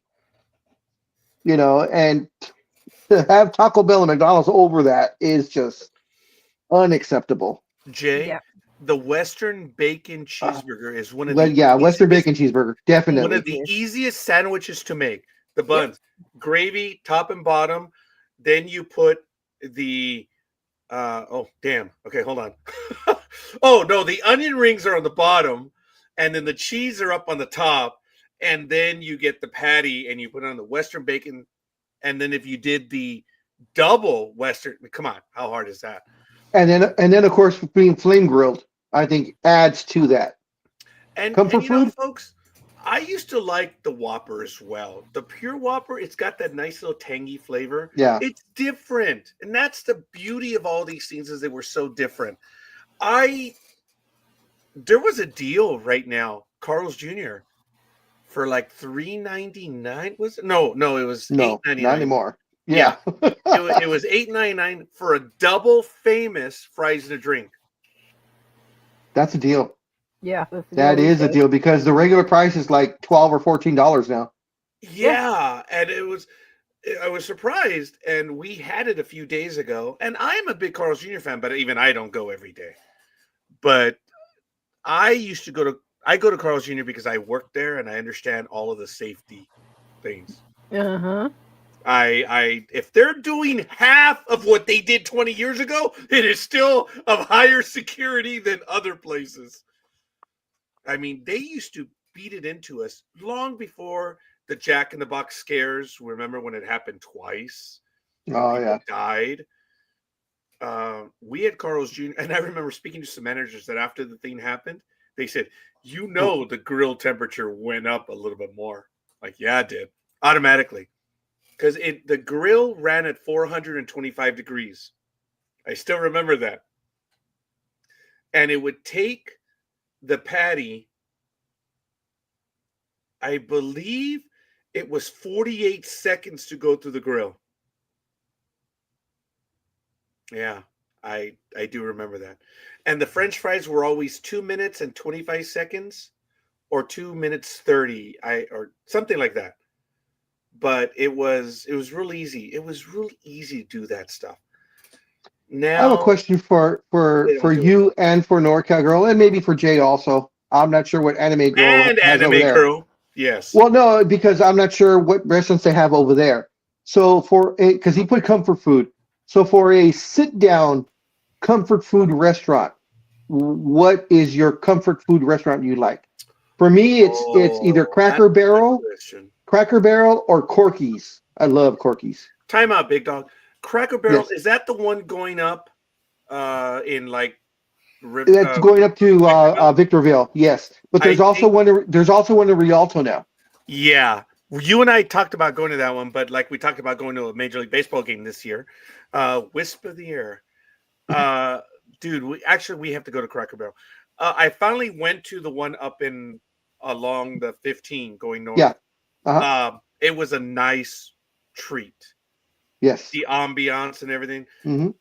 Peter, Marin, George Garay, and I had to drive my sister the Audi Q5.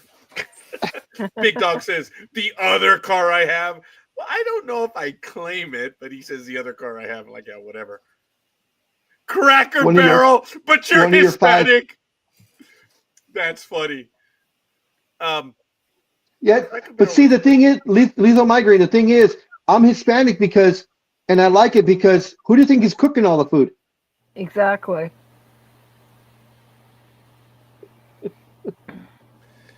Can you? Oh, well, okay, guys. The funniest thing is, and we found it to be true. If you went into an Asian restaurant in Los Angeles, all the cooks Yep. were Hispanic. And then, much to my shock, there's Speedy Burrito having nothing to do with Speedy here. The Speedy Burrito right there in Commerce. We walked in, And they're all Asian. They were Asian cooks. I don't know Roger, you don't know how many restaurants I've walked into where you walk into the Mexican restaurant, fast food, whatever. And everybody back there is Asian. And then you walk into the Asian place and everybody in the back is Mexican. Yeah. It's Tell me the races don't hate each other. Tell me they don't. I'm exaggerating. Cracker Barrel, but you're sorry. yeah. So NorCal Girl.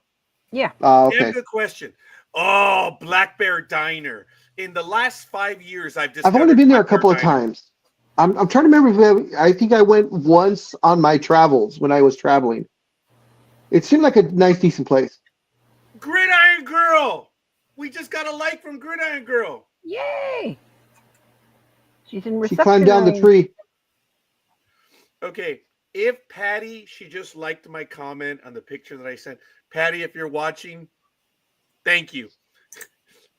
My wife's not scarfing on the pozole, but it's a great picture of Maggie showing that, that she's having the pozole, which was really great.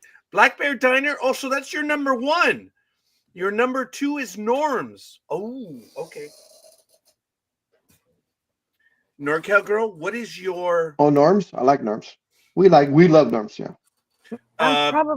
Yeah, Big Dog and I have hit Norms often. Go ahead. I'm sorry, NorCal Girl. I'm probably tied. Okay, I understand you're into that stuff, but we're talking about food. No, honey, that's chains and whips, but that's a whole other thing. Don't get him excited. NorCal Girl, go. Spaghetti Factory is probably my number one, with a very close, probably almost tie. Red Lobster. I've never been to the Spaghetti Factory. It used to be amazing and was cheap and a ton of food. Now the economy has gone up so much, it's almost just easier just to do it at home, even though it's kind of nice to go out. It is the same stuff that you would do at home, but to have somebody else do it and clean it up. Yeah, of course, yeah. I've been wanting to go because I know the one down here in Redlands. I'm not sure if they have them in all of them. You could tell me since it's one of your favorite places. The one in Redlands has like a trolley car. Yes, the trolley where car. you can. Oh, so they do it. Okay, Yeah. I wasn't sure if it was just that one or all of them. No, and it's normally a special treat if you go there on a special date with somebody. To take them up into the trolley car. Yeah, see, I want to go with my daughter and her husband and my grandson because my grandson loves trains. So he'd like it. He'd like it. It's yeah, and cute. he's 4, so he'd really like it. Of course, Lethal Migraine did say he'll only go to a Mexican restaurant with Mexicans cooking. They're not that difficult to find, but it's kind of funny. Norm's is great. And folks, for those of you that were following me on Facebook, you know that I had a lot of medical exams this year on the west side of LA, and they were usually early in the morning. So for me to leave for a 9 o'clock appointment, I leave at 7 in the morning, I'm dead. I won't make it in 2 hours because of the traffic rush. So what I would do is I would leave at either 4 or 5 in the morning, and I would drive on over and I would go to the Norms on La Cienega. And news broke this week that a Raising Cane's is going to go up there in 2027. The lease expires. In its place or what? Yeah. Oh, okay. And that's surprising because Norm's usually does very well. So I'm surprised that they're closing it down. Well, the lease expires. And they wanted a ton of money for it. Well, La Cienega and so. Anyway, that Norm's that I go to, it's one of the back at Hollywood. Yep. Have you been to that one, Jay? Because I always get there at about 6 or 7 in the morning, and it's jammed. But there's always a table. Doesn't matter. You'll always get it. Parking is not that much, but it's still a lot, and you're lucky if you get a parking. And I do go to that one whenever I had an appointment on the west side. And I'm glad I've been going as much as I have because it's going to close down eventually. That's a shame. That is such a shame. It is. But it's because Raising Cane's is going to take over, and they're going to create. Allegedly, they're going to keep the 1950s retro stuff. I'm like, yeah, whatever. Not Raising Cane's. I don't see that happening. Do you like Raising Cane's? I've never been to Raising Cane's. I found this on the web. Mind your own business. I'm glad you found it on the web. Oh, you heard that? You heard? Yeah. She's nosy wench. I like Raising Cane's. I think it's really good. It's very simple. Because all they do is chicken fingers and fries. That's it. They don't do anything else. Look at that buff old body.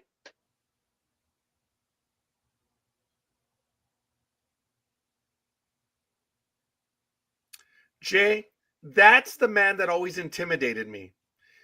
But now that I found out that I'm 2 inches taller than you, you just don't intimidate me anymore, pal. You just don't. Sorry, Jay. Go to Carney's for hot dogs while sitting in a train. That's interesting. Oh yeah, I've heard of that. But yeah. Anime Girl, what is one of your favorite destinations? Oh, Lethal Migraine says Raising Cane's is delicious, but they've raised their prices so Yeah, damn much. no kidding. Yeah. In the last 2 years, I would say at least 50 to 65% the prices have gone up. Anime Girl, I'm sorry. Let's have a think. For a quick, if I'm in a rush in the morning and I want a quick something to eat, I will go into a shop called Greg's over here. They quite well known.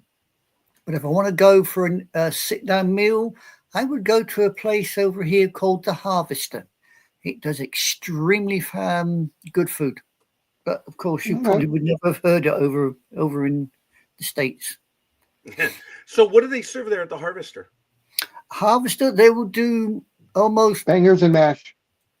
They do all sorts of cooked food. They'll do roasts. They'll do grills.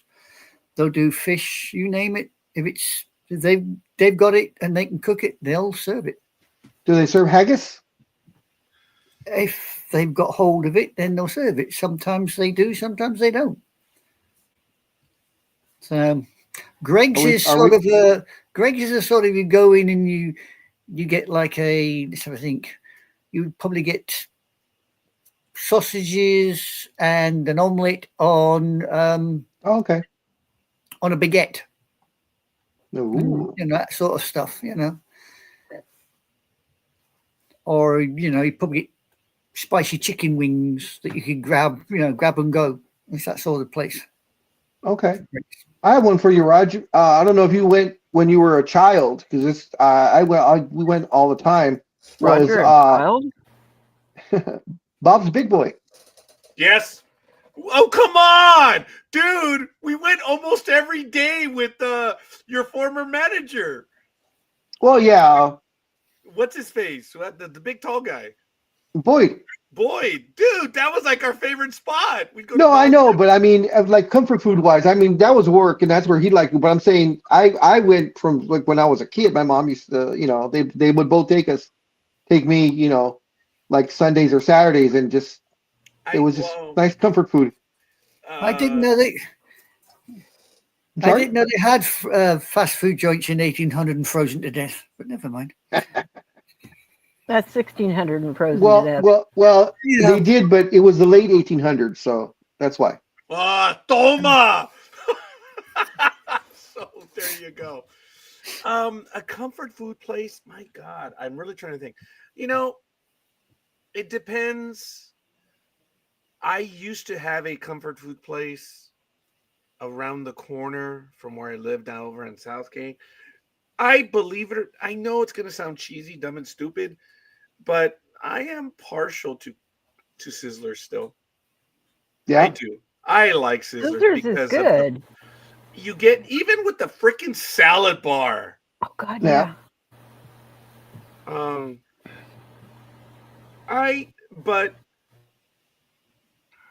Because I do like variety in the stuff. You know, believe it or not, another bit of comfort food. It depends on the real mood. There's King Taco, there's Tommy's, and believe it or not, I'm gonna get everyone disgusted right now. Is Wiener Schnitzel, baby. The chili dogs. I'm sorry, just the chili dog. That's comfort food, the chili dog. Too salty. I guess it's comfort food. No one ever said it was healthy. No, I mean the See, taste the way- was too salty for me. Didn't like it. The way you feel about Tommy's is the way I feel about the hat. You know what? I kind of forgot about the hat, but I'll go to Tommy's in a heart. The reason why I go to Tommy's is because those souls in there. No one goes for the hat, and I'm disgusted by that. So, but they'll go for Tommy. I mentioned Tommy's, and if we lived closer, we'd go. Oh, Zanku chicken. They're all gonna hate me now. Is Zanku that like an chicken. Asian or Indian? It's actually Indian Lebanese. style? It's Lebanese. Oh, okay. That's another place, Big Dog, that you and I have not gone to. But they opened up the closest one, I think, is Pasadena at 28 miles from me, or Ball Road in Anaheim, which is 27 miles. They're equidistant. And of course, Jay's going to say, no, they're not equidistant because one's 27 and one is 28. The one thing I miss as far as fast food comfort is a Okay. true original A&W's. Oh my God. Oh yeah. We heard a comment in the Oh, background it was for my the sister. A&W. Oh, It was my sister. It's like I mentioned that. Would you have her join us? And I'd like to She's hear. literally getting ready to walk out the door and meet her husband. I'd love to hear her opinion on A&W. He wanted to hear your opinion on A&W. oh, they were the best. I loved them. I loved their burrito and their root beer floats. Did you Yeah. catch Oh, that? of course, the river floats. Yeah. Oh yeah. I got it. Yeah. Uh, Okay. as far Thank as I you. know, Thank you. as far as down here in Southern California, I only know of two. There's one on Imperial and Beach, or Imperial and Harbor in La Habra. Really? Not La Habra. That's not La Habra. Ooh, that got me going right now. Sorry. I know it's on Imperial. I'm pretty sure it's Imperial and Beach, and the other one is in Morongo. Either the stop before Morongo or the stop after Morongo. There's one on Highway 38 on the backside going up to Big Bear. That's Okay. the only time I ever saw one. It was crazy. I didn't know about that one. Yeah, I know the A&W on Imperial and like I said, I'm pretty sure it's Imperial and Beach. Let me see. Let me look that up. Well, I thank you for having her comment on A&W. Have you been there, NorCal Girl? Have I been to A&W? Yeah. Yeah. Yeah, that's why she mentioned it. To deliver stuff out to the cars. Really? Yes. That used to be. I was raised by my grandparents, and I went to a private Christian school, and my grandmother always used to allow me to play hooky on occasion. And right at the bottom of the hill was one of the old original A&Ws when they, have the skaters come out the whole bit. This is back when I was still in elementary school. And that's the thing that we would do is we would go there, she'd sneak me out of school way too early, like hours early. And we'd go there, we'd have lunch, we'd have a root beer, and we'd just goof off the rest of the day. That was our thing. Dude, the A&W right by us in Laverne is permanently closed. The one that you're talking about is permanently closed. Oh, so they closed it. Okay. So that they just barely closed that in within the last 2 or 3 years. The one in the valley, it says A&W Seafood Restaurant, which I don't think is No, the that's same. different. No, That's it's different. not the same. The only other one, dude, is the one that I'm thinking about on Highway 38. Yeah, the one in Menatone. I see it. I see it listed. Now we have several. I don't know if you guys Mentum. have them down there too, Oh, but we what a have frick. several that are connected. Yeah, you're right. No, I don't. There's no A. I'm listening. I'm sorry. That are connected to KFCs now. They're a joint thing, but that to me is not your A&W. That is not the old original. When you sit down and they had the little games that you could sit down and play and the whole I've bit. never been there.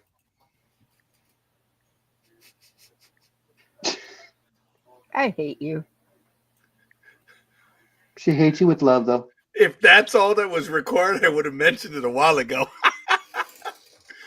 Oh my God. I've never really been there. I haven't, but I saw it on the 38 out there, and I think I'd like to go because it looks like it's the only one left in Southern California.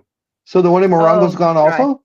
I don't see that one in Morongo. It's probably in Oh, there. wow. It's just not listed on the map. It's Okay. probably there. Let me see if I can find it. Because like I said, it's do you remember by Morongo is the what is it, Highland Dates or Hayland Dates or whatever, the place that sells all the nuts and fruits and stuff, the dried fruits? It's like right next to that. Jay might remember because he likes casinos. Is he a casino man? I don't know. He likes casinos.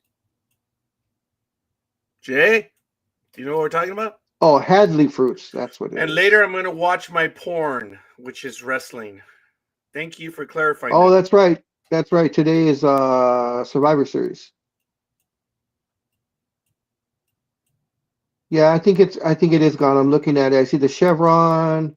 I see something called soft serve ice cream, Crazy Coyote tacos. It may be gone now. That's sad. But I used there to like is that an place. In-N-Out at Morongo. That's funny. Morongo's the place. Yeah. Yeah. Yeah, Oh, I see the In-N-Out, Panda Express, Starbucks, Taco Bell, Jersey Mike's. I like Jersey Mike's. Haven't been to Jersey Mike's yet.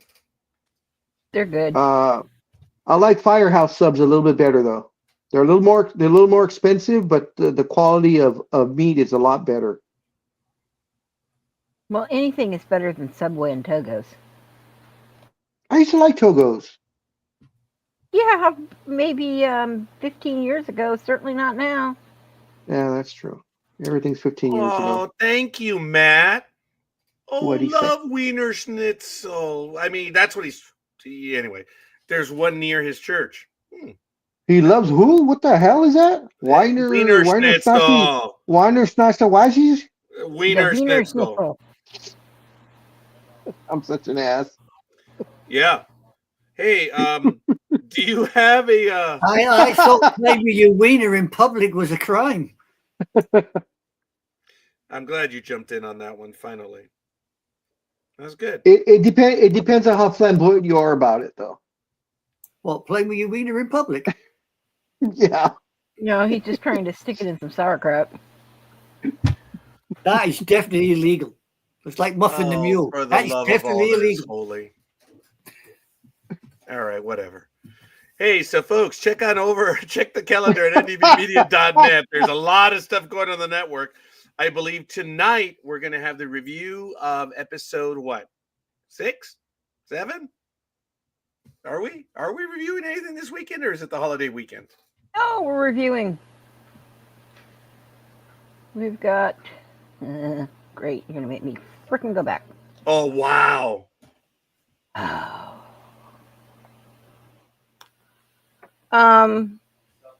You didn't say what episode, but yeah, it's season 5 of Lower Decks last season, but it doesn't say on the calendar what episode it is. It But doesn't I matter. think Okay. it might be 7. Yeah, so we're going to do that, and then I will be on later on tonight if anyone wants to join, and then I don't know what it's going to be. I always make it up like 3 minutes before I go live anyway. So, just kidding. I always have an idea, but I'm just making fun of that.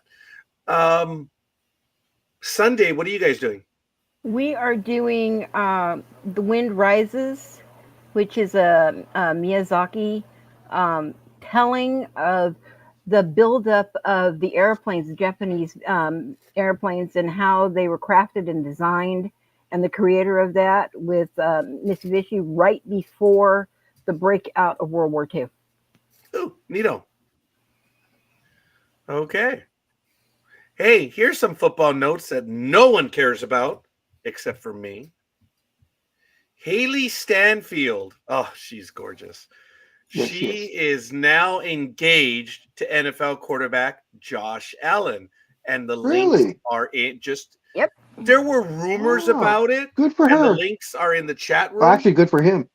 Yeah, good for him. Yeah.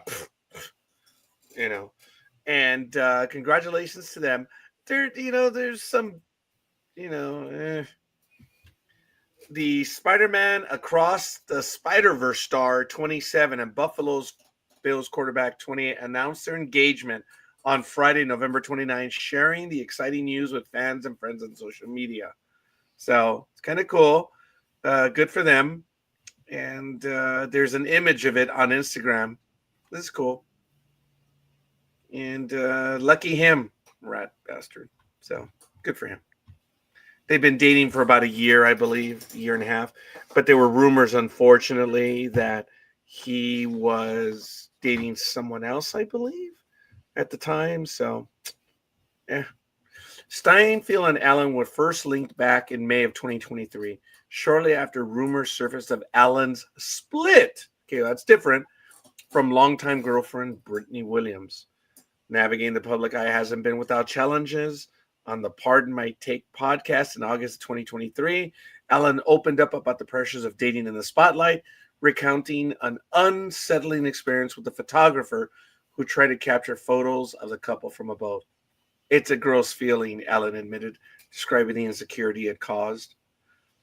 I didn't know this, but Daniel Radcliffe, who was of Harry Potter fame, for the longest time wore the same clothes out in public. Yes. That would kill the photographers because he's wearing the same thing. Taking a picture again of him. They're like, oh, no, he already wore it. So he would kind of defeat the paparazzi a bit by wearing the same thing in public. That was kind of funny. That was really cool. Pretty decent thinking of him to figure that one out. Pretty angry. It was good. Yeah, lots of my friends and others are engaged to get married and stuff. I'm still last. Come on, ladies. There it is. Our own Speedy. Hey, Speedy, join me at 9:30 tonight. Dating and relationships in 2024. Yeah, how not to pick a girl up. Question, did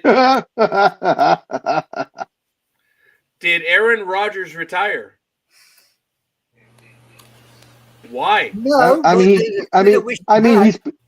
he's playing like he's retired, but he hasn't officially retired. No, what the thing is, Jay, is he loses money if he retires. Well, the thing is, his contract is up, Jay, and the rumors are, and I'm pretty sure it's true. The rumors is that the Jets do not want him back. So he fulfilled his 2-year commitment. As far as. Oh, you were being serious. I apologize. So not bad though. You get 2 years worth of pay for playing 1 year and 3 minutes of the first one. So, but no, he has not retired. He should have retired. Mind you, the Bakerfold people love him, I think. Yeah. Okay, that was a misfire, but go ahead. Go ahead, what? You can't can't drop a bomb every time. Sometimes they're blanks. I wouldn't know, but anyway. Did you hear that laugh? Well, I was gonna be nice because when he said I wouldn't know, I said, well, yeah, it's because you never throw any. You always throw duds, but I wasn't gonna go there. You didn't hear me under my breath going, I'm not gonna say anything. I'm not gonna say anything. But I'll say for you. That so easy. I'll say for you. Yeah, I know.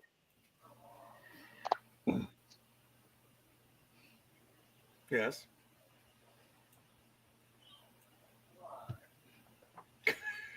There's a lot of pain. There's a lot of pain. I know what we can say. Go, big dog. And this is not surprising to anyone by any means who knows sports at all, even for those who don't know sports. But there was an article that came out, and it was from the NBA. And, of course, the NBA, the G League is run by the NBA. So the NBA does the rankings in the G League. Yeah. So of 303, what was it 366? 335. Okay, 335 players. No, he was 335, wasn't he? No, he was 333. You that told what us I to us put? last week. Oh, did I? Yeah, you Okay, I'm mentioned sorry. last week. Never mind. Don't worry about it. Hey, He any sucks. chance to go after Bronny? Yep. So he is the fourth worst player in the G League, which is an accomplishment. But Yeah. he's being paid an incredible amount of quan. He For being the paid. bottom 200, he's overpaid because he earns more than all of them, right? Yep. Combined. He makes $2 million a year. That is actually an NBA record. No second round pick has ever been given a guaranteed contract, and no second round pick has ever earned that kind of money, $2 million a year, right off the bat.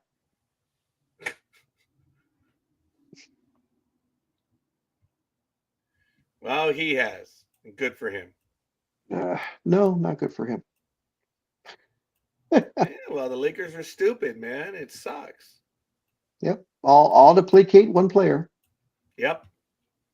And And how it's are the not Lakers Bronny. doing this year? How are they? They're doing decent. They're 11 Yeah. and 5, 11 and 7, I believe. All right, Speedy. We'll be Bye, seeing Speedy. you. We're going to be Bye, finishing Matt. up. Yeah, we are going to be finishing up ourselves very soon. So, Make unless sure to charge your phone. Yes, unless my co-hosts want to continue with something else, I'm pretty much done, folks. I have to admit, Same I here. am on the hungry side Mhm. here. I want to Same thank here. everyone that joined us this morning. Same And here. the holidays will be over, so we'll be getting back to regular sports reporting as we move forward. Is that the Rams you have in your background? Um. I think those are the Rams, aren't they? Yeah, I think it is the Rams. It's an older Ram one of It's the very- 90s, 2000s, and 2010s. Yeah. Yeah. And I was trying not to get too much dignifying markings to making out any particular team. So. Don't lie. You just wanted to have that ass in your face right there. That's number 57 or 67. I gotta admit, it is a nice ass. Well, good for her, I suppose. Anime girl's like, why did I Yes, put myself anime live girl. again? Yes, anime girl. I refuse to be drawn. Oh, I've got Oh, you I've don't got want to old be bloody- drawn like one of your French again. girls? Yeah, I've got old Asian movie again. No, I'm back again. To be drawn like one of your French girls. All right, Titanic. Lighten up. Oh, there's a video of Leo sitting down at an event, and apparently Lady Gaga passes him by, and she did a good job of getting a good feel of the young man. And he kind of like, he recoils a little bit because he knew someone was passing, but he didn't know who it was. And kind of like, Yeah. when he recoils and he's like, oh. But when Kate Winslet passes him by, ooh, the hand goes up, and they both there's an acknowledgement between the two. That was really cool.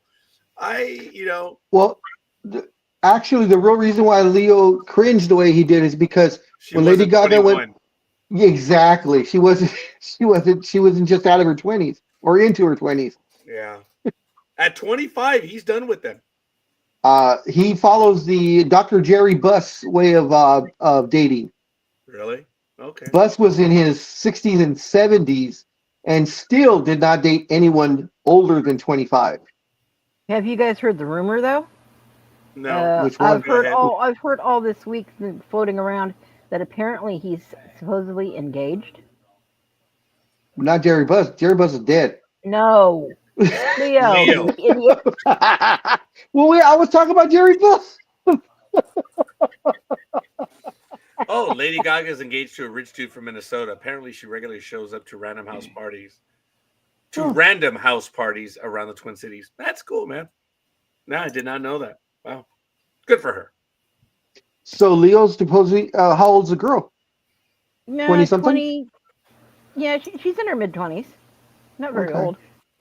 I mean, there comes a point, even Bus got married, once or twice or three times, whatever it was. What was the girl's name? Was her name Puppy?